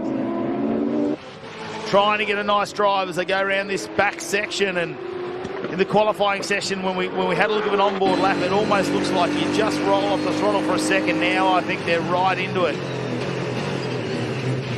Oh, again, you can hear it, really, aren't they? They are pushing the brakes at the moment. These cars designed to do long stints out there on the track, designed for the 6, 12, and 24-hour racing as well. So we're not going to have an issue there with brakes fading away too much. He has a look down the inside, and they're so low, and that curve is so big. I think there was a bit of a touch there. I thought Emery lost the rear end. I think there was a slight brush along the side, which just made Emery rotate that little bit more. These two are pushing hard, but as these two fight vigorously the way they are at the moment, John Goodacre has a real opportunity to close in, but he himself is defending from Lee Stibbs. Which way is Studdard going to go? Left, right, back to the left again, forcing Emery to defend, looking for a good run out of the hairpin. Yeah, it doesn't matter where we look at it. It's the battle for first or the battle for third. They are right under the rear wing of the car in front. Studdard just can't find a spot to put the nose of the number 702 machine, and he has a look down the inside, but he's not going to do it under brakes. I see a flash of green and red in the background. Oh, that might be a bit of Morse code right there. Potentially just gives him a little bit of a bump to say, come on, let's pick up the pace here. If memory serves me correctly, these two had a little bit of an incident in round one at Winton, and the way they're going at the moment, there might be another one, because there's been a couple of love taps there from Studdard tapping on the tail of Jeff Emery. Emery's taken 5 wins this year, Studdard just the 1. So Studdard would be keen to get back on that winners list. It's been a little bit of a drought for him. But he's driving really well this weekend. Certainly strongest showing, I think, since that opening round of the season. Further back, it's copy-paste as we look at the fight between Goodacre and Stibbs. They are split by just 3/10 up the inside. Goodacre runs in a little bit deep. I think he was frightened there by the nose of Stibbs. Just left him a car width, and up the inside goes Lee Stibbs. Great drive in between those two. Stibbs then up into position number 3, and there's still 10 minutes remaining. He's got enough time to catch those top 2. Hasn't he been patient, Stibbs, in that car? Potentially he could have made an error there or really forced a point, but just waiting. Just showing Goodacre the front of the car. He's getting the side mirrors there to Goodacre made a very small mistake, and there's a spin. Oh, that's Emery. Emery's gone around. That's Studdard now going wide. Stibbs here could take the lead again. He's he's gone off as well. Oh no, that's a hard hit too. He's backed it into the wall there, and that's turn number 8, the final corner, as they go onto the main straight. There was big right rear suspension damage, and that's what flung the car into the spin at the final corner. As you say, it's gone hard into the wall backwards at the final corner, and there is no surprise we have gone safety car midway through this second race. We look at Danny Studdard, very disappointed with how that went on. He's probably very perplexed as to what exactly happened there, why he lost the rear end. He's probably unaware of the suspension failure. He's refired the car, and he will move around the final corner, but look at that. The damage means it's going in the wrong direction. What a shame. Just listen to that. He's trying to start it. A lot of grinding going on. It doesn't want to drive. There we go. Fires it up again. No, that may be a gearbox issue. They're telling him to stop because he's actually going to block off our recovery crew from getting out there. As you can see, he's in a prime position at the moment there for our recovery crew to pick him up with a tilt tray. The right rear's been plucked out, so there's no way he's going to make that back. Of course, rear-wheel drive with one wheel is going to make life difficult. This is a replay then, so there was contact, I think, between the two. Certainly on the way through, Studdard copped a whack from Emery coming back onto the circuit. And as we see, there's the failure, which spun the car into the wall at high speed. You can hear the crowd then on the hillside going, whoa, as he went backwards. So here's a replay of what happened from on board Danny Studdard down into the final sequence of corners. He's from quite far back. He looks up the inside. Oh, he did. He tagged the rear of Emery. Emery went around, and then Emery slid backwards into the side of Studdard, which has caused the damage. So when he's flicked it through, it snapped and sent that car into a spin. So both cars there taking damage, but Emery has rejoined in position number 3. Mel, you've got an update. Down here with Steve, who's actually on the radio right now with Axel. We saw his car facing the wrong way before, but a little bit of misfortune, and now a happy ending. Yeah, no, it's all good. At least the car's still running, and he's making up spaces. Safety car will help us out. He's a little bit vocal on the radio at the moment, but... What did he say? What did he say when the crash happened? Probably can't... he's asking if he can wave. So a safety car, obviously, exactly what you need right now to try and make up those lost spots. Yeah, it certainly is. And, at least the car's in one piece. We've still got 8 minutes or so to go, so hopefully we can pick up a few more people. And, I don't think we'll make it to the podium this time, but there's always tomorrow. Well, he's fired up, so let's watch. Over to you, J-Mac. Well, here with Schultzy, we've got Chris Pither on the radio. You guys were in P4 3 laps ago. Now in the lead, this is a bit of redemption. Yeah, mate. Obviously had a little bit of bad luck in race 1, ran out of fuel. So the redemption's nice, back up front where I think Lee should be. And just hopefully we can see the rest of the race out in that position. So... we heard you discussing strategy about which lines to take on the run down into turn 3 to try and get in front of Goodacre, and then all of a sudden that lead handed to him on the run in, or rather his position. He elevated himself on that curving straight. It was a great move, very ballsy. Yeah, definitely so. He was just building up through, the laps leading up to that, and then we've seen that was probably the best position to for him to pass, and he got it done, and then just passed him up the straight there, so it was good. Time to keep it cool, calm and collected and bring it home. Yeah, mate, that's it. Thank you.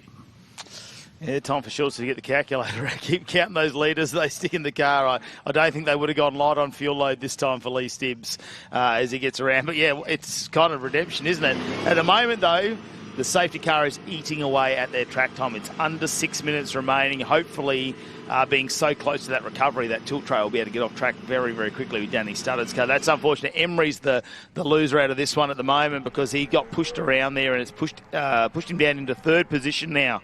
He's got Finn right on the back of him. So Hollinger now goes up a position as well into 5. So he keeps accumulating those points. Just a replay of the big incident there. And although he made contact with Emery as we go on board, it's under braking here very hard as they go down, and it was probably a little bit later on. They didn't quite grab it. They make contact there. It might be where he fell off the curb here, and we've got that sawtooth curb as well, whether it's done that damage to whatever's happened on the back left of Studdard's car. There it is, on board, bang, whack into the barrier. I think the damage is done when Emery's gone backwards, so he spun 180 degrees, and then as Studdard's gone around the outside, Emery's reversed into him and plucked the rear out. It'll be an arm or something like that. Exactly.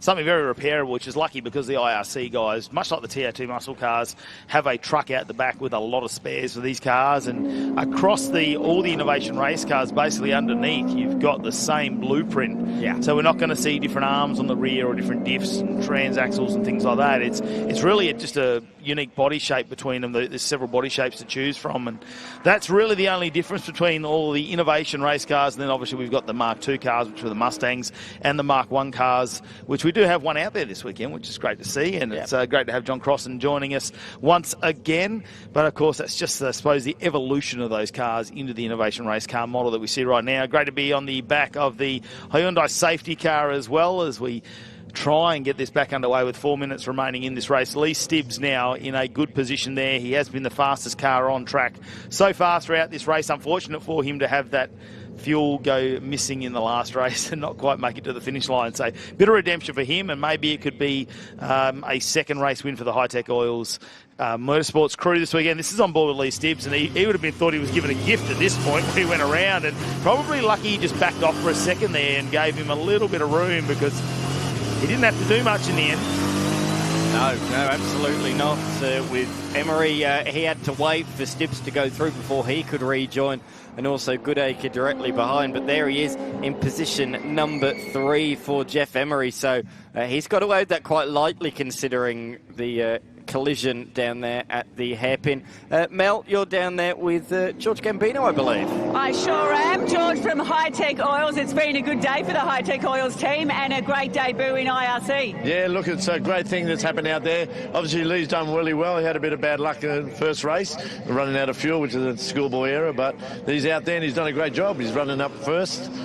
And the safety car is good. Yeah, up on the hill, the whole team's up here watching. Yeah, it's funny because I just said you wouldn't normally see all my TA2 drivers up here watching, but they are. Well, it's great to see you guys back up on the podium, and fingers crossed we'll be watching this one too. A couple more laps, we'll be fine. Thank you. What we do know is he's definitely not going to run out of oil. He's got plenty of oil in the car. So that's all we need to worry about here. And Lee Stibbs will be trying to keep a little bit of temperature. You can see him swerving. Goodacre, well, maybe he will make well, it's going to be a sprint race now. Like, brakes are going to cool down, tyres are going to have a bit of a reprieve, and it's going to be a nice little sprint race to the finish, because I think they're probably close to getting Studdard's car off of the track, especially with the tilt tray being there right where it enters the track to do its recovery. We'll wait for the safety car to see if the lights go out around this time. John Hollinger just trying to keep those points moving in the championship at the moment, back in 5th position. We know that Emery's just gone past him, so while Emery continues to finish in front of John Hollinger, he'll extend that championship lead ever so slightly. Bit of a unfortunate one there for Studdard. Don't know if the officials are going to look at that too, obviously with that contact on the rear of Emery, so it could be a double whammy for him at the moment. Yeah, potentially, as you say, could be a penalty coming. But I tell you what, we've had a seasons full of drama in these 2 innovation race car races today, as the safety car pulls into, not the lane, but the little go-kart track on the inside of the circuit. And that means we are back underway as they head into turn number 1 and 2. Just a couple of laps sprint to the finish here. But out in front, Stibbs has pulled a little margin. So is Goodacre and Emery, but Finn looks like the cork in the bottle. He's got directly behind him the former championship leader in John Hollinger directly behind, as well as Axel Donaldson, who we heard was not happy about the collision with the man directly ahead of him just a few laps ago.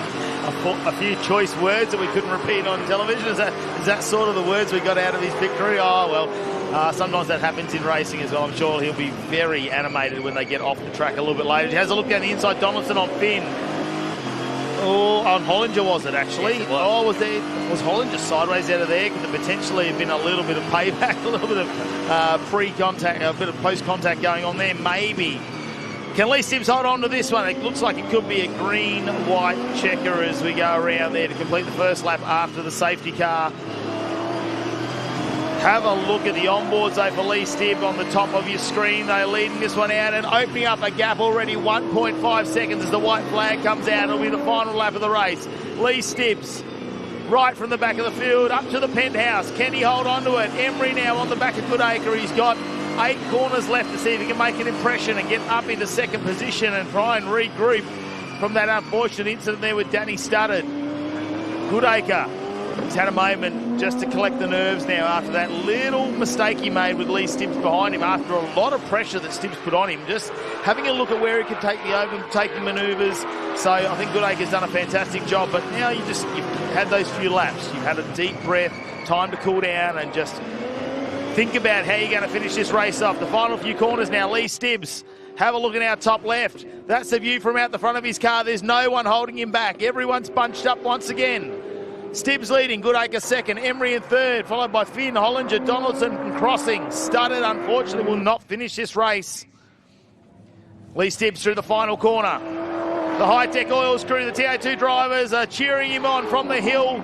And there we go, a race win for Lee Stibbs in the Innovation Race Cars. His first time out, followed by John Goodacre and Jeff Emery coming out in 3rd position to round out your podium. Of course, then it's Finn, Hollinger. Donaldson doesn't manage to get that position back, and crossing will round out the 7 cars to finish this race off.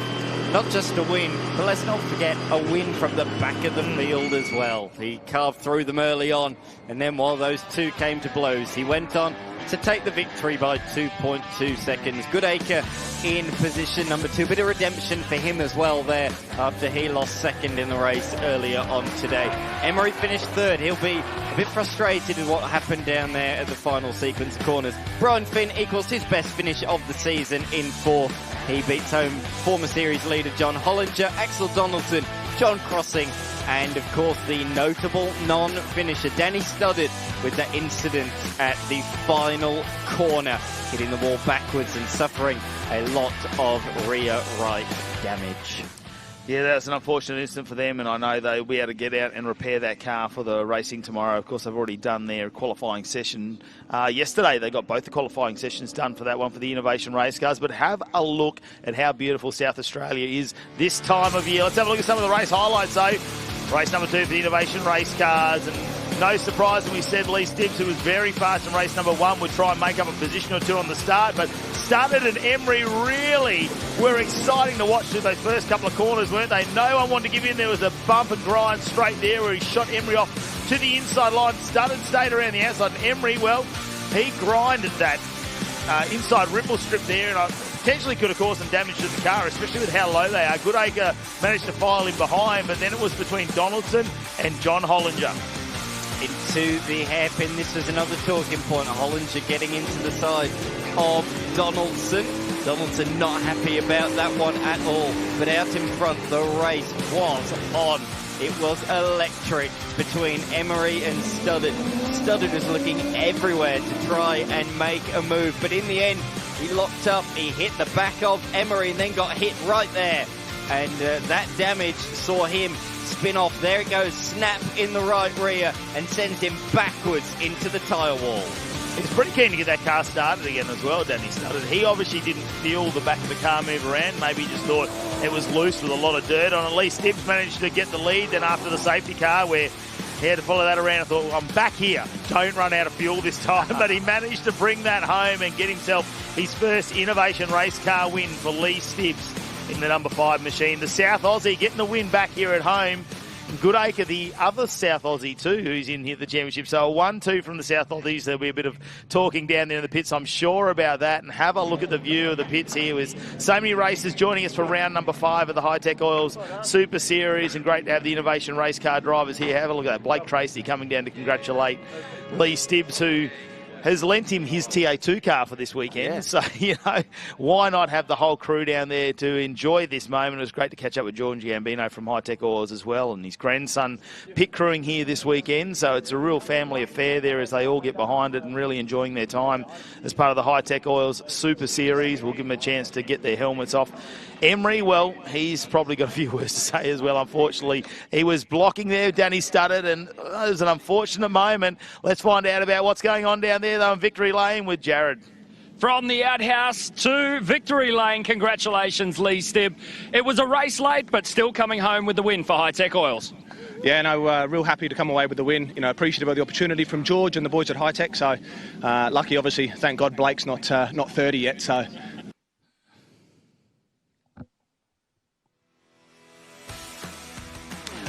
Well, looks like Lee Stibbs, yeah, he was going to give us some words. Unfortunately, something going on down there. But have a look at the scenes here. It's great to have so many people joining us at Mallala Motorsports Complex here this weekend. We're going to take a short commercial break. Don't go anywhere. Formula V's up on track next.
Well, great scenes here at Mallala Motorsport Park to have a National Series back racing, this historic circuit. And race number 2 for the Formula V's Australia about to get underway. Alex McDonald will lead us off the front row alongside Daniel Reynolds. And what a fantastic race number 1 that was, Dan.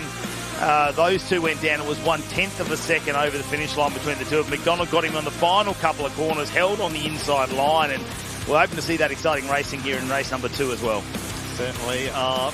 Grid of 23 cars here this weekend from all around the nation. We are going old school, green flag drops. We are underway.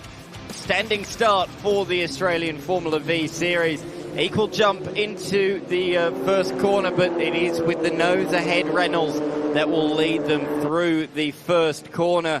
Second place for our race 1 winner, McDonald. Hedeman holds on in position number 3, but further back they're still side by side through turn number 2. But look, Harriet's trying to go with these top 3 early on in this one. A bit of a gap then back to South Aussie Nathan Clifton in position number 5, but jostling and changing. Looked to me like Westerhout there in the number 69 V made a move up the inside, the navy blue car, and he has. So he's made up a couple of spots from the start already up inside the top 10, and that was another spot I think on the exit of turn number 3. So he's moving forward. Oh, huge double front lock up there for Daniel Reynolds. Yeah, that's going to turn them into 50-cent pieces real quick. He'll get a vibration if he does that too many times, but that's what we talk about, those little bumps coming into the corner. And have a look at McDonald again. He knows he needs to be patient. It's a 20-minute race out here for race number 2 of the Formula V, so there's no need to rush things. Just don't let him get too far in front. Hedeman, who was sort of just running his own race last time, he lost the front runners, but he definitely had a lead back to 4th and 5th. He's trying to stay with this pack this time. Maybe he can get involved in this battle for position number 1 and 2 behind him. Harriet's got a little bit of a lead over Clifton because they were only a couple of tenths apart when they crossed the finish line in race number 1 as well. So there's going to be, it looks like a little bit of a change-up so far at the start of this race. We've seen a couple get away. Reynolds has already made that slight mistake with that brake lock-up, which we didn't see in the first one that early on. Yeah, absolutely. Down the back section they go towards the hairpin. You can see the paddock there is full to the brim. Chockers with cars from all 5 national categories. So cool to have national motor racing back at Mallala Motorsport Park. Hi-Tec All Super Series coming here for the very first time, and it's been very well received by all categories. Some cars suit this track better than others, but overall everybody has said what a great addition it has been to the calendar this year. Penultimate round of the season, of course, our final round of the nation's action track, Winton Motor Raceway, where we started things off. Yeah, we head back there to the home of the Hi-Tec Oils Super Series. Well, that's going to be a fantastic round. We'll talk about that a little bit later on the weekend. Have a look at the action here, though. Oh, I thought those cars slide around quite a bit, don't they, the Formula Vs? It's quite a skinny little treaded tyre on the front of them. It's deceiving here, probably because the cars aren't so wide, but when you put that next to what would be a standard Commodore or Falcon tyre nowadays, it is quite a skinny little tyre they get around on, but they do a fantastic job. Not very heavy either.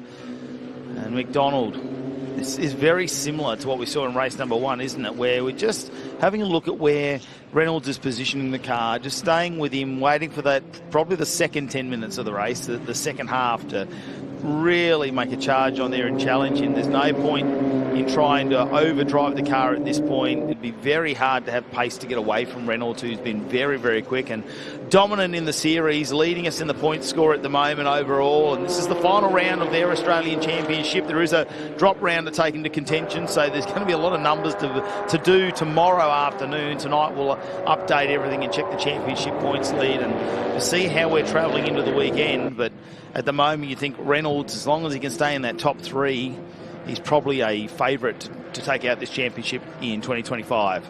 Queenslander Hedeman is certainly going with them a little bit better than he was in the last race. He'll try and just stay with them for a couple more laps if he can. Try and prolong that as late as he can in the race, and that means if these two really start jostling like they did on the final lap in the race earlier on today, that will vie him back into contention. For those that missed it, it was a belter of a finish. They were jostling on the straights for much of the race, changing places on numerous occasions, but on the final lap, They were side by side for a large majority of it. Neither wanted to relinquish the position. And around the final sequence of corners, McDonald had the inside for 8. He managed to stay around the outside at 9 and dive back up the inside at the final corner to take a famous finish, famous victory here at Mallala. And it's going to be interesting because I noted what Reynolds said in the post-race interviews. He said, yeah, I thought I had him covered there, so he won't do that again. He will make sure he has McDonald well and truly behind him by the time he turns into turn number 10. So I won't expect that same move to be successful a second time around. It's a bit of a game of cat and mouse, isn't it? Yeah. Really, it's a game, and 20 minutes gives you quite a bit of time out there to test the person in front. I think it's probably an advantage to be in second place, potentially, just so you can sort of see where the car's going to move around. Westerhout is in front of Beswick right now here, and that's for position number 9, as it looks like the 27 of Beswick is going to go around the outside there. Can they hold on? Within this, though, we've got a 1600 class and a 1200 class as well, just to make things a little bit different for you there. And it's Balak who's leading the 1200 class at the moment in 13th position at the back of this pack. Yeah, he's got a couple of cars, a couple of 1600cc cars between he and his next rival of Baxter Midwinter in position number 17. So Bialek has got a comfortable buffer at the moment. He'll be really pleased about that, and he's certainly moved up the order on the opening sequence of this race. And as you say, he's latched on to a 1600 battle, which will just tow him along in the straights. That's exactly what he would have wanted. He couldn't have scripted a better start to this race. And speaking of duels and slipstream battles, we look at the back section of the circuit down to the northern hairpin. Reynolds forced to defend for the first time in several laps. Yeah, I was just having a look at this as we sort of get towards the halfway point of this race, and I saw a purple sector come up for McDonald, and I thought, oh, here we go. This is the cat and mouse game now, isn't it? We're just going to push Reynolds a little bit here and see where he wants to be defensive, what he thinks he's going to be doing, because they're going to have to change up their game plan. And on the flip side of that, Reynolds is going to have to be aware that it might not be a rinse and repeat from last race. He may be looking to do something different as well. As you can see him just slide that through onto the front straight here at Mallala Motorsports Complex. It's great to be here for the Mallala Masters as part of the Hi-Tec Oils Super Series. Like you said, still got one round to go at Winter Motor Raceway, and that's the first weekend in November, the last day of October, where we get our practice in, and that's going to be a fantastic finish to what has been an amazing 2025 season. But for these guys, the Formula V's, the Australian Championship, this is their championship final round. 4 rounds they've run across Australia, and a lot of travel for some of them between Queensland and Western Australia, and they've had to meet in the middle numerous amounts of times. Last time up, we were up in Queensland Raceway, weren't we? We were up there for our fight in the night, where we saw the Formula V's join us there. So for the West Aussies, that was a big hike, and the V-Keeper, that truck got to do a few miles, didn't it? Well, I spoke to Rod Liston earlier in the week. He's the president of the Formula V Association, and he told me since that Queensland round, so not only did they drive to Queensland, they then went and picked up the V-Keeper, which they bought straight after that event. So they picked that up from Bendigo, drove back to WA, had a week off, and then they competed at Wanneroo Raceway, drove to the Bend last weekend in South Australia, and now here at Mallala this week. And then by the time they drive back, he told me within a 5-week period, they will have completed 13,000 kilometres.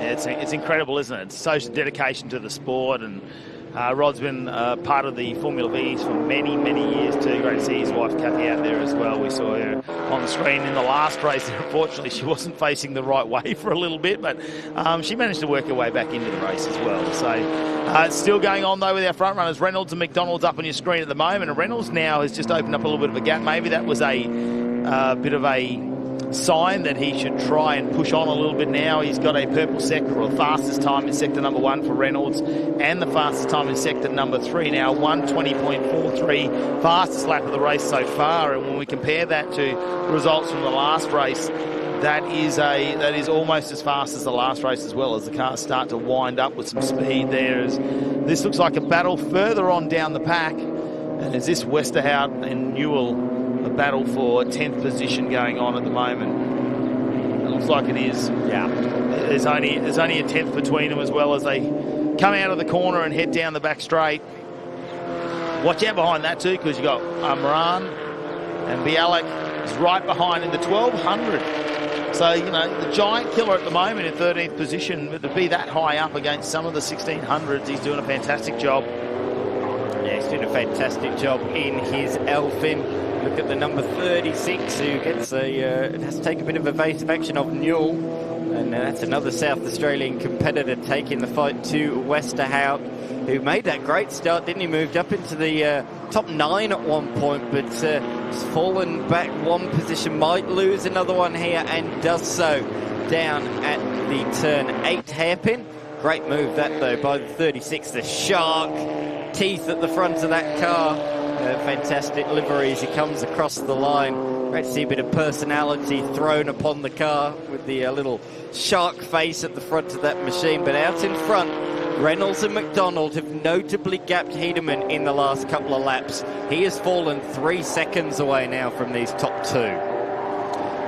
Yeah, watch Reynolds too. He's starting to chip away at that lap time. It's already down to a 4.0. Just as you said it, you look back at the timing, see the margin, and McDonald got a huge bag full of understeer, and he actually ran 2 wheels through the grass and dirt on the outside of the corner, which of course is going to affect his run all the way down that kinked straight towards turn 8. So he's lost more ground in the final sector of this lap. So let's see the margin when they come across the line. It's over 1 second for the first time. He lost 0.3 of a second in that final sector as Reynolds set the fastest final sector of the entire motor race. So just like that, it's out to 1.2 seconds.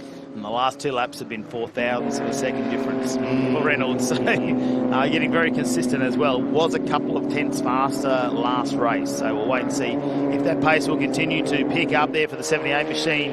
The man from the ACT, Reynolds, can he get that done? Can he bring home a championship this weekend? It looks like at the moment he's in the hot seat for that. This continues on further on. Number 36 in 10th position, Newell, followed by Westerhouse, Moran and Bialek,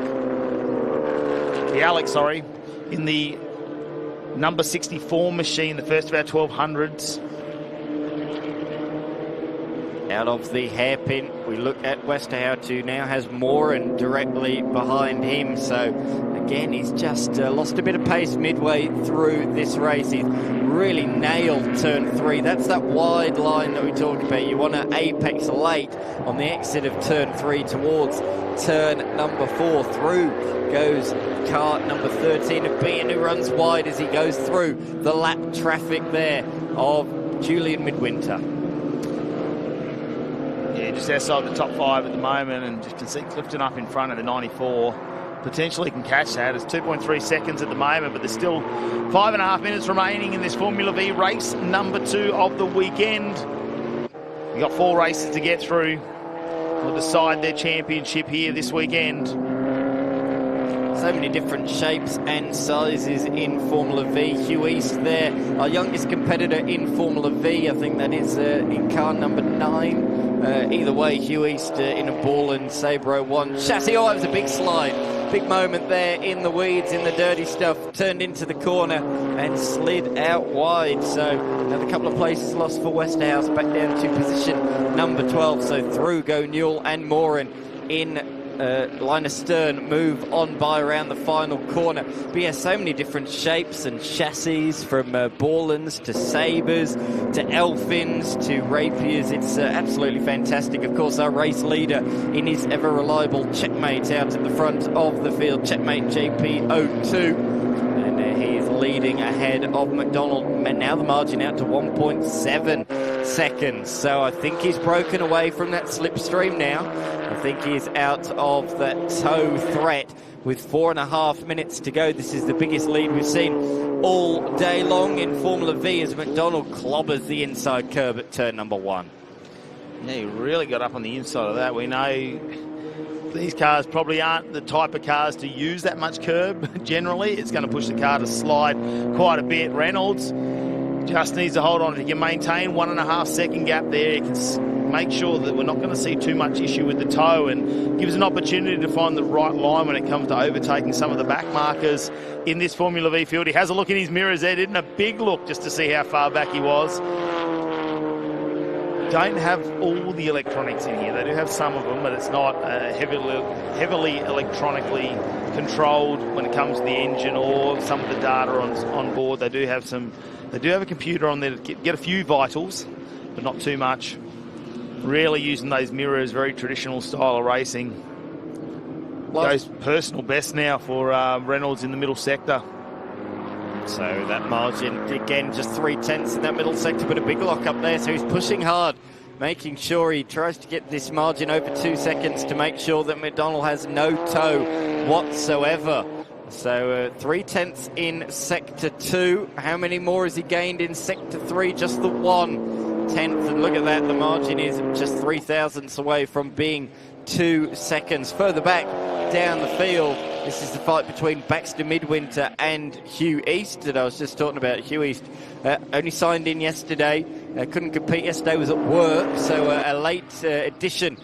Well, not late addition, he was always entered, but he couldn't take part yesterday, but he's doing very nicely now today. He's fighting for second in the 1600cc class. Good job he's a local and that he can just slip back in like putting on a nice pair of old shoes. Yeah, just like driving to work and home again. Just come out, get in the race car, go and have a good weekend. Didn't need to make too much up in practice, especially with the experience he's got around here. He's still got the P plates on as well, so very new to the Formula Vs, but great to have him here as part of the National Series. Like we've seen a lot of the drivers sort of come into the series closer to where they live. But we've just seen that core people that were at the top of the championship at the moment who've managed to be able to afford the time to do the travel to get the cars around the country. And I suppose that's what it is. They had a big weekend last weekend here in South Australia, and Westerhout's one of those who came down from Queensland last weekend for the big race. Hung around for a week, so they thought they'd take part in this, really taking advantage of 2 weeks away to get in 2 race meets and probably some of the best racing they'll see around the country here in South Australia. Yeah, absolutely. Through they go, through the back. King Moran has lost that place. So Westhouse back up into position number 11. Is he under brakes late? Yes, he is. Back up to position number 11. What a fantastic battle that we are seeing at the tail end of the top 10. Some of our competitors, you say that the cars stayed down here, some of the competitors did actually end up going back to work. So Daniel Reynolds, he was meant to go back for 3 days, however he had a cancelled flight and he ended up having to stay an extra night here before going back to Canberra. But yeah, so he only spent 2 days at work, but then back here, of course, for this weekend as he looks to try and take another national championship. But for him, he came up agonisingly short last weekend. Michael Kinsella reigning supreme. Both of them had won 4 national titles going into that weekend, and it was a final lap shootout between the two of them. It went right down to the wire, and Kinsella pipped him by just a couple of tenths. They were side by side for the entirety of the final lap. It was a thrilling end, but Reynolds just missed out last week. He just missed out in race number 1 earlier on today, so he is looking to take his to break that little bit of a duck and retake a victory after what's been a little bit of a mini drought for Daniel Reynolds. Well, last lap out there on track at the moment for race number 2, so they've got only a few corners to decide if they're going to have an overtaking opportunity or not.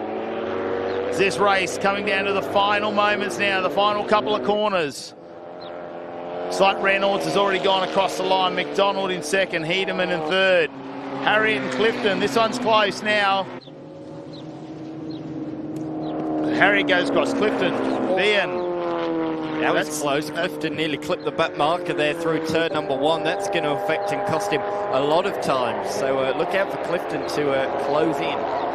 Might be our leaders are on their final lap actually, so they have just started their final lap. So there's still opportunity here for a couple of them to get around and potentially take that overtake manoeuvre. Reynolds, he's not mucking around this time. He's broken that slipstream, got away from McDonald. He's not going to give up that race lead. Sounds like the mouse has outsmarted the cat this time. Checkmate, you could say, in the checkmate. He played his cards right, played his position well, and he takes home race number 2. So it's 1 win apiece between Reynolds and McDonald here today, each taking a victory, each taking a second, and Hedeman once again rounds out the top 3. An improvement, though, for him. He was certainly closer in that race than he was in the race earlier on. Yeah, maybe they made a few changes to the car. It is very breezy out there now. The temperatures have dropped, so that also could play a little bit of difference when it comes to tyre and brake temperatures. Oh, no, the number 8 machine and Thompson having a little bit of a diversion off onto the dirt. Hopefully it looks like that will rejoin the race as well. This is the number 13 just coming around at the lead of this pack, and this will be BN going through to get the checkered flag. There's a couple of the back markers there also coming through. That's East and Thompson. This is a bit of a replay of what happened, just going off the track on their own. Yeah. Very casual there, isn't it? Doesn't look too stressed about that one. There's no alarm. Which is how you want to be, because the worst thing you can do is get frazzled, and then you miss getting your gear, and then you end up getting bogged in the gravel trap. Bielek comes across the line in that group, just at the tail of it in the yellow machine. That is victory in the 1200cc class. And I did see East looked a bit frustrated. He lost out to Baxter Midwinter for second in the class on the final lap. Good to see number 8 has recovered back onto the race circuit of Timothy Thompson as we look at the results. Daniel Reynolds gets a convincing win this time over Alex McDonald. Wasn't going to let him try and sneak up the inside in the final couple of corners. 3.6 seconds. Alex Hedeman with another third place. And it's Harriet, Clifton, Ben, Lloyd, Rod Lisson in 8th again, followed by Adam Beswick and Lachlan Newell to round out your top 10. Westerhort did a nice job. He went up and down the field a little bit there. Bialek, well, we talk about the number 64. That's our 1200 class leader there in 13th position overall. So he actually increased one position from last race. So he's having a good little run there. Kathy Lisson in 15th. That's another one we can mention there, up a couple of positions there. Unfortunately, the number 8 of Timothy Thompson in 19th had that late off-track excursion there. Then it's Butler. Odkin didn't make it out there. I didn't see him out on track either. So Butler, Odkin and Chesil didn't make it out on track for race 2 of our Formula V Australia. We'll be back shortly with some of our winners here. It's fantastic to be here in South Australia at Mallala Motorsports Park. We'll take a quick break and be back with all the action.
Welcome back to Mallala Motorsport Park for the Hi-Tec Oil Super Series.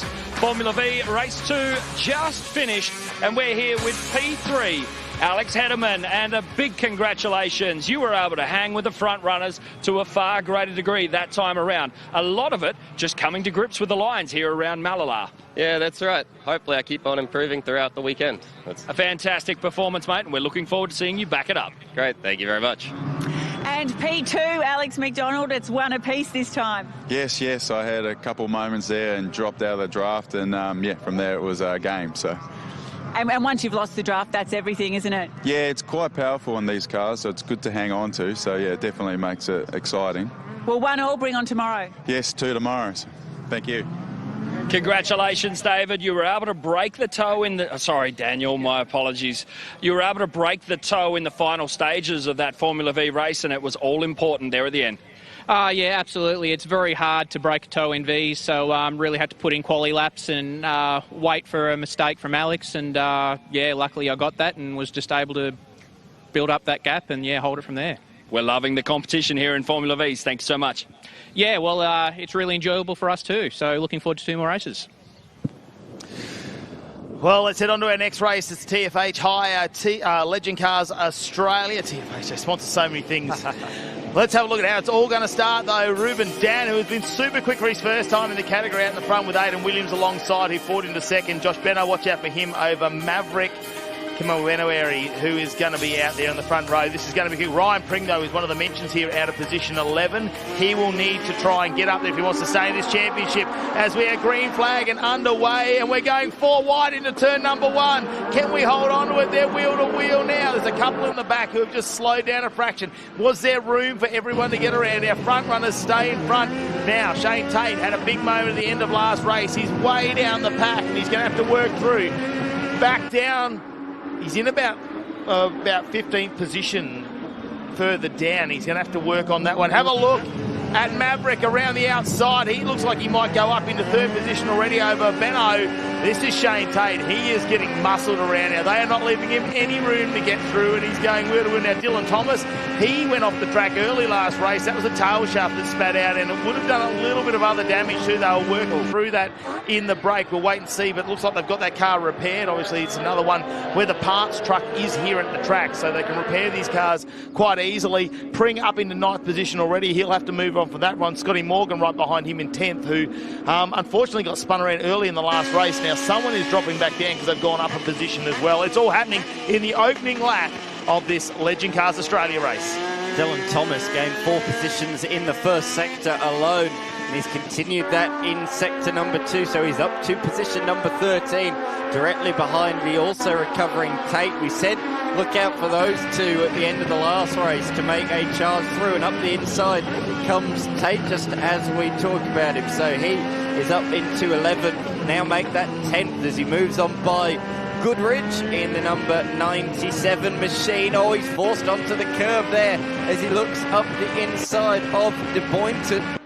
And down towards the back stretch of the circuit. So changing of positions every corner at the moment. But out in front, Ruben Dan has pulled a 1-second lead, and he's just gone purple as well in the first sector. We said in the last race he was trying to work with his teammate Dylan Thomas to move away from the field. Well, he's got to do it solo this afternoon. He definitely does have to do it solo. Dylan Thomas, he'll work his way back through, I'm sure, as we get into the weekend. He'll move up in number positions. Speaking of moving up positions, there he goes past Tate. So he should be up in position, or has Tate gone back down to 11. So Thomas up in the top 10 already out of 21 cars. That's 11 positions, and he'll be our biggest mover so far. And we're only a couple of laps in. We went 4 wide at the start of this race, and have a look at him backing up. And it looks like Dylan Thomas might have got De Boynton as well. So he's already up into 9th position. Up in front, Benno just goes past Maverick. So Maverick in 4th position now. That's a great little battle they're having. Shane Tate had a little bit of a moment back down to 11th, but can he get on the front there? He's got Benny Goodrich behind him in the 97 machine. Pring on the outside here. Now Pring in 7th position there. He's got Spicer in front, and Scotty Morgan, well, actually he's back in the red machine. Pring might have gone around Spicer that he has in the 33. So Pring now up into 6th position there.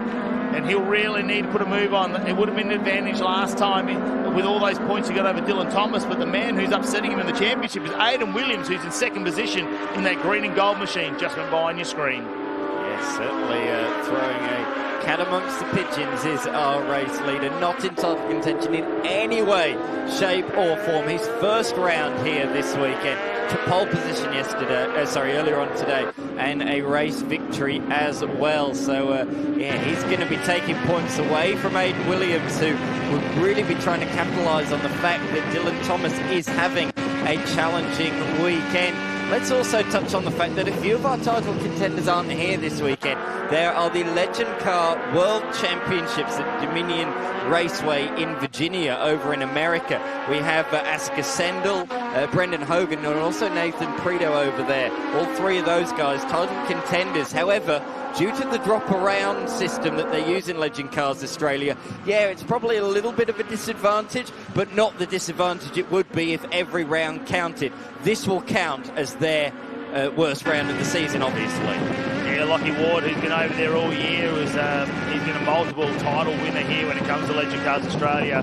Entertaining him over there, make sure that car's ready to go. As Tate fires down the inside here, he's trying to follow Dylan Thomas. Now Dylan Thomas up on the inside of Spicer. Scotty Morgan there in the red machine has to go back, and he'll go into 10th position. Tate up into 9th. We stay on board with the Lean and Bennett Toyota machine. The project300.com.au of Benno in 3rd position. Maverick just behind him. Oh my God, he might have got around Aidan Williams, who's had a big mistake there. Benno now up into 2nd. He's got the nose in front, but as they go around this left-hander, Williams will be down the inside. He might be able to get him under brakes. The young man from the south coast of New South Wales, normally working on some of the power lines down there, but it's great to see him that when he wants to get electrified, he jumps into a Legend Car Australia. Better doing it here than at work. As they come out the final corner and cross the line to complete lap number 4. The Shane Tate machine continues to move forward, so he's up to 8th now. Dylan Thomas up to position number 7. You said the young men, they're all young men at the points end of this field this weekend. It's absolutely brilliant to see. Ryan Pring, our former or current champion in the series, has had a challenging weekend thus far, but he is slowly improving race upon race. This is the highest we've seen him so far. He's up into position number 6, but he does, of course, have those 2 hard charges now directly behind him in Thomas and Tate, but good signs anyway for Pring that he is moving in the right direction. Yeah, Chris Spicer in that number 33 with Scotty Morgan behind. He's here with his son this weekend. Not a fair bit of travel to get here from New South Wales. A couple of days in the car, camping out. Aidan Williams now around the outside of Benno. He won't be happy with 3rd. He came 2nd last time, and Maverick in the background. Have a look on the back of Benno's car. Maverick's going, come on, guys. You know, you could really stoush this out and give me a little bit of an advantage. They're really enjoying their time coming out of the Excel Racing, where they did for a number of years, and they said, you know, it's a fantastic little category to jump into in the Legend Cars Australia. Obviously, the spare parts that are available nowadays with the Excels starting to dry up with the amount we've gone through, and what has been fantastic racing over the years, but honed his skills in there, and now in the Legend Cars Australia, I know they've got their sights set on potentially doing what some of our drivers are doing and have a little bit of a look overseas. If you get that opportunity to go over there and just do a couple of races. Absolutely. Absolutely. They are raced all around the world, and I'm not exaggerating when I say that, whether it's America, England, South Africa, literally all around the world. I was in England earlier on in the year, and I watched the Legend Cars National Championship on quarter-mile oval racing. I think it's something like 40 countries in the world they sell these cars into. So, yeah, they're a great little car to get in. Benno now on the inside of Williams. Can he pull it off? He gets it under brakes. Don't see any tyre smoke. It's nice and smooth. Maverick on the back of this train, though. Have a look. He's in 4th position. Can he stay with Williams? And in the meantime, Tippett's now approaching as Williams goes down the inside of Benno. This is fantastic racing, isn't it? But look, the more these two fight, the more other cars are going to vie into this battle, including Maverick and also the fast-charging Tippett, who's been there or thereabouts all day, just stayed out of trouble And we haven't mentioned him too much, but he's really coming on strong inside the top 5 in this race.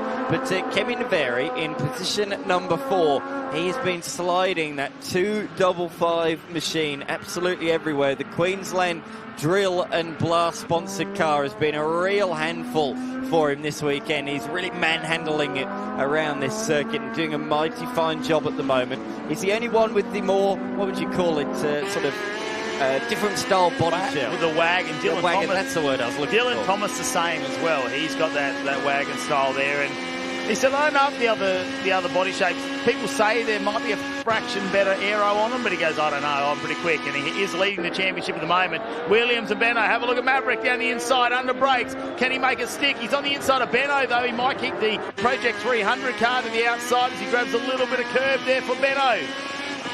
The Lean and Bennett Toyota's entry. Wow, look out there sideways. You can just see Maverick on the inside. And he'll have a run down to this right-hander. Oh, Benno does a nice job to cover that off.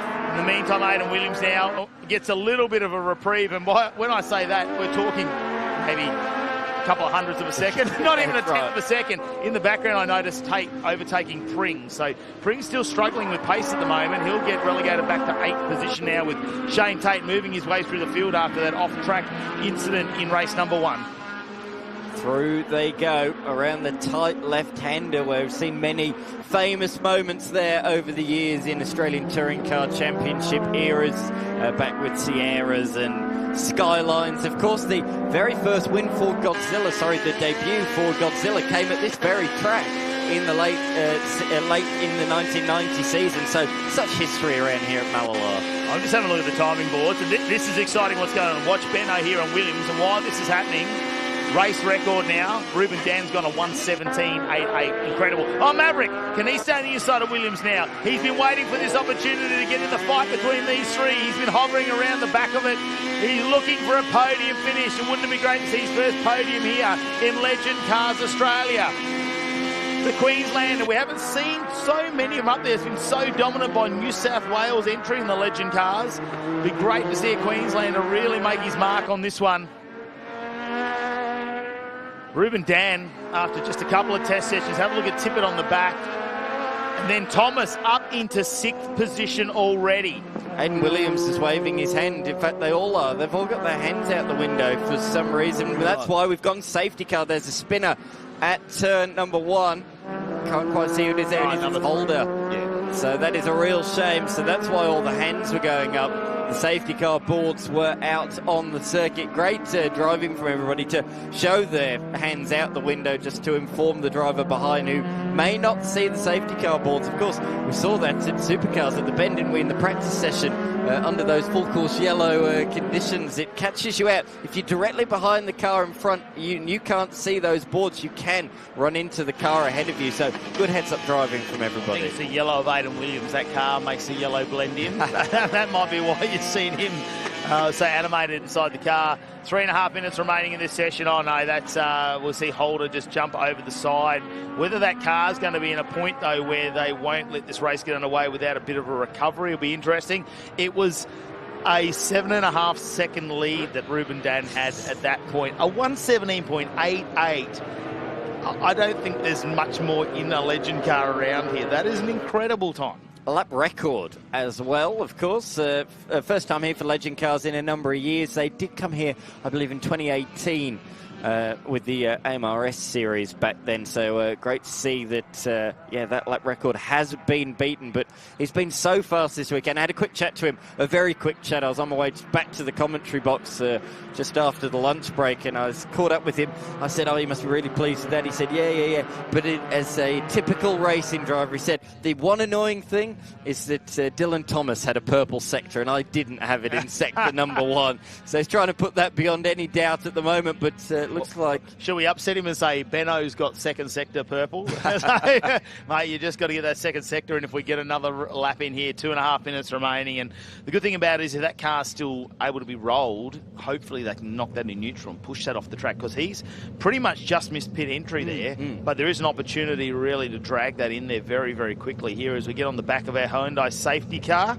great to have them as part of the 2025 season. Haven't they given us some good end lines to drive around while we've been able to go around the country and bring you the coverage here for the Hi-Tec Oils Super Series. And we don't mind when we get the opportunity to drive them around. There's been quite a few nice Hyundais there, and there's our rescue team as they will get that back into pit lane. So it looks like we will still get a lap or two. Maybe it'll be a green-white checker, just like we saw in the previous race a couple of races ago as well for the Innovation Race cars. So we'll wait and find out.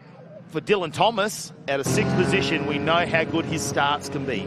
Watch for the CXC machine there, the number 68, to potentially try and leapfrog Tippett and take on Maverick there. Oh, take nothing away from Dylan Thomas after that tail shaft failure, and he's had some struggles throughout practice as well. Surely the demons are gone out of that car for this race meet. He will still be looking for a podium now, especially if they can get 2 laps in here. Yeah, it's going to be tight. So we're hearing we're going to go for a 1-lap sprint for the finish. Got a couple of opportunities though, doesn't he? Yeah. Never say never with the experience of Dylan. What hasn't he driven? That's what I want to know with Dylan Thomas is production cars. He's done all TA2 champion. Formula V for many years 86, as well. I think he's driven as well. Correct, yep. I'm sure he's been in a Porsche at some stage, even if it was just for a fleeting moment. He's driven just about everything with 4 wheels. He's staying here in South Australia this week because his son's taking part in the Australian Motocross Championships as well. So he's going to be a South Aussie resident for a couple of weeks. There you go. Good to have him on board here in South Australia. Really looking forward to the restart of this. We've seen a few 1-lap screamers in legend cars in history, and they are always hectic and frantic. This will be no exception. You can hear the Hyundai there popping and spluttering as it goes into the hairpin, roaring away in N mode. But this is going to be certainly tasty. I'm licking my lips in anticipation. Oh, Ruben Dan. Can you catch him? Unless you can jump him in turn number 1, good luck. That's what I say. Good luck. Benno, though, needs to watch out for Williams. And Kevin Navari, can he jump from 4th position up into a podium? And watch out for Dylan Thomas. Race start underway. We're green flag conditions. Dan gets away nicely. Benno follows him with Williams. Have a look at this. Up on Tippett already. I told you Dylan Thomas was not going to muck around. And he's up 1 position into 5th. Through they go. Oh, Pring really wide there. That's really going to be costly. I think he's going to lose out to Morgan and Spicer as well on the exit of the corner. But out in front, it remains Dan from Benno and Williams as the places shuffle further back down the pack. So yes, as I thought, Spicer and Morgan through on Pring, the reigning champ, down to position number 10. It looks like Thomas didn't quite make it stick there on Tippett, but look, the top 3, nose to tail down towards the hairpin, the northern hairpin. Dan goes ultra defensive. Has he locked up a little bit there? No, I think he's got away with it to maximise the drive out of the corner. Just a couple of corners to go. The opportunities are falling by the wayside. Pring got a nice exit there. He's reclaimed those 2 positions he lost. Around the outside comes Benno. He had a big look there, but he's going to try and get the cut back potentially around the final couple of corners.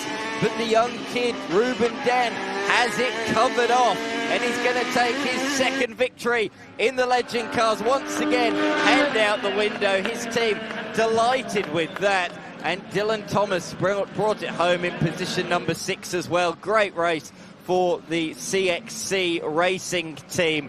Josh Benno in position number 2 ahead of Aidan Williams.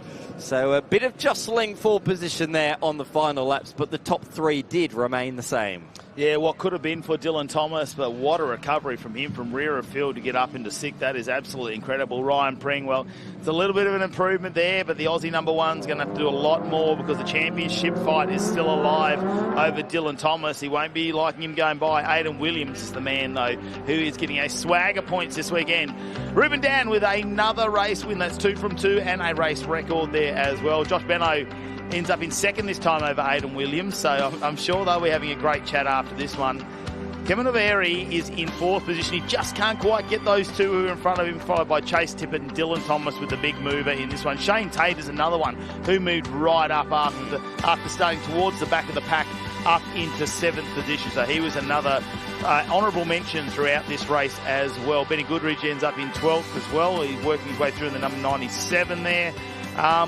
One of the retirees, though, Halder, that was unfortunate for the number 3 machine not to finish this race there, who just unfortunately ended up on turn number 1, not running. Let's have a look at some of our highlights, though, and there's plenty of them to unfold. The Honda highlights. This was the start of the race, and have a look at Maverick down the inside of Williams, Benno on the outside. They were 3 wide, 4 wide a little bit further back as well. It gave Ruben Dan an opportunity to try and get away at this point. Didn't he do a great job to open up a gap onto the rest of the field? Shane Tate.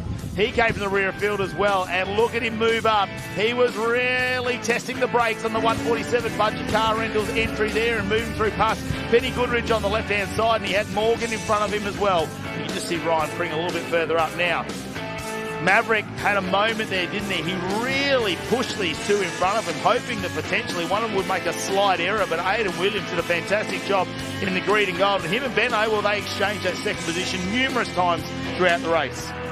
They certainly did. In the end, it went the way of Benno. That was the move for second place that stuck at the end. There was our DNF. It was Halder who came to stop at turn number 1. That left a final lap sprint to the finish.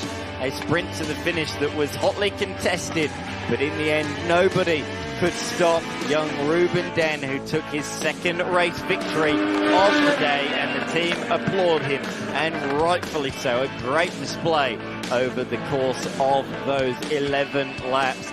The young kid is certainly showing the rest of the field a clean pair of heels so far this weekend. He had a big margin when the safety car came out, and he held them off late on in that one.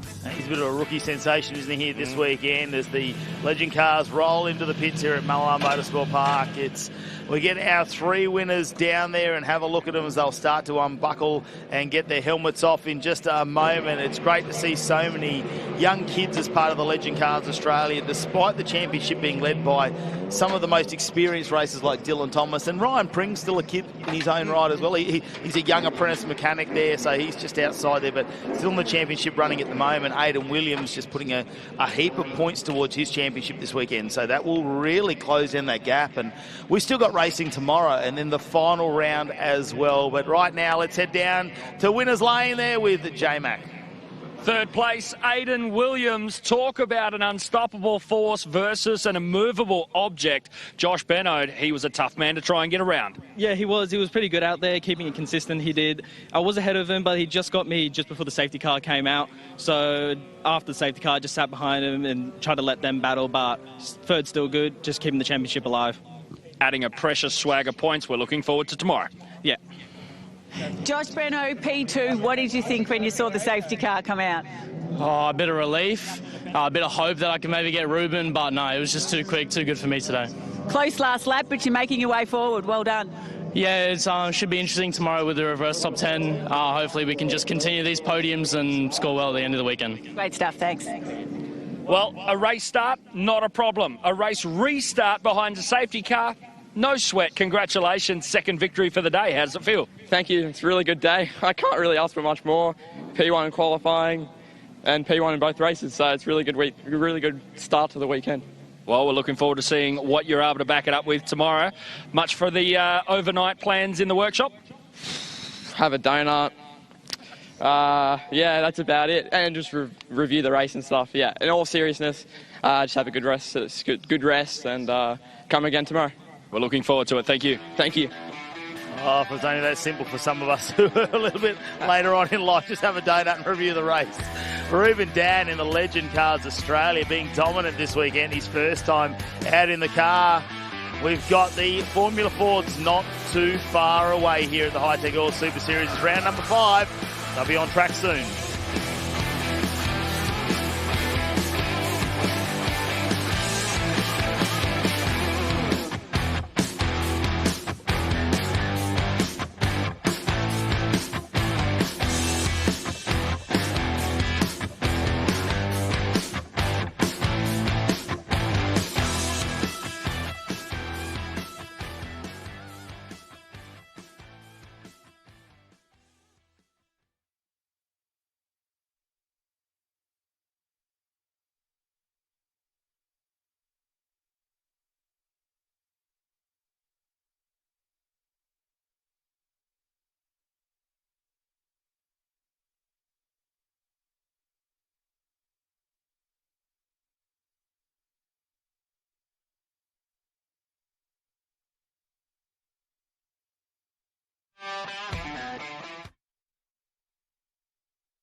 Back at Mallala Motorsport Park. Isn't it great to be back here at this iconic South Australian venue, round 5 of the Hi-Tec Oil Super Series.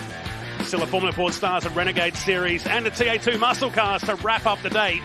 In the meantime, let's head down. Mel Price is with a supercars legend. I am with a supercars legend, Marcus Ambrose. You've been instrumental in bringing Formula Ford to the Super Series this year, and you must be thrilled with the success of the category. Well, some could argue it's my fault, I guess, but what a great platform for these junior drivers to come out and showcase what they've got and do so much learning. They get a heap of track time here. We're on national TV. Like, it really is big time for these junior drivers to learn their craft and actually be exposed to what racing's really all about. So the perfect track for them too. It's a really fun track for these cars to run around on. They're going really fast. My daughter Tabitha is driving the Pertec Repco car this weekend, and she's learning every time out. I'm really proud of her. Happy to help. And great to see the smile on your face, but of course it's just getting bigger and bigger, and next year promises even more excitement. What can you tell us? Yeah, so Formula Ford are back again on the Hi-Tec Oil Series for 2026. We've got more races. We're going to do all the 6 Hi-Tec races plus a couple more for the championship. So, you know, lots of racing over here on the AASA side, and I'm just really excited to be part of it, to bring these cars back to life, really, because they're great training cars, probably the best training cars. I experienced it as a junior coming through. I did lots of years, both in Australia and Europe, racing Formula Fords, and for me it's the best place to learn. It's so good to watch Tabitha here. Great to see the big smile on your face when you talk about it, and we can't wait for what next year brings as well. Thank you so much. We hope to put on a good race here. Thank you. Thanks. Adding a little bit of an international flair. Adding a little bit of an international flair to the Formula Ford pits. Antoine Kobe, you're here helping out with the number 56 machine with Ethan Fitzgerald. People might have seen you around the Formula 4 paddocks in the UK. You were at Silverstone last weekend. You're obviously here in South Australia today, and you're heading off to Brands Hatch next weekend. How are you finding our local Formula 4 talent? Yeah, it's pretty good. It's pretty fun. Changes from the UK, obviously, like a lot smaller grid, but it's pretty fun. Good races, a lot of running as well, so it's pretty interesting, pretty intense as well. Getting also on the mechanic side of it, helping Ethan, obviously. It's pretty fun. Having lots of fun there. Ethan's a smart fella. He's looking to become an engineer later on down the track, but he's a fairly handy driver. How do you sort of wrap your head around a place like Mallala? Yeah, I mean, obviously watching on boards, like prepping, bit of sim as well, always helps, like driver to get their head around the track, especially when it's new, they've not run there. But yeah, then getting the runs in, just checking data, looking at the vids, it's like, yeah. It's awesome stuff. Thanks, Antoine. Thank you. Well, we are not used to seeing our championship leader down this end of the grid, starting from P9 for something different. Kobe, what's the plan? I'll just go about my business and just a long race, so just pick one off one at a time and see where we end up at the end. So what's your expectation? Where do you think you can get to? I'd like to get up towards the top 3 if possible, so I'll just take my time and pluck one off at a time. Well, hopefully I'll be talking to you on the podium then. Yeah, hopefully. Thank you. Down here with Glenn from Lachlan Evans' crew, and he's been absolutely unbelievable at the wheel of this Formula 4. Give us a rundown on his weekend to this point. It's been going pretty good so far. We'll see what this afternoon brings, but a pole and a race win and quick yesterday, so hopefully we continue the pace that we've got. I like it. Short, sweet. There's not a lot of fuss here, but that's exactly what you want to be when you're doing so well here at a weekend. Correct. Thanks, mate. Thank you.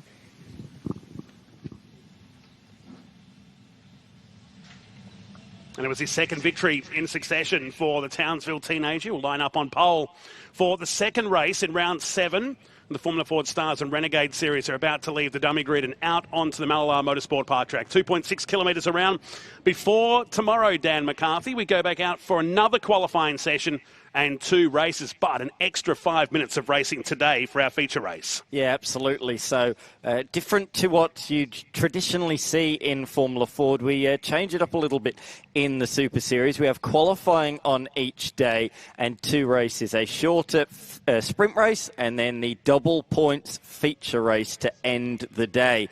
And as well as that, we also have rolling starts unique to Super Series Formula Ford. Now, clean-up crew getting ready for the post-race activities here this afternoon. It's good to see some punters out here. I'm sure a lot will come out tomorrow and watch the second day on this return to Mallala for the first big national event in many, many years. And, of course, the homecoming event coming up in November as well. We rejuvenate this track that opened back in the 60s that was originally a World War II Air Force base, hence why we see the blue and white around the place. It's a bit of a tip to the Royal Australian Air Force, and they've got some big plans for this facility over the coming years to rebirth. It really has got the same feel as what it did all those years ago. It just needs a bit of love, and it's had that over the last couple of months or couple of years with the Peregrine Corporation, Dr. Sam Shaheen and his amazing team that took over this from Clem Smith, who had this venue for so many years. He tipped a lot of money into this, the success of the Australian Touring Car Championship in the 90s, where record crowds would come out here, and his legacy lives on now in 2025. Yeah, it does. The back straight named after Clem Smith, the Smith Straight. So that's a real good nod to somebody who was such a key part to this track over the years. Here's the grid then for this race. Finishing order of the previous one, and what a race it was. So much drama and action. Lachlan Evans taking the win ahead of Will Lowing, who got his best result of the season. Hunter Salvatore got his first podium earlier on in the year, just holding off a hard-charging Jack Johnson and Ethan Fitzgerald late on in the day. Caleb Bellackville finished in position number 6 ahead of Jamie Rowe, who had a quite memorable off-track excursion, but he did well to finish in 7th in the Fabcon Gas and Water Mains entry. Beyond that, Tabitha Ambrose will come out of position number 8 ahead of Kobe Williams, Giuseppe Imbrogno, Joe Fawcett, Demmelweek and Brad James rounding out the field. Brad James and Demmelweek both suffering damage in separate incidents. Demelweek went skyward after clipping the tail of Hunter Salvatore late on in the race. That team will have been working frantically to try and get that thing repaired. And Brad James as well, also tangled up at turn number 3. So that team will have been fixing the right rear on that car. So, safety car presented by Hyundai about to power away from the field. It is a rolling start and they are well behaved in that first race earlier today. An extra 5 minutes of competition in this second race of round number 7 in the Formula Ford Stars and Renegade Series. It's a McGale chassis lockout on the front row for this second one. 25 minutes when they hit the control line, and away we go. Beautiful start from the field as they make their way down this short sprint to the first right-hander with a pole sitter on the outside, which should theoretically give him the better run for the turn. Evanet leads through. They're still side by side through this long left-hand corner and down past the pit straight for the first time. Well done, everybody. They've behaved here on lap 1, but look how tight this pack is. Certainly is. Around the outside, Evanet trying to retain the lead, but Will Lowing has taken up the running at the front of the field. First time he's led in the Formula Ford Super Series. So new leader out at the head of the field. And also Jack Johnson has moved up into position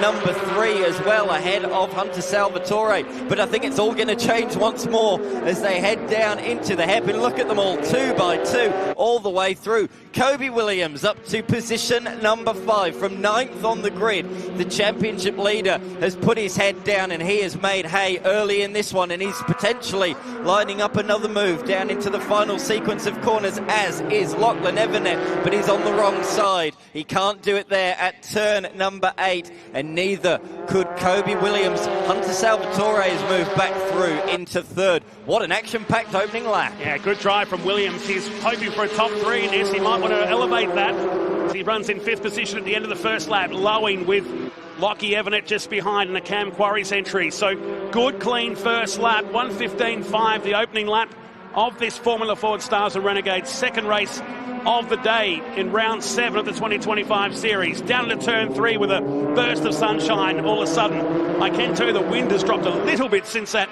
earlier race today, and look how close Evanet is now as he uses the car ahead for the slipstream. That hole in the air that's created by the car in front, almost on the gearbox. He'll pull out for a move here, and the charge up to turn 6. The Townsville teenager makes the move and moves back into the lead here on lap number 2. Great pass, very clinical up the inside, made that look easy, but he has run slightly wide. Lowing with the preferred traditional racing line has a little bit of a look back up the short chute towards turn 8, but he's not able to do anything about the Cam Quarries entry.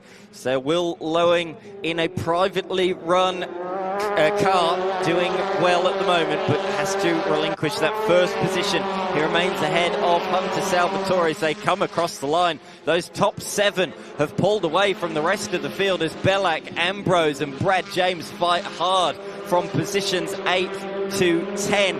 Of course, both of those two, 9th and 10th, Marcus Ambrose Motorsport machines of Ambrose and James. Imbrogno in position number 11 ahead of Fitzgerald. Unfortunately, Demelweek, despite the work that the team put in, has not made the start of this race. That's a real shame. Yeah, and that team were thrashing right up to the last moment, and sad they're not going to get the 36 car out, but there is tomorrow in his maiden appearance in this Formula Ford Stars and Renegade Series. Pinch of the brake. It's a long lock up into the hairpin for our race leader. Just gets the car pulled up in time, but that would have scarred that front tyre. Yeah, it was certainly more than a pinch. Yeah, it was a grab. Lock up down there into the northern hairpin. He said earlier on in the post-race interview that he was locking up throughout yesterday's running, and he's just made a couple of little lockups here today, but that was the most significant yet in race trim. So he comes around the final corner. He has extended the margin. He's gone purple in sectors 1 and 2, and he's just got a half a second buffer ahead of Lowing. But Kobe Williams, look, he's got past Rowe, and he's up into position number 4 now, and he's right on the tail of Hunter Salvatore. What a drive from Williams. Bit of a moment in the middle of turn 2 for our race leader again. So he's fighting this Cam Quarry's Miguel chassis, but it's bringing 2 more cars in, including Salvatore, the fastest car again on the track at the first sector, as he runs in 3rd position with Williams and Rowe in tow for 4th and 5th position. That's Fawcett, Jack Johnson up into 7th, Bellac in 8th, Tabitha Ambrose in 9th, and teammate Brett James runs in 10th. Here's Salvatore coming in hot at the turn 6 hairpin, forced up onto the curb. Good racing, good respect from these two. Really good racing between the two, but if these two fight too hard, it could open the door for Kobe Williams, who's got a nice run through the little kink, but no, Hunt Salvatore wise to that one. In fact, he's going to turn defence into attack, fires up the inside of Lowing and makes it stick, and Kobe Williams will follow through around the outside at 9, up the inside into 10. Up into position number 3. Lowing didn't really do anything wrong there. He just got slightly outsmarted, and that is why he has fallen to position number 4. But out in front, the McGale driver of Lachlan Evernet has pulled a little bit of a margin. For in recent times, it's been really the battle between Spectre and as well, not so much Van Diemen these days, but between Spectrum and McGale. And at the moment, McGale leading the way, but Lowing runs 2 wheels through the grass out there, and he's going to lose a place. In fact, that was Salvatore who put the wheels through the grass, loses out to Kobe Williams. Can't afford to run wheels off the track there on the exit of turn 3. It judges your terminal speed at the top. That's what cost him a position or 2 in this one. It puts Williams up in a 3rd position now, from 9th on the grid in today's race. That's his lowest finishing spot of the 2025 series, but he's righting the wrong of that now as he continues this surge towards the front, with Evernet leading by 2 seconds to Williams. This battle continues on for the minor positions through the S's. Tight complex of corners. The respect here, Dan, has been phenomenal in Formula Ford in 25. Certainly has, absolutely. Down into turn 1, are they going to play it safe through there? Lowing takes to the off-track tarmac.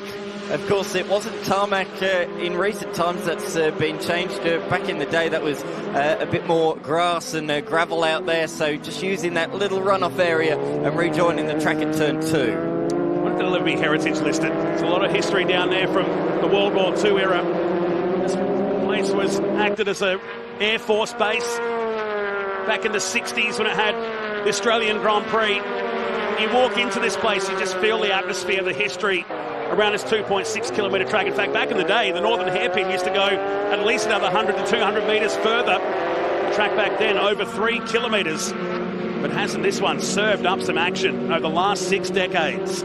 Certainly has, and continuing to do so this weekend. We've been spoilt. It's been action every second of the way in the first 2 races of round 7. Of course, round 8 tomorrow, we wipe the slate clean and go again. We're qualifying first thing, but through they come to complete lap number 6 of the race. Lachlan Evernet, purple, racing lap last time by, so he's extending that margin lap upon lap, despite Kobe Williams now being in position number 2. But this is the fight on the racetrack for position number 3. Salvatore looks like he could relinquish the place here. Jamie Rowe up the inside, made that look nice and easy, moves on by into position number 3.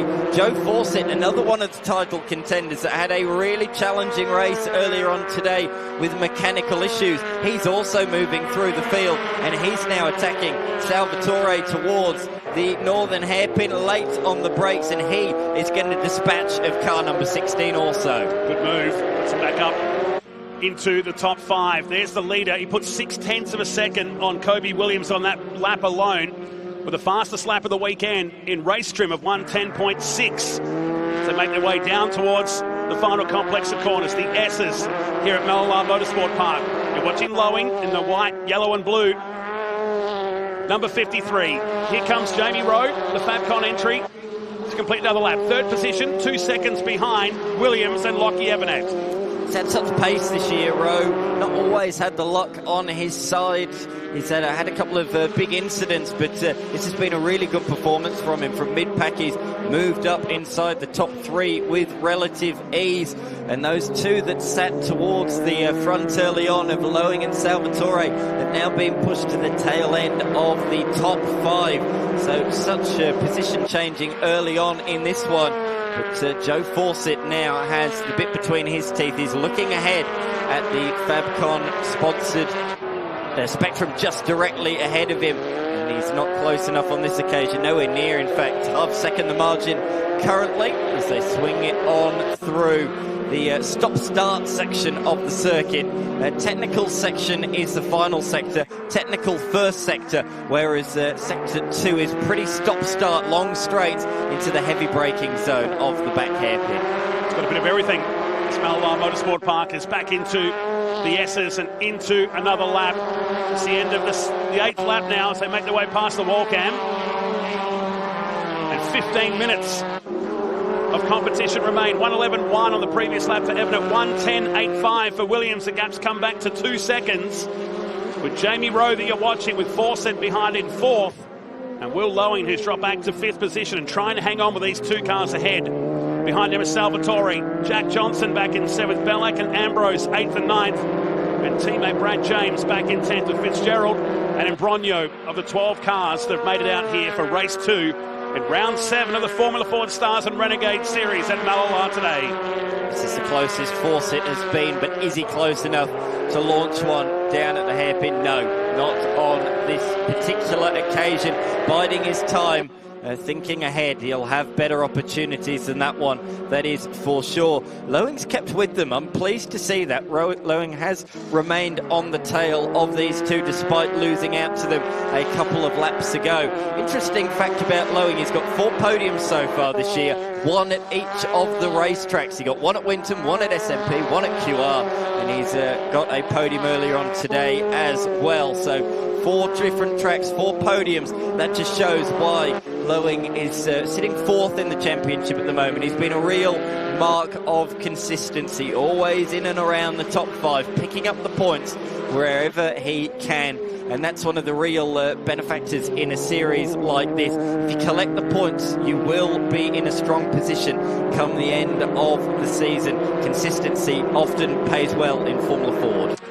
Absolutely, and that's why that moment earlier today, you don't want to drop a DNF in these races and get 0 next to your points, particularly for Williams, who's got a good margin. It's pretty fair to say he's in a comfortable position. For your 2nd, 3rd and 4th, you cannot afford to be even out the top 5 in this first year. As you heard from Marcus Ambrose earlier, the series to expand in 2026 with at least 6 rounds here and maybe a couple of extra rounds to make up an 8-round series.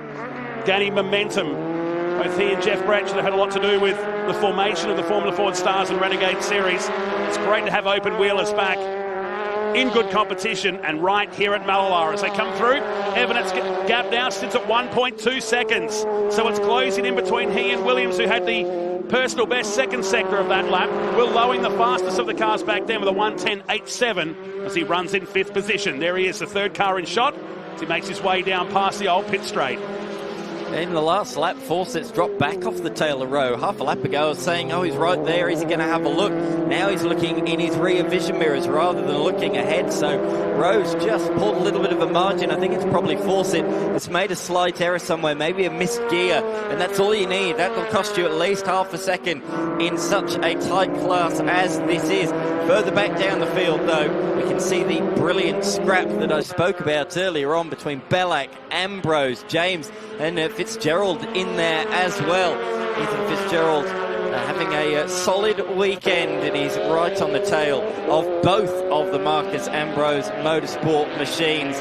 Brad James, a relative newcomer to Formula Ford competition compared to some of those around him, and he's been performing really strongly considering that. The likes of Evanet, Williams, even Rowe and Fawcett, they've got a couple of years experience under their belts, but Brad James only first sat in a Formula Ford. Oh, Tabitha locks up in too deep and runs off the circuit. Tabitha Ambrose making an error down there, and that does allow her young teammate through, up and into position number 9. She drops to the tail of the field with that mistake, dropping 3 positions. But going back to Brad James, as I say, he only first set foot in a Formula Ford at Phillip Island late last year, and he's really learning his craft as this year goes on. Joe Fawcett moving around the outside there just to hold on to that position. Lowing had a real good look. And Lowing's closer than ever. A couple of laps back with at least 6 car lengths. So just a battle to keep an eye on down at the hairpin.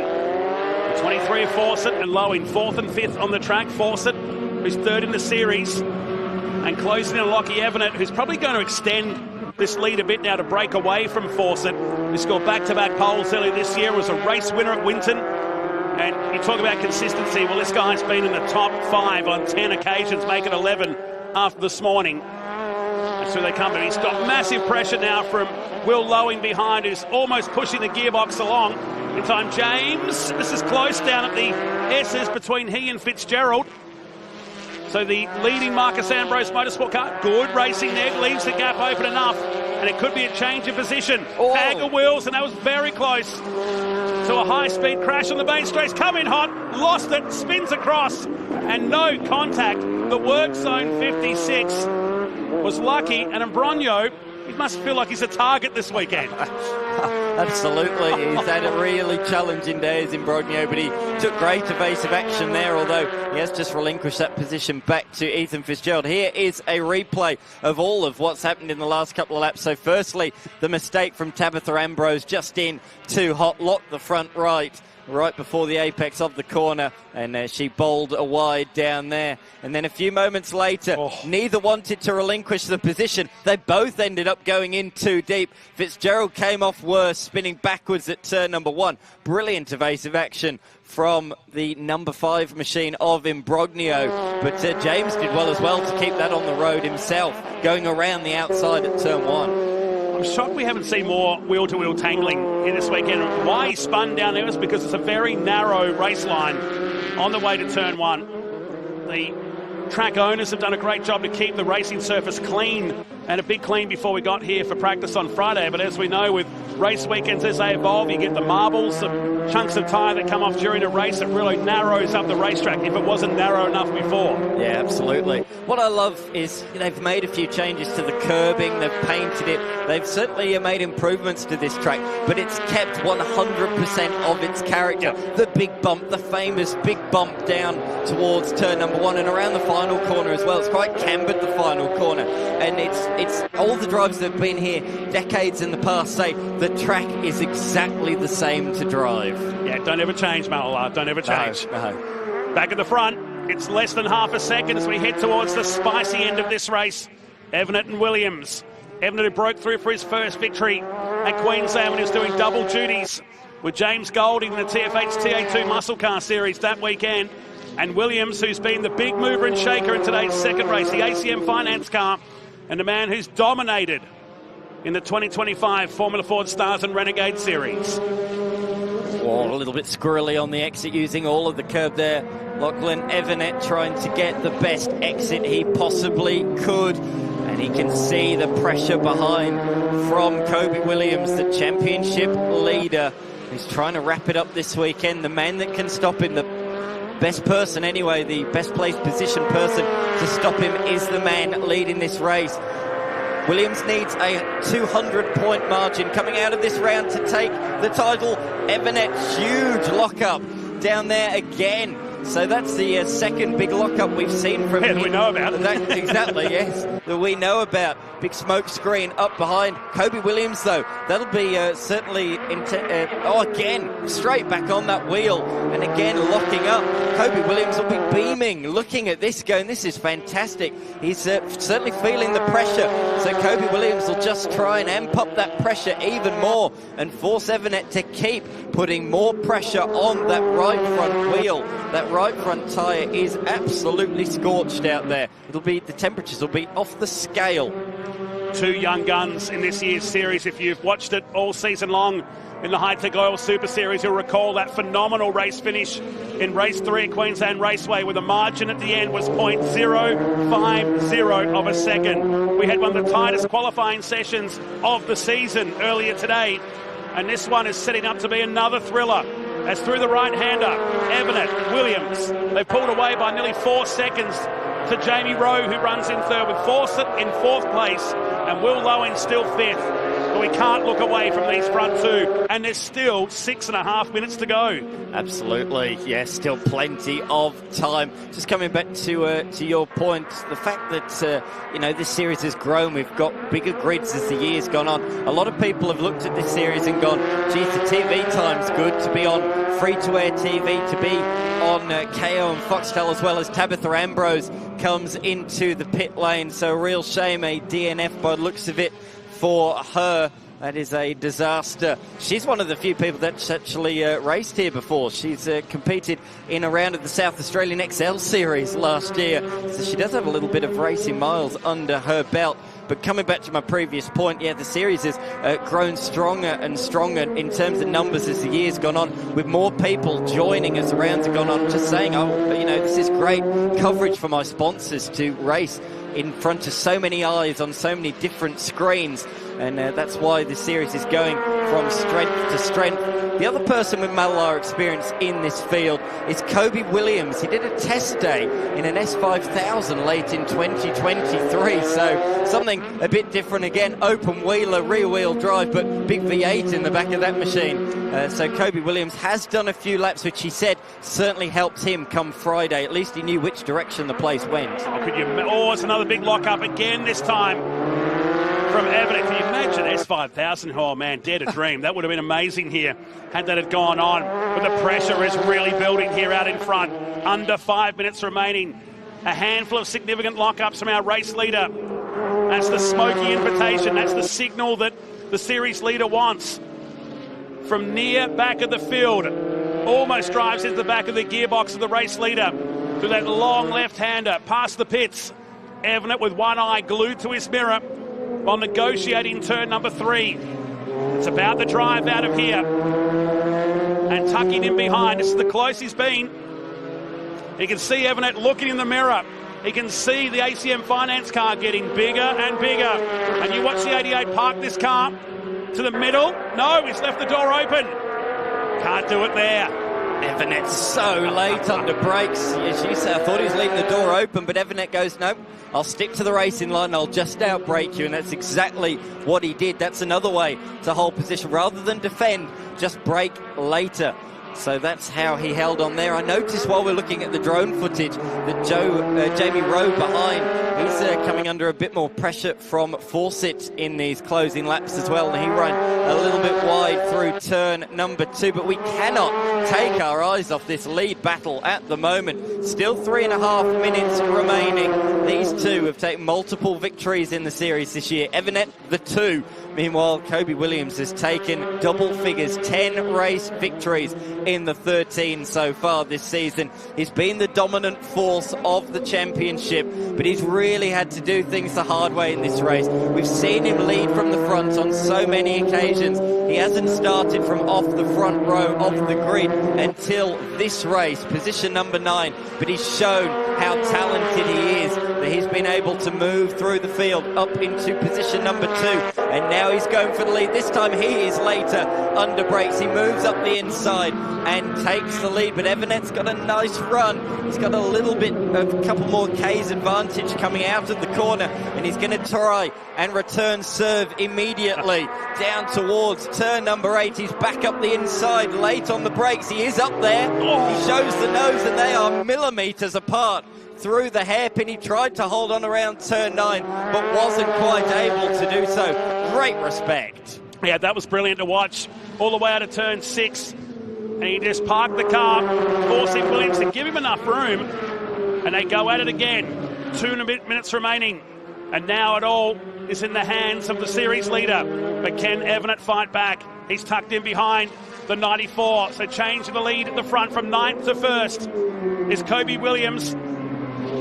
Through the right-hander. Evanet will not give up until the final millimetre of this second and final race in round 7 of the Formula Ford Stars and Renegade Series. Through the right-hander and up to turn 6. They're still 4 seconds away from the rest of the field. And here comes the teenager once again to retake the lead at turn 6. Fascinating battle here. Category manager Jeff Gretsch said we don't want any blocking, and they are adhering to those rules. They've both left the gap on the inside, which is really good to see, and it's promoting this brilliant racing as Williams comes back up the inside once again. This time, though, they're going to be side by side through the left-hander. Can Williams hold it there to have the inside for the final corner? He can. So he just about reclaims that position. They are changing almost corner after corner at the moment. The fight's intensifying with just a minute left in the books. This is going right down to the wire. Brilliant. Out of turn 3. So here comes Everett again. Down to the hairpin. On this, the 21st lap of this race, edging towards the final lap.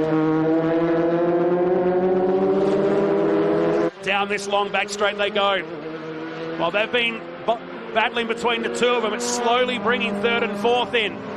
Yeah, that's about as nervous as we are right now watching this race. And we're just calling the action. Here comes Everett again with the rear of the car dancing at the top of the hairpin. They'll go side by side once again. They stay side by side. He can't stay there forever. Or is he going to? Tucks in behind. He wants to use that draft. It's going to be a long, long run down here into turn 8, 9 and 10. The S's side by side. Tucks in behind. Up on the curb. Into the final turn. And through into another lap we go. This has just been the race of the year. Certainly has. I thought Williams, he did run in a little bit wide. I thought it was going to open the door for Everett, but it was just half a car width, so Everett couldn't do much with that. He had to bide his time. He's got better overtaking opportunities here on this final lap. Is 3 going to be an opportunity? Now the blocking begins. This is allowed on the final lap, so Williams goes defensive down into turn 3, but that's going to affect his run out of the corner and all the way down the long back stretch. Here comes Everett. He just kicks out just a little bit towards the kink that is the fast right-hander. Here we go, under brakes once again. They're both squirrely under brakes, particularly Lachlan Everett, who squares the corner off very nicely and gets a lovely drive. Here we go towards the final sequence of corners. Williams going to go on the full defensive all the way down the inside of the circuit. He's making his opponent know exactly what he's doing. Everett's not going to be able to get the cut back out of there. What a brilliant performance between both of these. A brilliant drive. But from 9th on the grid, Kobe Williams takes victory in race number 2 of the weekend in Formula Ford. What a nail-biter. Loved it. Every single second of that race. And those last 2 laps, memorable. 1 and 2, with Johnson coming home here for 6th position aboard the 14 machine. Rowe home 3rd, Fawcett in 4th, and Will Lowing all ahead of him. Brad James, it'll be his best result for the Marcus Ambrose Motorsport team, making 8th position, and Giuseppe Brogno will be 9th, with Hunter Salvatore 10th position. While we were watching what was going on here, we lost Salvatore down the bottom of the top 10, and not just that, I think he may have come to a stop, or he's actually working his way around to the 2nd sector, but some 30 seconds away from the next car, so we'll chase that story up. But look at that, 0.2 of a second, and no, not the tightest margin of season 25. Everett 2nd with Rowe 3rd, Fawcett and Lowing the top 5. Beyond that, Jack Johnson coming home in position number 6, backing up his strong performance from earlier on. Bellac 7th, Brad James in 8th, in Brogno 9th, and Salvatore does limp it home across the line in 10th with a very slow final lap. Fitzgerald in position number 11. He is also not going to finish this race, so a few retirements in that one. Fitzgerald and Ambrose not greeting the checkered flag, and Demelweek missing the start. Imagine chopping this highlights package up. Yes. Pretty much replay the race, the Hyundai highlights of race 2 in round 7 of the Formula Ford Stars and Renegade Series. They've been so good with their starts today, and they all played nicely through the first set of turns, but then it was time to get down to business as Everett. This was early in the race. Remember, Will Lowing led this race for a moment. Yeah, certainly did. All those minutes ago. He led it for a reasonable amount of time, actually. It was a great battle early on. But then we saw Kobe Williams, didn't we, surge his way through the field. There was some great battling further down. Lowing, he lost a couple of places there, forced to the outside. Tabitha Ambrose took to the grass on the outside of turn 8. Worst was to come for a retirement. This moment was pretty sketchy. Fitzgerald tried to throw it up the inside of James at turn 1. It ended up going badly for him. This was later in the race, one of many passes we saw at the Northern Hairpin when Williams went to the lead. Remember, 9th position. Then the next lap, it was Evident's turn to go back into the lead. If you're a keen punter here at Mallala, you know turn 6 is a great spot to watch all the action. But this sequence through here, it's so narrow, and just let each other breathe. And that's what Formula Ford's been about. They've listened to Jeff Gretsch, and have they made him proud today? Certainly have. Around the final corner, Kobe Williams greeted the checkered flag first. The margin, 0.2 of a second. Those 22 laps flew by like the flick of your fingers. That was scintillating. Yep, loved it. 24 points the margin now between Evident and Fawcett in a battle for second in the series, with round 8 qualifying to come tomorrow and 2 more races. Let's go down to victory lane. Here's Jared McLean. Jamie Rowe, fresh out of the helmet, and a 25-minute dash to the finish. Congratulations, they're quick up the front. Yeah, they are quick. Had to start from the back, worked the way forward, but yeah, that was a long race. Felt like it never ended. Moving your way through the pack, that is a tough amount of discipline to try and keep, not to over-temp these tyres, not to put it onto the curbs. A fantastic job. We're looking forward to tomorrow's action. Thank you very much. P2, Lachlan Evanet. What a race that was, though. How exciting. Did you expect to see this guy in your mirrors, though? No, it was almost reminiscent of QR earlier in the series where I started at the back and I was chasing him down. I couldn't quite get him that one, but he had some incredible pace there. So, yeah, couldn't quite hold him, but I'm really looking forward to going and racing him tomorrow. Absolutely. You guys always do such a brilliant job. It's one each. We can't wait for tomorrow. Yeah, no, I'm looking forward to it. Thank you. Kobe Williams, a fantastic defensive drive in the very late stages of the event there. How hard was it to keep this guy at bay? Oh, very. No, he had me on my toes all race. I enjoyed it heaps. Lachlan, we've been battling all season, so it's been really good to keep that going. And, yeah, it was a bit of work getting from 9th to the front here. Is there much to do overnight as we get ready for the 2 races tomorrow? Yeah, we'll have a look at the data tonight and see if we can fine-tune a few things to get a bit faster and see how we go tomorrow. Thank you. Thanks. Another victory. In fact, his 11th of the season. An absolute mortgage on this year's Formula Ford Stars and Renegade Series. They'll be back for qualifying in 2 more races in round 8 of the series. We're heading to a break. Our final race of the day is the TFHI TA2 Muscle Car Series by Maritimo. Their next one is coming up here at Mallala Motorsport Park.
saw a cracking Formula Ford race between the two talented teenagers of 2025, and now we've got another couple of talented stars lining up in 1 and 2 for the final race of the day. The TFH High TA2 Muscle Car Series at Mallala Motorsport Park for the first time. And the Adelaide Plains looking very, very green. We're just an hour to the north of Adelaide, this very historic venue, and a historic weekend for the category to be racing here. Matt Kavanagh back in the commentary box, and Blake Tracy will start from pole, our 34th different winner in TA2 muscle cars.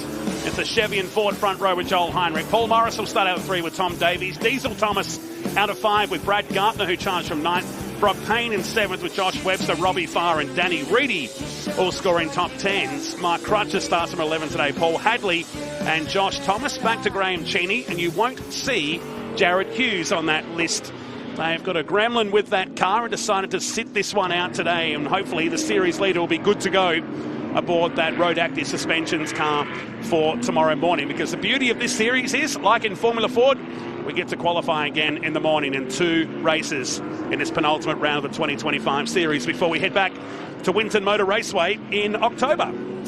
Yeah, luckily we do know that Jared Hughes has a pretty good lead here at the moment, so that's not going to affect him too much in the championship. Let's have a look at some of the race highlights, though, from race number 1. And the young guns went at it, didn't they? Blake Tracy coming off a fantastic weekend just a couple of weeks ago at the Bend. He was right alongside Jared Hughes because they were glued together in qualifying. Tom Davies had been very, very quick to win, a little bit wide at the start of the race, but it all sorted itself out eventually.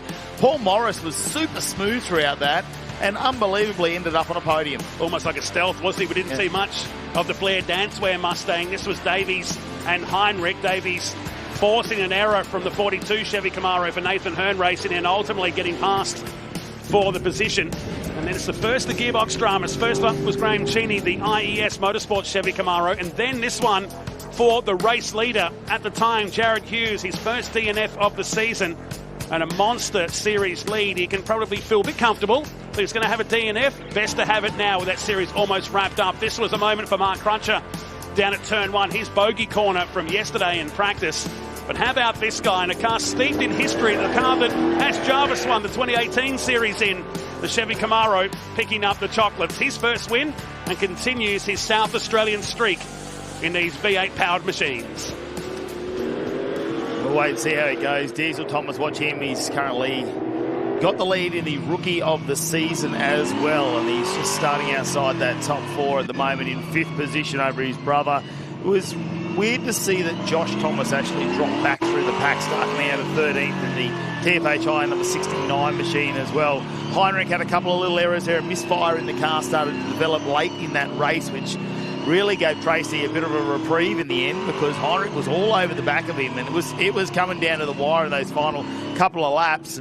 Paul Morris, though, he's been really flying under the radar, hasn't he? And I wouldn't be surprised if, potentially he's just going to hold on to the back of these front runners. He's got Ben Grice on the radio this weekend, who runs the 03 car in the Trico Trans Am series. So he's on the radio to the dude who's found his own slot in this track that he's done many, many laps here, as far back as 1992 when he was here in the Diet Coke BMW. But today, it's the Flair Dancewear Mustang as we go racing in the second and final one of the day. And a much spicier start now from the field as they get down to it here in turn 2 for the first time. Tracy, who goes wide, in fact the whole field doing the same, with Josh Webster towards the tail, and there is Paul Hadley in car with Diesel Thomas. And how's the bumping going along the short pit straight down towards turn 3 for the first time? It's the Hi-Tec Oil Chevy Camaro that leads, and Heinrich trying to force it. The dude, hello, Paul Morris is in the house. He's definitely got the elbows up, doesn't he, already in this race? And have a look at the number 67. Gets the nose in front and goes past Heinrich and lets him know that he's got a wealth of experience at this track as well. Heinrich now back down the inside, and Morris will be pushed to the outside. Davies in there as well. And have a look at Brad Gartner now forcing his way through in the number 22 Hi-Tec Oils car. That was cool. To settle in, Thomas on Davies here. It's Diesel Thomas. 5th position as the Ariat Chevy Camaro parks in the middle. Paul Morris eating the curb in that red and black Mustang. Here's Brad Gartner buying in. He stays side by side with a TFH car. But it's Blake Tracy that leads from Joel Heinrich, Paul Morris, Tom Davies, Diesel Thomas. The top 5. Then it's Gartner, Payne, Farr, Webster and Crutcher in position number 10. The door flapping there on the number 44 car for Ash Jarvis Racing. Oh, the dude, was there a bit of a push in the middle of turn 2? This will fire him up. Let's take it from Diesel Thomas's perspective. Down this short, straight, narrow racetrack at Mallala Motorsport Park as he stays with him. Davies and Thomas menacing one of the most experienced drivers in Aussie motorsport in the field. Yeah, I don't think you want to fire up Morris too much, especially if you're on the outside. You might find the long way around the racetrack as Tom Davies has a look down the inside too. He's being very aggressive and he might get him under brakes. Diesel Thomas, now he fires down the inside of Paul Morris as well. And the 18 will move up into position number 4. But no, Morris alongside and goes, here's a trick for young players. He's sick of playing nice, I think. And that was a graphic shot looking through the in-car camera of Diesel Thomas. As through they come to complete another lap. It's a feisty start in this one. And 17 minutes and 40 seconds remain plus a lap. Tracy, Heinrich, Davies, Morris. Then Diesel Thomas and Brad Gartner, who continues his surge forward. Well, Heinrich's door keeps opening as well, so hopefully that will not cause an issue there, because officials always seem to look at doors that don't shut on these cars. We know that there's always a little bit of a trick to it, as we'll check out a highlight here. This is Paul Morris and Tom Davies going side by side. Oh, there's some contact there as well, isn't it? Was that fair bump play on, or was it just fair? I think so. Davies had a wheel off and came back on, but it continued on, didn't it, as they went through the lap. Well, there's a bit of Morse code on the back bar. And meantime, wow. It's a fire underneath the Paul Hadley car. A forgetful weekend after those gearbox and clutch dramas in the 50, and he's now come to a stop. That looks like it's in the middle of the infield here between the sweeper and the northern hairpin. You can see the heat rising from there. It's a fairly dry infield here at Mallala Motorsport Park, so a tough day for the IES Motorsport team. There's that door, a bit of a unofficial DRS perhaps for the Heinrich machine. Osborne Transport and CR International helping him once again, as they've done in the Aussie racing cars for many seasons. A bit of debris on the track, which might get scooped up here or run over in this case by Morris, who's got Diesel Thomas on his tail. Into, in the background, it's Diesel Thomas. Diesel Thomas off the track and trying to find his way back in. Did he lose the position? He must have lost one at least there as he jumps back in behind Brock Payne, so it's dropped into 8th position. Yeah, in the meantime, Tom Davies had a brake lock up there as well. So we're going to see Morris, I'd say, go back into 3rd position. We want to have a look at our live ladder. So, Davies managed to stay. That was a big brake lock off him. He went very wide. Gardner up into 5th position now. Brock Payne into 6th. I believe, and it could be a little bit of oil from the Paul Hadley car that sprayed onto the track there at turn 2 that caught the field out on that previous lap. His car well and truly off the course, as Blake Tracy has 3.2 seconds on the field already in the early stages, down towards the S's at the end of lap number 3. Let's have a look at this on the replay. The safety car has been called, incidentally, the Hi-Tec Oils replay. So you can see, yeah, there's a little fine trail. You can see that from low down, and it caught the drivers. It was right in the middle of turn 2, and there was the car that caused it parked off. So this is from the pit lane on one of our RF cameras, and Diesel arriving and just dancing on ice on the 18 Ford Mustang for TFH Racing. It's dropped him back into 7th position now, but the safety car has been called to slow this race down. Boy, it had some feeling from the outset. From turn 1 onwards, it didn't settle for about 3 laps. And Blake Tracy's lead was growing out to nearly 4 seconds, has come back to 0 with Heinrich, Davies, Morris and Gartner up into 5th position now, with Payne in 6th, Diesel Thomas in 7th, Webster 8th, Robbie Farr 9th, and Josh Thomas now completes the top 10. So safety car is catching the field. I'll tell you what, man, if you're going to go door to door with anyone out there on the track at the moment, it's probably not Paul Morris, because we know he can get fired up. He's a good racer. He's got plenty of experience. He'll know how to just tell you, I suppose, that it's not on. He's not going to put up with that either. So it's great to have him here as part of the series. I'm glad he got the bug after doing the endurance rounds. We love having him as part of the TO2 muscle cars. Back in 4th position now, and he'll be right on the back of Davies, who's probably got a couple of hurt tyres from that brake lock-up as well, because he dragged that on for quite a while. Brad Gartner also in the background there, pitched a brake. So be a couple of tyres just hurting at the moment. Of course, they've only got 6 tyres to get through since the qualifying session this morning. Now, Diesel Thomas, he's going to have to try and regroup back in that 7th position. Webster just behind him, followed by Farr. And then Josh Thomas, the second of the TFH Hire cars this weekend. And it's the least amount of TFH Hire cars we've actually had on track for a weekend. And I was down talking to him and said, this must be a pretty cruisy weekend for you. They're almost asleep down there. Got too much work to do down at TFH Racing. Brad Thomas, who's led that team for a long, long time now himself, a notable speedway racer in his own term. Well, the safety car is leading the field around. We'll squeeze a quick break in. Blake Tracy continues to lead here, but still plenty of time to play out. We'll be back.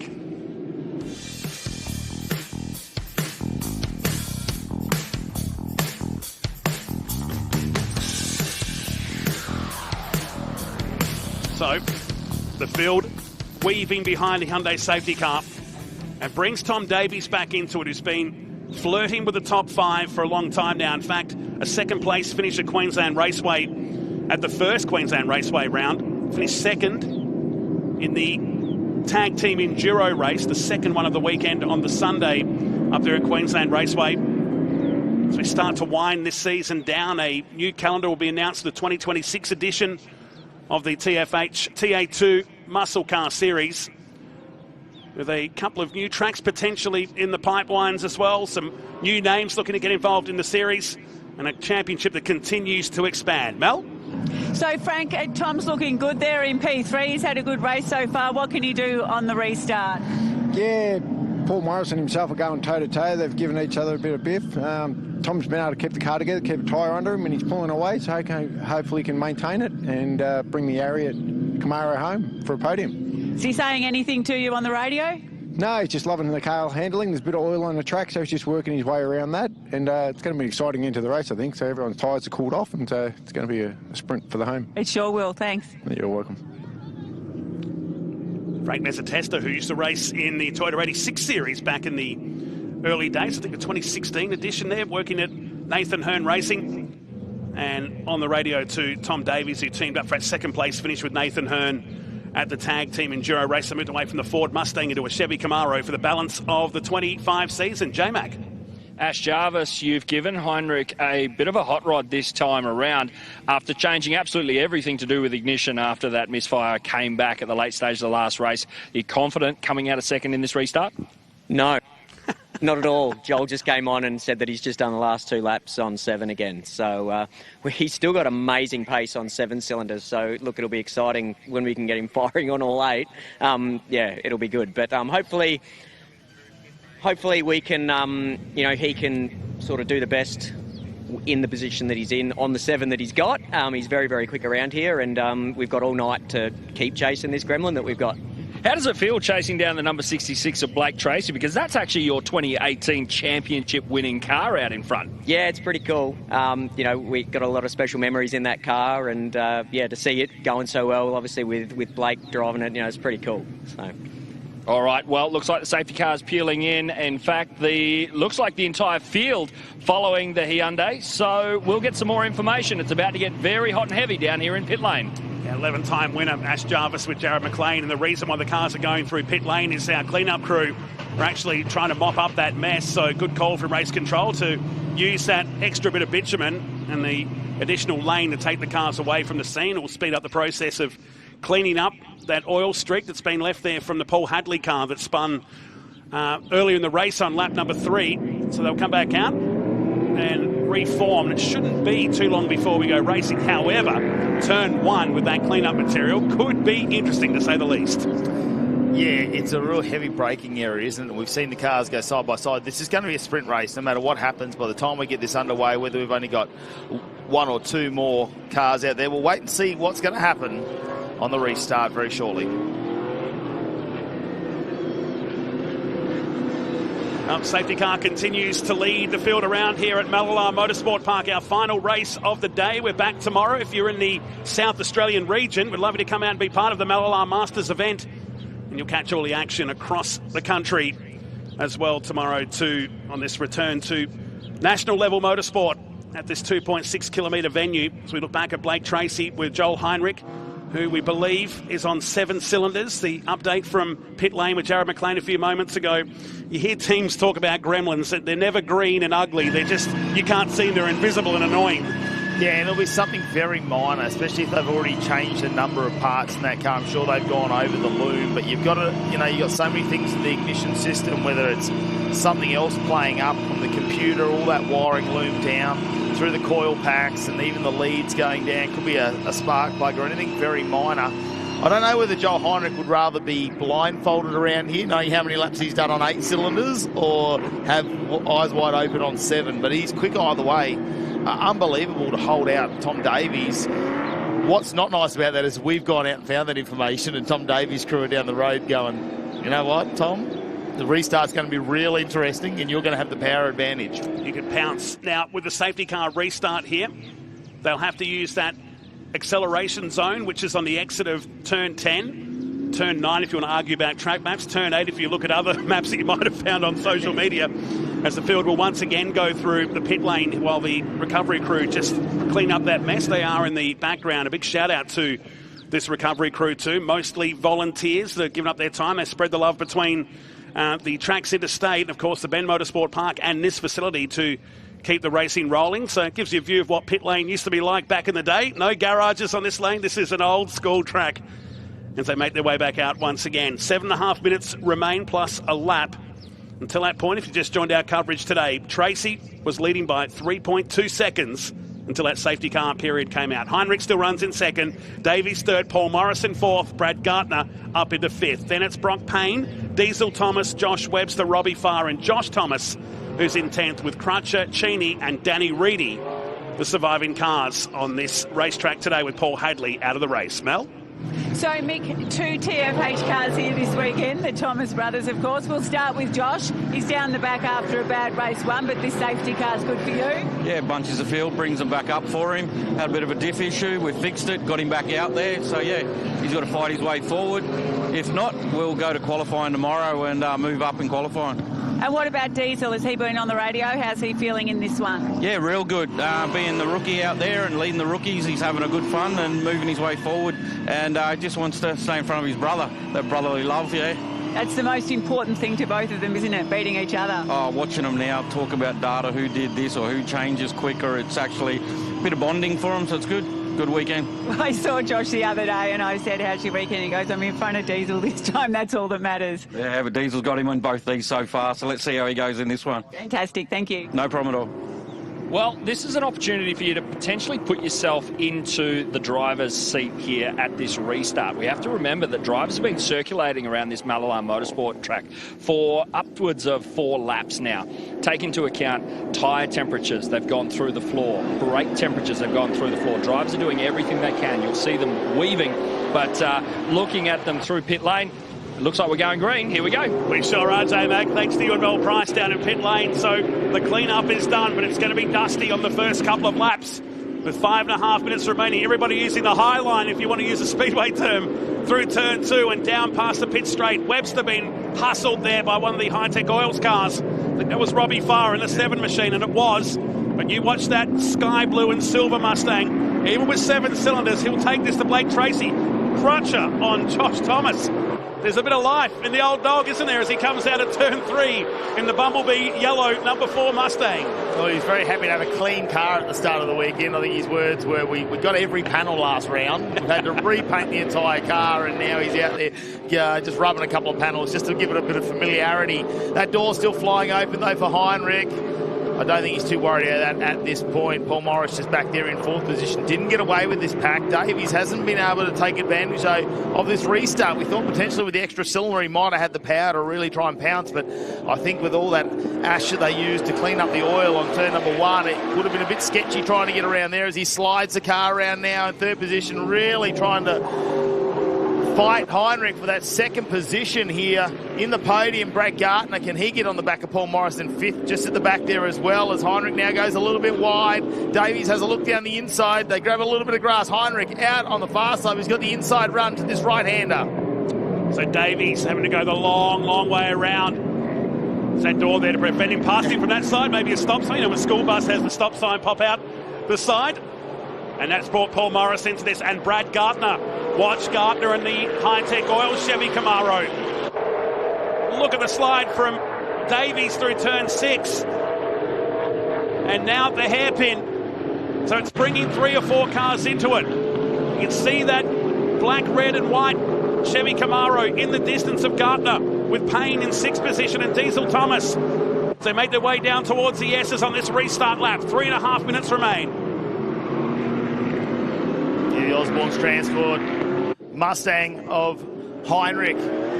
He's doing a fantastic job. Potentially, you don't know, do you, whether that may have started firing up that 8th cylinder, because they're not having that problem at the start of the race. Potentially it's a heat issue, and when the car cools down, he might have those extra cylinders just for those first few laps of this race. There's still just over 3 minutes remaining. It's whether that will hold together, and they'll get tonight to try and reevaluate that situation. It's good for Blake Tracy. He might be able to make this 2 from 2 at the moment, as he's opened up a 1-second lead. I think he would have been way further away if we were back to 7 cylinders. I think Blake Tracy probably would have pulled away just a little bit more. Heinrich might have the power back under that right foot. And remember, you've got to make these tyres work tomorrow with just 6 Hoosier tyres available for the weekend. The tyre deck was always going to be a talking point through the paddock. Some didn't use all 4 tyres during qualifying, but you're going to have to save some good ones for qualifying tomorrow morning for the second part of the weekend.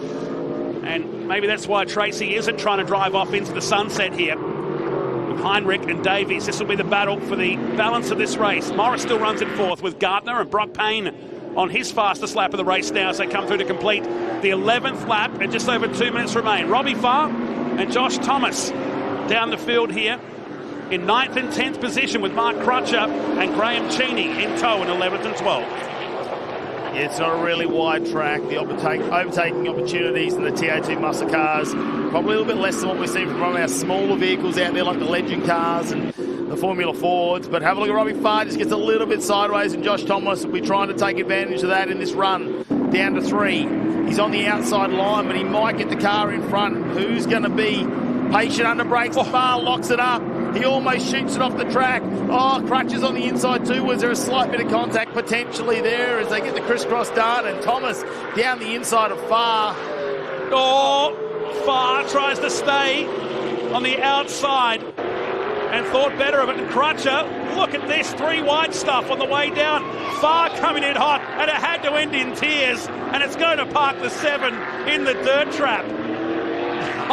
You've got to give him points for having to go on the outside. But he's gone back to his speedway roots there, parking it in the dirt. And with a minute to go, that car will be stuck. Here it is on the replay. Crutcher was on the dirtier side. Farr was coming in hot. And it was staying on the outside there where the dirtier racing line was through the sweeper that wouldn't have helped the braking procedure for the 7. And now he is parked and out of this race. Oh, slight brake lock up there for Tracy. Just a little moment. We saw him do that in race number 1 as well, didn't we? There were moments throughout where he had just those minor little errors in his race.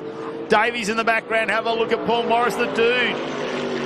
He is getting really close to the back of that car, and it's less than half a second now.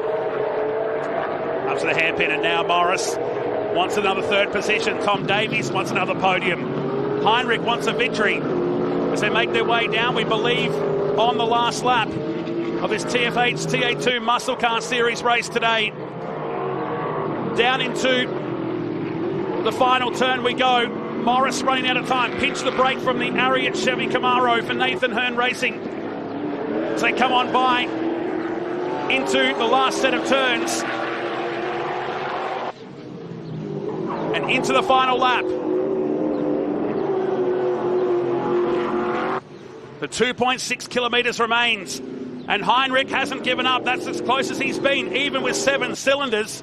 He's taken it to the 18-year-old who's driving this car down the right-hand side of the road. Punch of flame, not once but twice, from the Chevy Camaro. All the experience from Heinrich will need to be used now. There's something in the background. I heard someone locking up, and Morris has got ahead of Davies. So that was Davies that went off in the background. We've seen how loose that car is slipping around quite a lot. Davies seems to be able to handle it, but Morris back in that third position. This is a replay of race number 1 at this point when it comes to our top 3 results. Tracy's left the door open a couple of times, hasn't he, for Heinrich? And Heinrich has just put that nose in. He hasn't been too rude about it. He hasn't really stuck the front end in. But it's going to be another win. But Heinrich has thrown absolutely everything at Blake Tracy. He might move to South Australia if this trend continues. It's another victory at the final turn. Heinrich is going to drag racing to the end, but it's a short run to the checkered flag and takes the win. To the roar of the teams down here in turn number 1. Great drive from Tracy. Heinrich will be second. This is Josh Thomas holding Graham Cheney off for 9th position. There was only 800ths of a second between the two at the line. Good bounce back from Cheney, the Masters Series leader in this year's TFH-TA2 Muscle Car Series. But Blake Tracy has just come of age. That first win at the Bend a couple of weeks ago, while at the other end, it's bittersweet for the Hi-Tec Oils team today with sprint car star Robbie Farr parked in the bunker down here at turn 6 after that highly ambitious move on the outside on the way up to turn 6. Yeah, a couple more honourable mentions there. Brad Gartner up into 4th position there. Brock Payne now in 5th. So they come into grips with that car as well as we have a look at our race 2 results here of the TFH TA2 muscle cars. Presented by Maritimo. Blake Tracy on the top step of the podium, followed by Heinrich and Paul Morris. And did that go right down to the wire. Graham Cheney, a good fight back up at the 10th. Tom Davies recovered after that spin to be in 7th position as well in the 42, so just in front of Josh Webster. Diesel Thomas, well, he's been a bit of a yo-yo, hasn't he, up and down the field. He's very fast. He just had a couple of moments there where he's pushed back in the pack, but I think Brad Gartner and Brock Payne will be happy just to be solid in that race number 2 and starting to come to grips with their cars as well. Yeah, brilliant race with that safety car. At least 3 or 4 laps behind the Hyundai safety car there. Polluting that race, but it really rejuvenated the battle at the front there for Heinrich, who misses out by 0.2 of a second at the end of race number 2 and the end of racing for the day in the Hi-Tec Oil Super Series, the Mallala Masters, which continues tomorrow. Well, second verse, same as the first, wasn't it?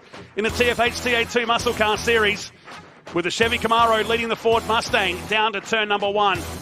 Much more intense than what we saw in race number 1, Matty Cav. Very, very intense, and it all started from the second corner, didn't it? As we saw Diesel Thomas go on the outside of Paul Morris, and he came alongside Davies, and they exchanged a few little elbows there as they went along the straight as well, and it continued on from there.